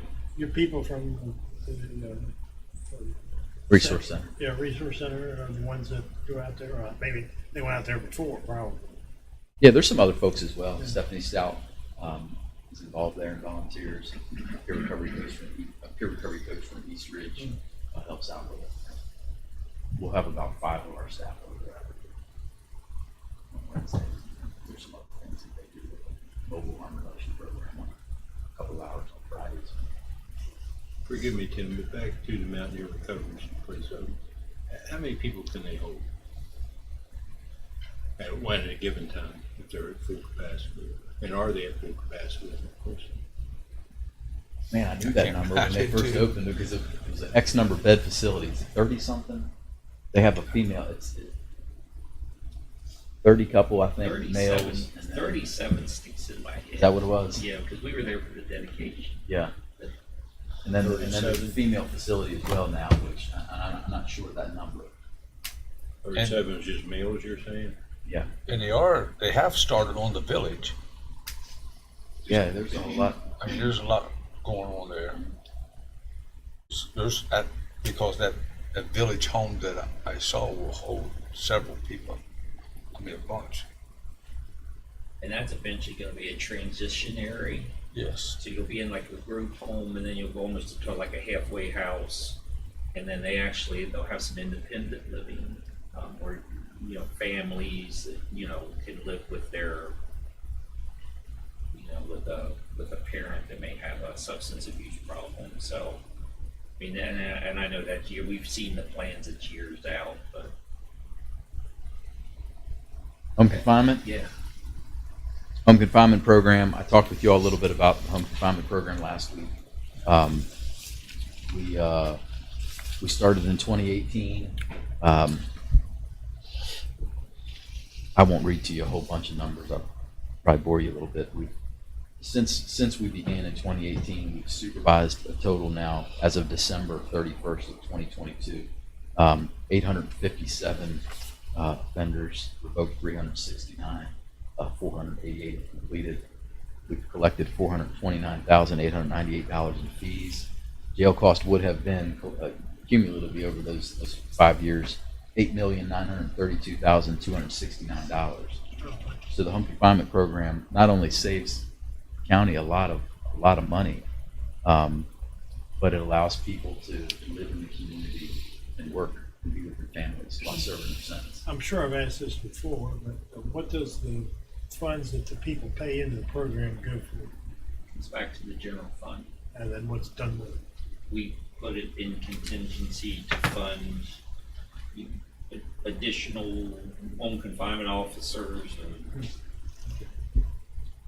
The only, well, I'm sorry. When you look at when I give you a budget revision, it's at 382, it's called refunds and reimbursements. That's some of that money that goes through there. Last year, I asked for $2,000 in travel funds. I'm requesting an increase there to $4,000. There are a lot of trainings that are face-to-face trainings that disappeared as of 2020. Well, they're starting to reappear again, and I want to get these guys back into some of them. There's some really good trainings that happen in Richmond for investigative techniques and such. So I'd like a little bit more money there for travel. Same amount for training and education, $10,000, and then contracted services. We're currently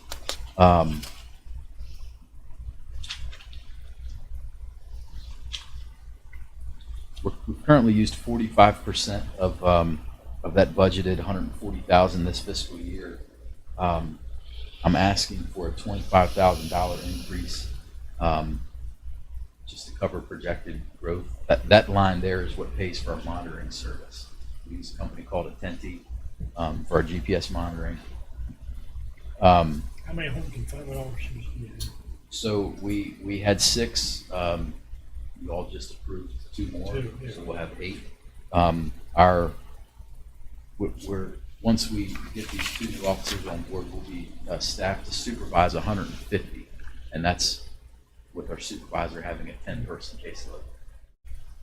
So I'm also asking for 1 more supervisor for you all to provide to me. Back up there a minute. What did you just say again? So you're going to be at 8, and one of them will be a supervisor, is what you're saying? We currently have a supervisor. Okay. As the program's grown, he really needs to tend to some administrative duties in the office a little more than being out on the road. So he can manage a 10-man caseload efficiently and still handle those responsibilities. So that'll put our cap at 150. Organizationally, we have a division. Tim is the division director, reports to me, but under Tim are 3 department heads. He has a department head for recovery resources, he has a department head for home confinement, and he has a department head that kind of oversees everything but behavioral health, right? Behavioral health's kind of, Aaron's different. So that way he's not being stretched in 40 different directions. So that small travel increase, $25,000 increase in contracted services, and I'd like to be able to have 1 more officer. Just suspected potential growth next year. When the time comes, I don't believe it'll be July 1st, but it's possible midway through the next fiscal year, I may say I need to add another officer. So I'm asking for some money to be placed in contingency for that purpose. We would park that in contingency for home confinement. Yeah. Who recommends these people for this program? Prosecuting attorneys and defense attorneys. Yeah. And we had a waiting list of 49, you said the other day. And so in my opinion, if we have waiting lists, we keep hiring people until we can make sure no one's on the waiting list. It's certainly saving us $50 a day for everybody that. In 2018, we had a hard time convincing the judiciary and public defender's office and prosecuting attorney's office to refer because they had had such a bad experience.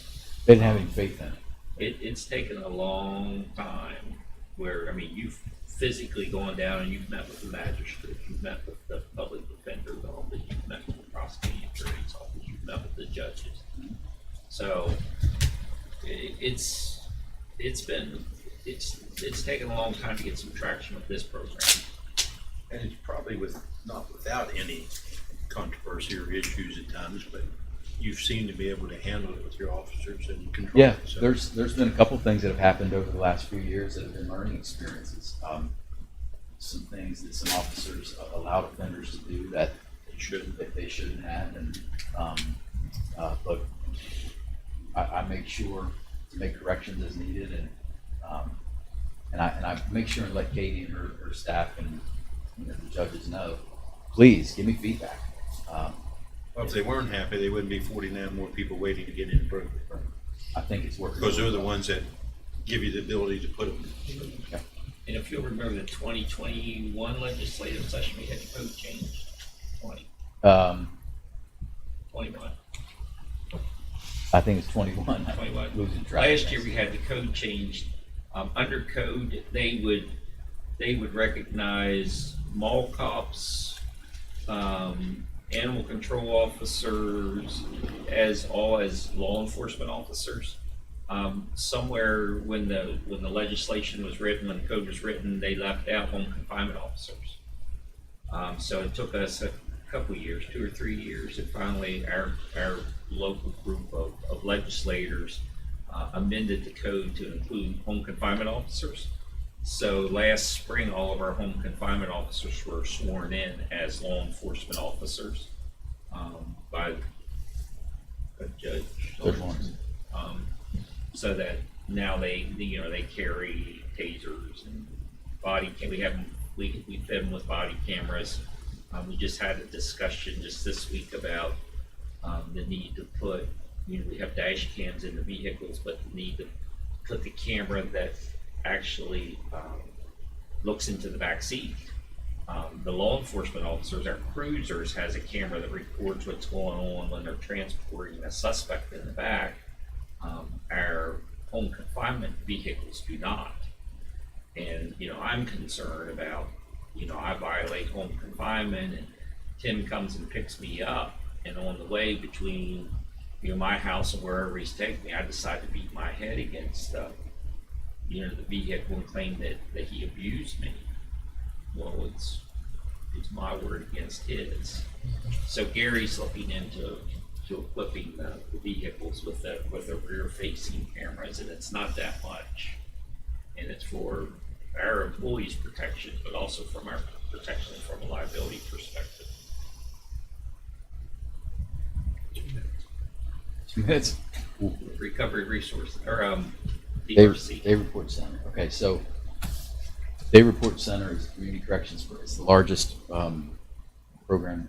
community corrections program we have here in Berkeley County. It is specifically for people whose drug addiction has gotten so out of hand that they're committing crimes. So 100% of our folks are under legal supervision, with the exception of our juveniles who are now being referred. And not all of those kids are under legal supervision, but 100% of our adult population are. So prior to the Day Report Center existing, if you're on probation or parole or home confinement, or you are on a unsupervised probation term for magistrate court for possession charge or whatever, and using substances, jail was the only place to send those folks. That becomes a revolving door. So the Day Report Center began, and our purpose is to give these folks an opportunity to engage in treatment and drug screening and supervision in the community in lieu of incarceration. So let's do this math real quick. We've hovered around 320 active participants over the last 6 to 8 months. 300 times $48.25 a day is $14,475 a day. Multiply that by a year. 300 times $48.25 times 365 days, $5,283,375 a year.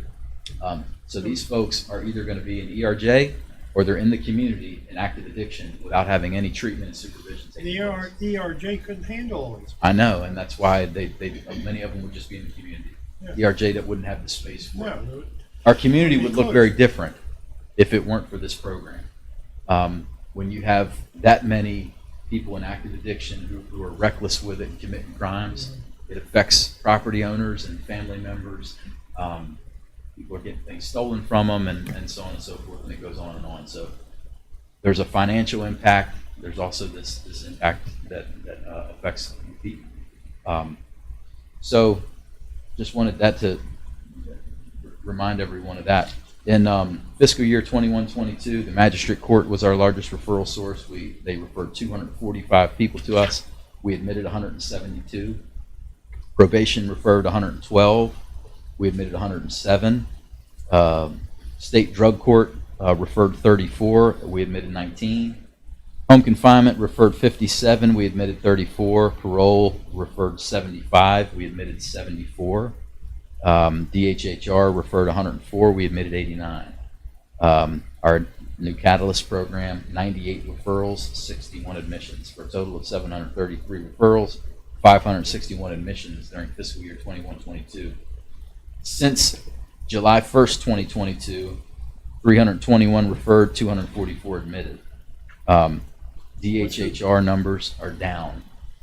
What's the difference between referral and admitted? We don't accept violent offenders, or, I mean, there's sometimes people say, send me to jail, I'm not going. Yeah, so there's always fewer admissions than referrals received. Yeah, that's, and if you remember, we took over the DRC, particularly we were gonna put it down at 750 Baltimore Street. They didn't want the criminals in the neighborhood. And we tried to explain to everyone that these were nonviolent offenders. We weren't putting, rapists and, burglars and murderers in the community. These are all nonviolent offenders, and the goal was to get them treated and keep families together. I knew, I was there when the Meadowbrook raised holy hell.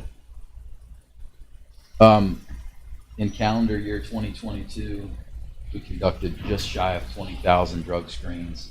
Our number one, there are medical professionals in the community that don't like me mentioning this, but it's true. The number one abused substance is unprescribed Suboxone. We had 2,061 positive specimens for people using buprenorphine, Suboxone, which is unprescribed. It's because it's overproduced and overprescribed now. It's an addictive drug. It's meant to treat addiction, and it's appropriate for long-time IV drug users who have been in and out of treatment programs and just can't get it right. A drug like that is very appropriate for that sort of person, but what they're doing now is they're giving it to anyone that wants it. A 17-year-old kid used heroin 2 times. I need Suboxone. They give him a prescription for it. It has high street value, so it gets sold. They prescribe way more than a person needs. 2 8-milligram strips per day is what's prescribed. The average heroin addict that wants to avoid getting sick and going through withdrawal can eat a quarter strip a day and get by. So that's the number one abused drug. Number 2 is THC, marijuana, and number 3 is fentanyl.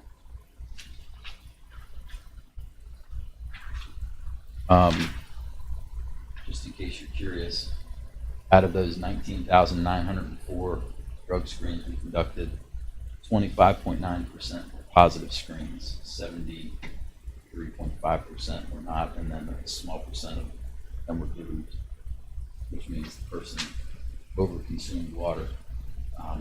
We have measures in place to test for that, creatinine levels and such. We can tell the person intentionally overconsumes water to flush their system out.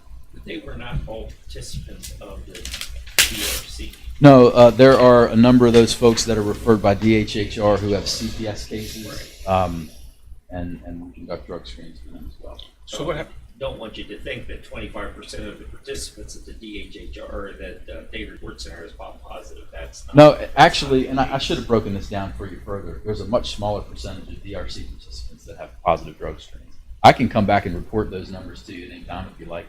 If you'd like a more detailed reporting of. So what happens is, folks, like magistrate court sends somebody to you, and then you get them into the program, and they fail their test. Then what? If they fail their drug screen, well, it depends on what they're using. If they're fentanyl users, none of them want to go to an inpatient program. They all beg and plead not to be sent. So generally, we'll give them 1 week because they swear they'll stop using on their own. So we'll give them 1 week. If the fentanyl's still in their urine after a week, we require an inpatient admission to a detox program. So they go to the hospital and get medical clearance, and then we plug them in wherever we can get them a bed. There are no detox facilities right now in Martinsburg. So for detox, we have to send them to different places throughout the state. If they complete detox successfully, we bring them back. We get them into Mountaineer Recovery Center or another inpatient bed. Detox, straight from detox to another inpatient facility for 28 or 30 days. If they successfully complete that, then we bring them into our outpatient program and treat them here at the Day Report Center. Not knowing anything about this, but can you just say, I'm on fentanyl, but I'm going to drop it for a week? That's kind of like, that sounds to me like a bit optimistic. Oh, well, yeah.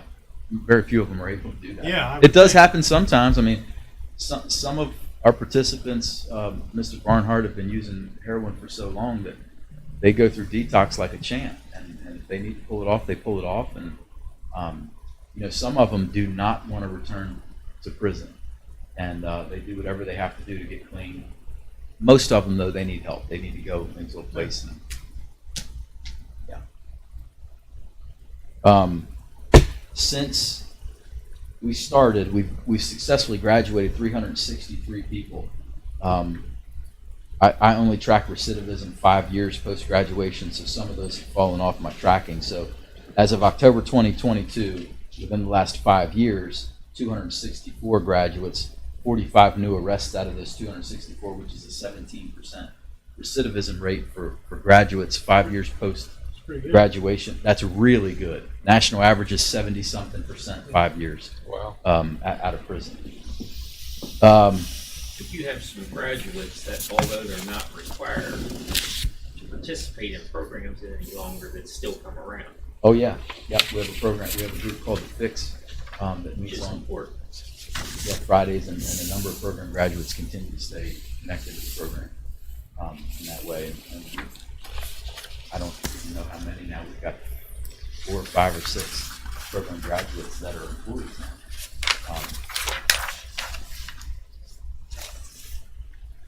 According to the National Institute of Justice, almost 44% of criminals released returned before the first year out of prison. In 2005, about 68% of 405,000 released prisoners were rearrested for a new crime within 3 years, and 77% within 5 years. Well, our recidivism rate is 17.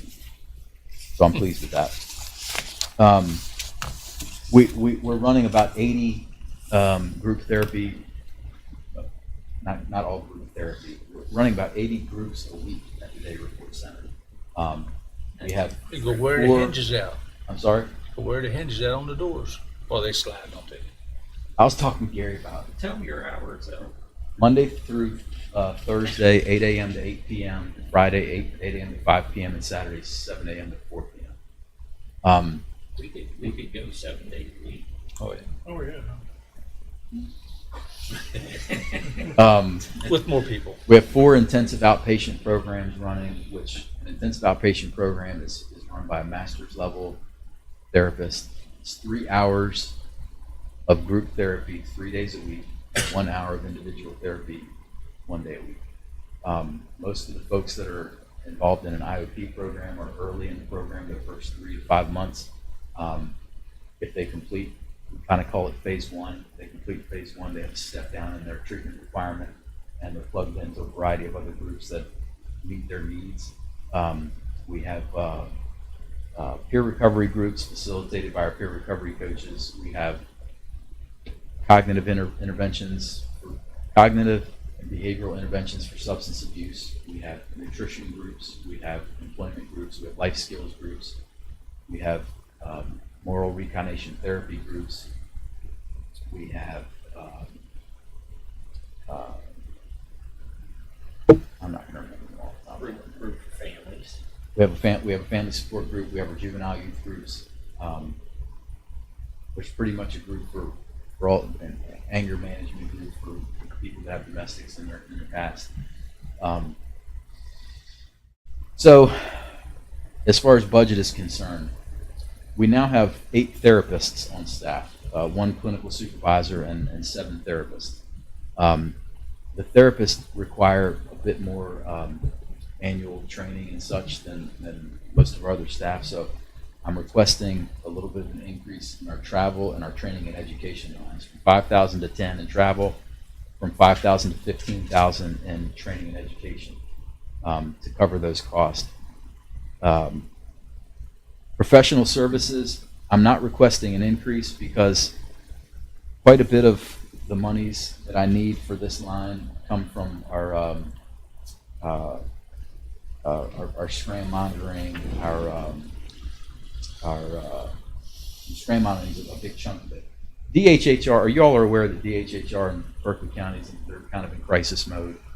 Their staff have been depleted. They're having trouble. I think the whole state is in the DHHR. Well, yeah. They're actually trying to divide the HHR into 3 different revisions right now, which is a mess. Because of they're having so much turnover and not many, they have a lot of open positions. Well, they refer a lot of folks to us for these different things, strain monitoring, drug screening. So those numbers are all down. I don't expect that to last forever. I expect that to kind of get back to where it was. But because it's down this year, it's going to take a little while for them to reverse course. I feel good about not requesting an increase for professional services next year. Contracted services, the same thing. Darn near 100% of that is drug screening. And with that drop, I think we'll be fine for next year, staying at 200,000.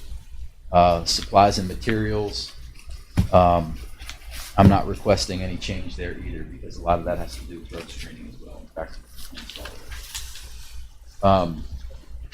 financial update: the grants that we have in place that feed the DRC, HIDA, $275,000. Catalyst, which is also HIDA, but that's specifically for our juvenile program, $239,464. Community corrections, $244,000. Justice Reinvestment Initiative, $149,902. Adult Drug Court Grant, $186,177. Bureau of Justice Assistance COSAP Grant, $300,000. Workforce West Virginia, $24,000. West Virginia COSAP, $34,262.43, totaling $1,452,805.43 in grant revenue that we received. Do you think that'll continue? Yes. Additional revenue streams. I expect you'll double that next fiscal year. Well, I hope so. No, I expect that the SAMHSA grant that we just missed this year, $1 million. $1 million a year for the next 3 years. I give it a 90 to 95% chance we'll get it this year. The revenues that we've established, that we received July 1st, 2022 through December 31st, 2022. Adult Drug Court per diem, $45,863. You want me to just read you the totals, or do you want to hear all these individually? DHHR drug screening, $208,280. Motive care, I'm not going to admit it's $200, but it's now up to $1,000 a month. Our parole per diem, $39,103.10. One-time drug screening, court-order drug screening, $9,886. Strain monitoring, $7,975.50. GPS DHHR, $12,558. Workforce West Virginia, $12,000, totaling $323,867. Multiply that by 2 to cover July through June. I expect our revenues for this fiscal year to total $647,734. Add that to our grant revenue, we're looking at $2,124,539.43. That does not include Medicaid billing. The Medicaid billing finally is starting to get traction. The last piece, what's the name of those modules that Aetna and Blue Cross? So there's traditional Medicaid, and then there's the managed care organizations. There's the health plan, Unicare, and Aetna. So we started billing in September. Since September, we've billed for $70,045.58. In January alone, we billed for $37,609.28. But that's for 111 participants who currently have Medicaid. Well, we can't bill for our participants who have Medicaid until Erin, our clinical supervisor, meets with them and does an assessment. She has to get a diagnosis, and they have to be, that has to happen before they can be eligible for billing. So there are still because she had so many people to do and she still has other responsibilities, she's fitting them in as we can. She still has 76 more people to assess. So there's 40% of our active Medicaid population right now who are receiving treatment there that we're not billing for yet because they haven't been assessed. So I think a very safe projection to make is that once all these folks are done, is that we'll be billing for about $63,359 a month. And that's just based on our current numbers. That'll increase as we grow. So that's $760,311 per year. So, and then if we get that grant that Alan mentioned a minute ago, we're going to be quite profitable. The Medicaid billing, we just saw our first payment in December. I don't remember. It started coming in roughly around here. Yeah. Right now they're still under COVID guidelines. Yeah. So they're actually paying us more than we're billing, because the federal government says they can. And they'll only do it through ACH. So we have all of that being directly deposited. We set up a special revenue account that's being directly deposited in a special revenue account that doesn't fall under the general fund.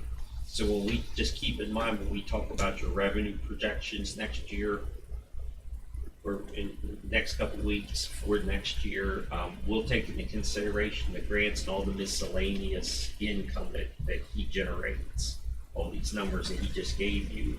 But the Medicaid payments are not part of the revenue. It's not part of my revenue projections for that, because we're putting that in a special revenue account so that if these grants ever start drying up in the future, which we don't anticipate they will in the next probably 5 to 10 years anyway. Oh no! If anything else, they'll continue to increase.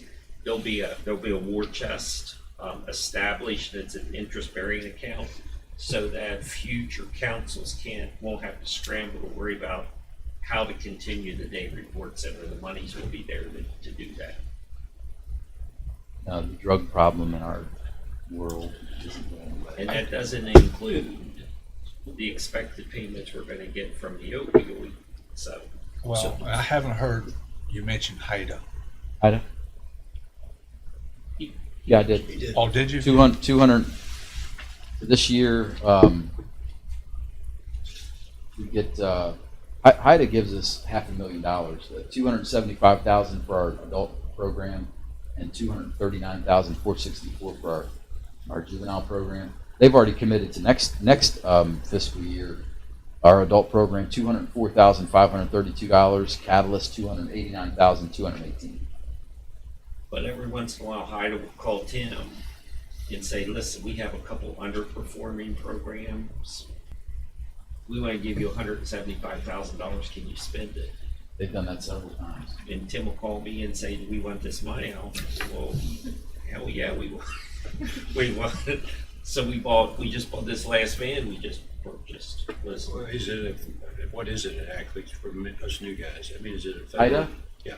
High intensity drug traffic area. There are different HIDA regions all across the country. We're part of the Washington, Baltimore. We're in the Washington, Baltimore. Yep. Okay. They've been very supportive. And it's federal money, obviously. Yep. Yeah. The Medicare. Oh, excuse me. Medicare, though, or Medicaid. It's not Medicare. It's Medicaid. That's the people who don't have health insurance themselves. And Medicaid is actually a state finance program, where Medicare, of course, is federal, national. And so those people qualify under Medicaid if they don't have health insurance. It's not whether or not they have health insurance. It's based on income. So if their income's under a certain, then they qualify for it. Yep. Can get help. Yep. But you can't bill like someone that doesn't qualify for insurance, through their insurance. No, they have to have active Medicaid. They have to be active Medicaid Yep. when they qualify. Yep. But you can bill for it. Yep. And we have a portion of our population of people that they want to work, and they make a little more than that Medicaid, but they can't afford private insurance. So we have a number of people that are just uninsured. We still provide. So we don't require insurance to provide services to them. Right. Right. But those that we're able to bill for, we do. And that's something you just started, yeah. The Suboxone issue, are they trying to crack down on that or fix that, or is that going to The be pharmaceutical companies are more powerful than God. Is that going to be the next pharmaceutical lawsuit? It probably. You know, the difference is, you know, they went from overproducing and overprescribing OxyContin and oxycodone, which you can overdose from that. Buprenorphine, you can't overdose from it. So I think that's going to keep them safe. But they're literally both physically and psychologically addictive substances. This one caused this problem, and they got their hands smacked. So they started creating this drug, which is supposed to treat addiction, but it's an addictive drug. It's bizarre to me. But there are people in our community that don't want to hear me talk about it because it's supposed to get them off the heroin, but it just puts them on something. It doesn't do a thing to treat the root of the problem, the addiction. Right. The addiction is the problem, and they think that giving an addictive drug because it's a safer alternative is treating addiction, and it's not. But that's a losing battle for me because in order to be eligible for federal and state grants, you have to be supportive. You have to either provide MAT or at the very least support it and have local practices that you refer your folks to. There's probably a third of our population at the Day Report Center participants who have prescriptions for MAT, and you know, we do like that. Anything else? Oh, and I'm requesting one more case manager for next fiscal year for projected growth. I arguably need one now, but I can get by until July 1st. After that, though, I really don't have anywhere to put anyone. I can accommodate one more as far as space is concerned, but not really beyond that. Of all the programs we do, this is, I mean, not only is it paying for itself through grants and miscellaneous revenues, but I mean, what it's done, the impact that it's had on this community. What are we doing about the addition? We have one final meeting. You'll be off. Tim's gonna be out on medical leave, so it's while he's out, but before I go out. Yeah, the 9th to finalize the plans, and then it'll be on the street. And we should be pretty good budget-wise. We overestimate. We figured $400 a square foot for that building. If it comes in over $400 a square foot, just kill me. Well, just tell them we don't need gold toilets. That's a lot. We've never ever spent $400 a square foot for renovations or construction. But if it doesn't though, and say it only costs $9 million instead of 10. What happens to the other? We've already got that. We've already borrowed the money. There's a 5-year call, so we'll take that money and we'll pay down another bond. We could do that. Mm-hmm. For example, when we renovated the Day Report Center in 2020, that's when we floated the bond. We floated it's called a 2020A bond. We had $240,000 left, which we just left lay there. When we decided to do the renovations, we took the residual amount of the 2020A bond, and we've now exhausted that bond. We paid the majority of the architectural and engineering fees for the design of the addition. So, and we didn't pay off any of the other bonds because that's one of the bonds we got at 166, 167. So it didn't make sense for us to use that bond money to pay off another bond. So, thank you. Thank you all. Tim and his staff do an incredible job. Questions? If you don't run off, I'm going to talk to you as soon as we recess. If HD and Steve, if you haven't had an opportunity to go through the Day Report Center, That's what I made you to schedule that. We talked already. I think it would be, if you could spare, an hour, it's well worth. I was hoping to do it tomorrow if you're gonna be around. 11 o'clock in the morning. Does that work for you? Yep. Doesn't? You want me to meet you over there, Tim? Sure. At the Day Report Center? Yep. Okay. 11 o'clock be I'll fine. meet you there tomorrow morning. at 11. Yeah, Okay. There's not another program like it in the state. I wouldn't think. So you don't have to hang around now. We just resolved it. Thank you. Thanks, Jim. Thank Okay, you. thank you all. Talk to you at, what, 6:30, 7 We'll see. tomorrow? Let the record show that there is nobody here for public comment. Mr. Barnhart, Well, thank you, Mr. President. Move to recess. we are recessed. Let's go like that.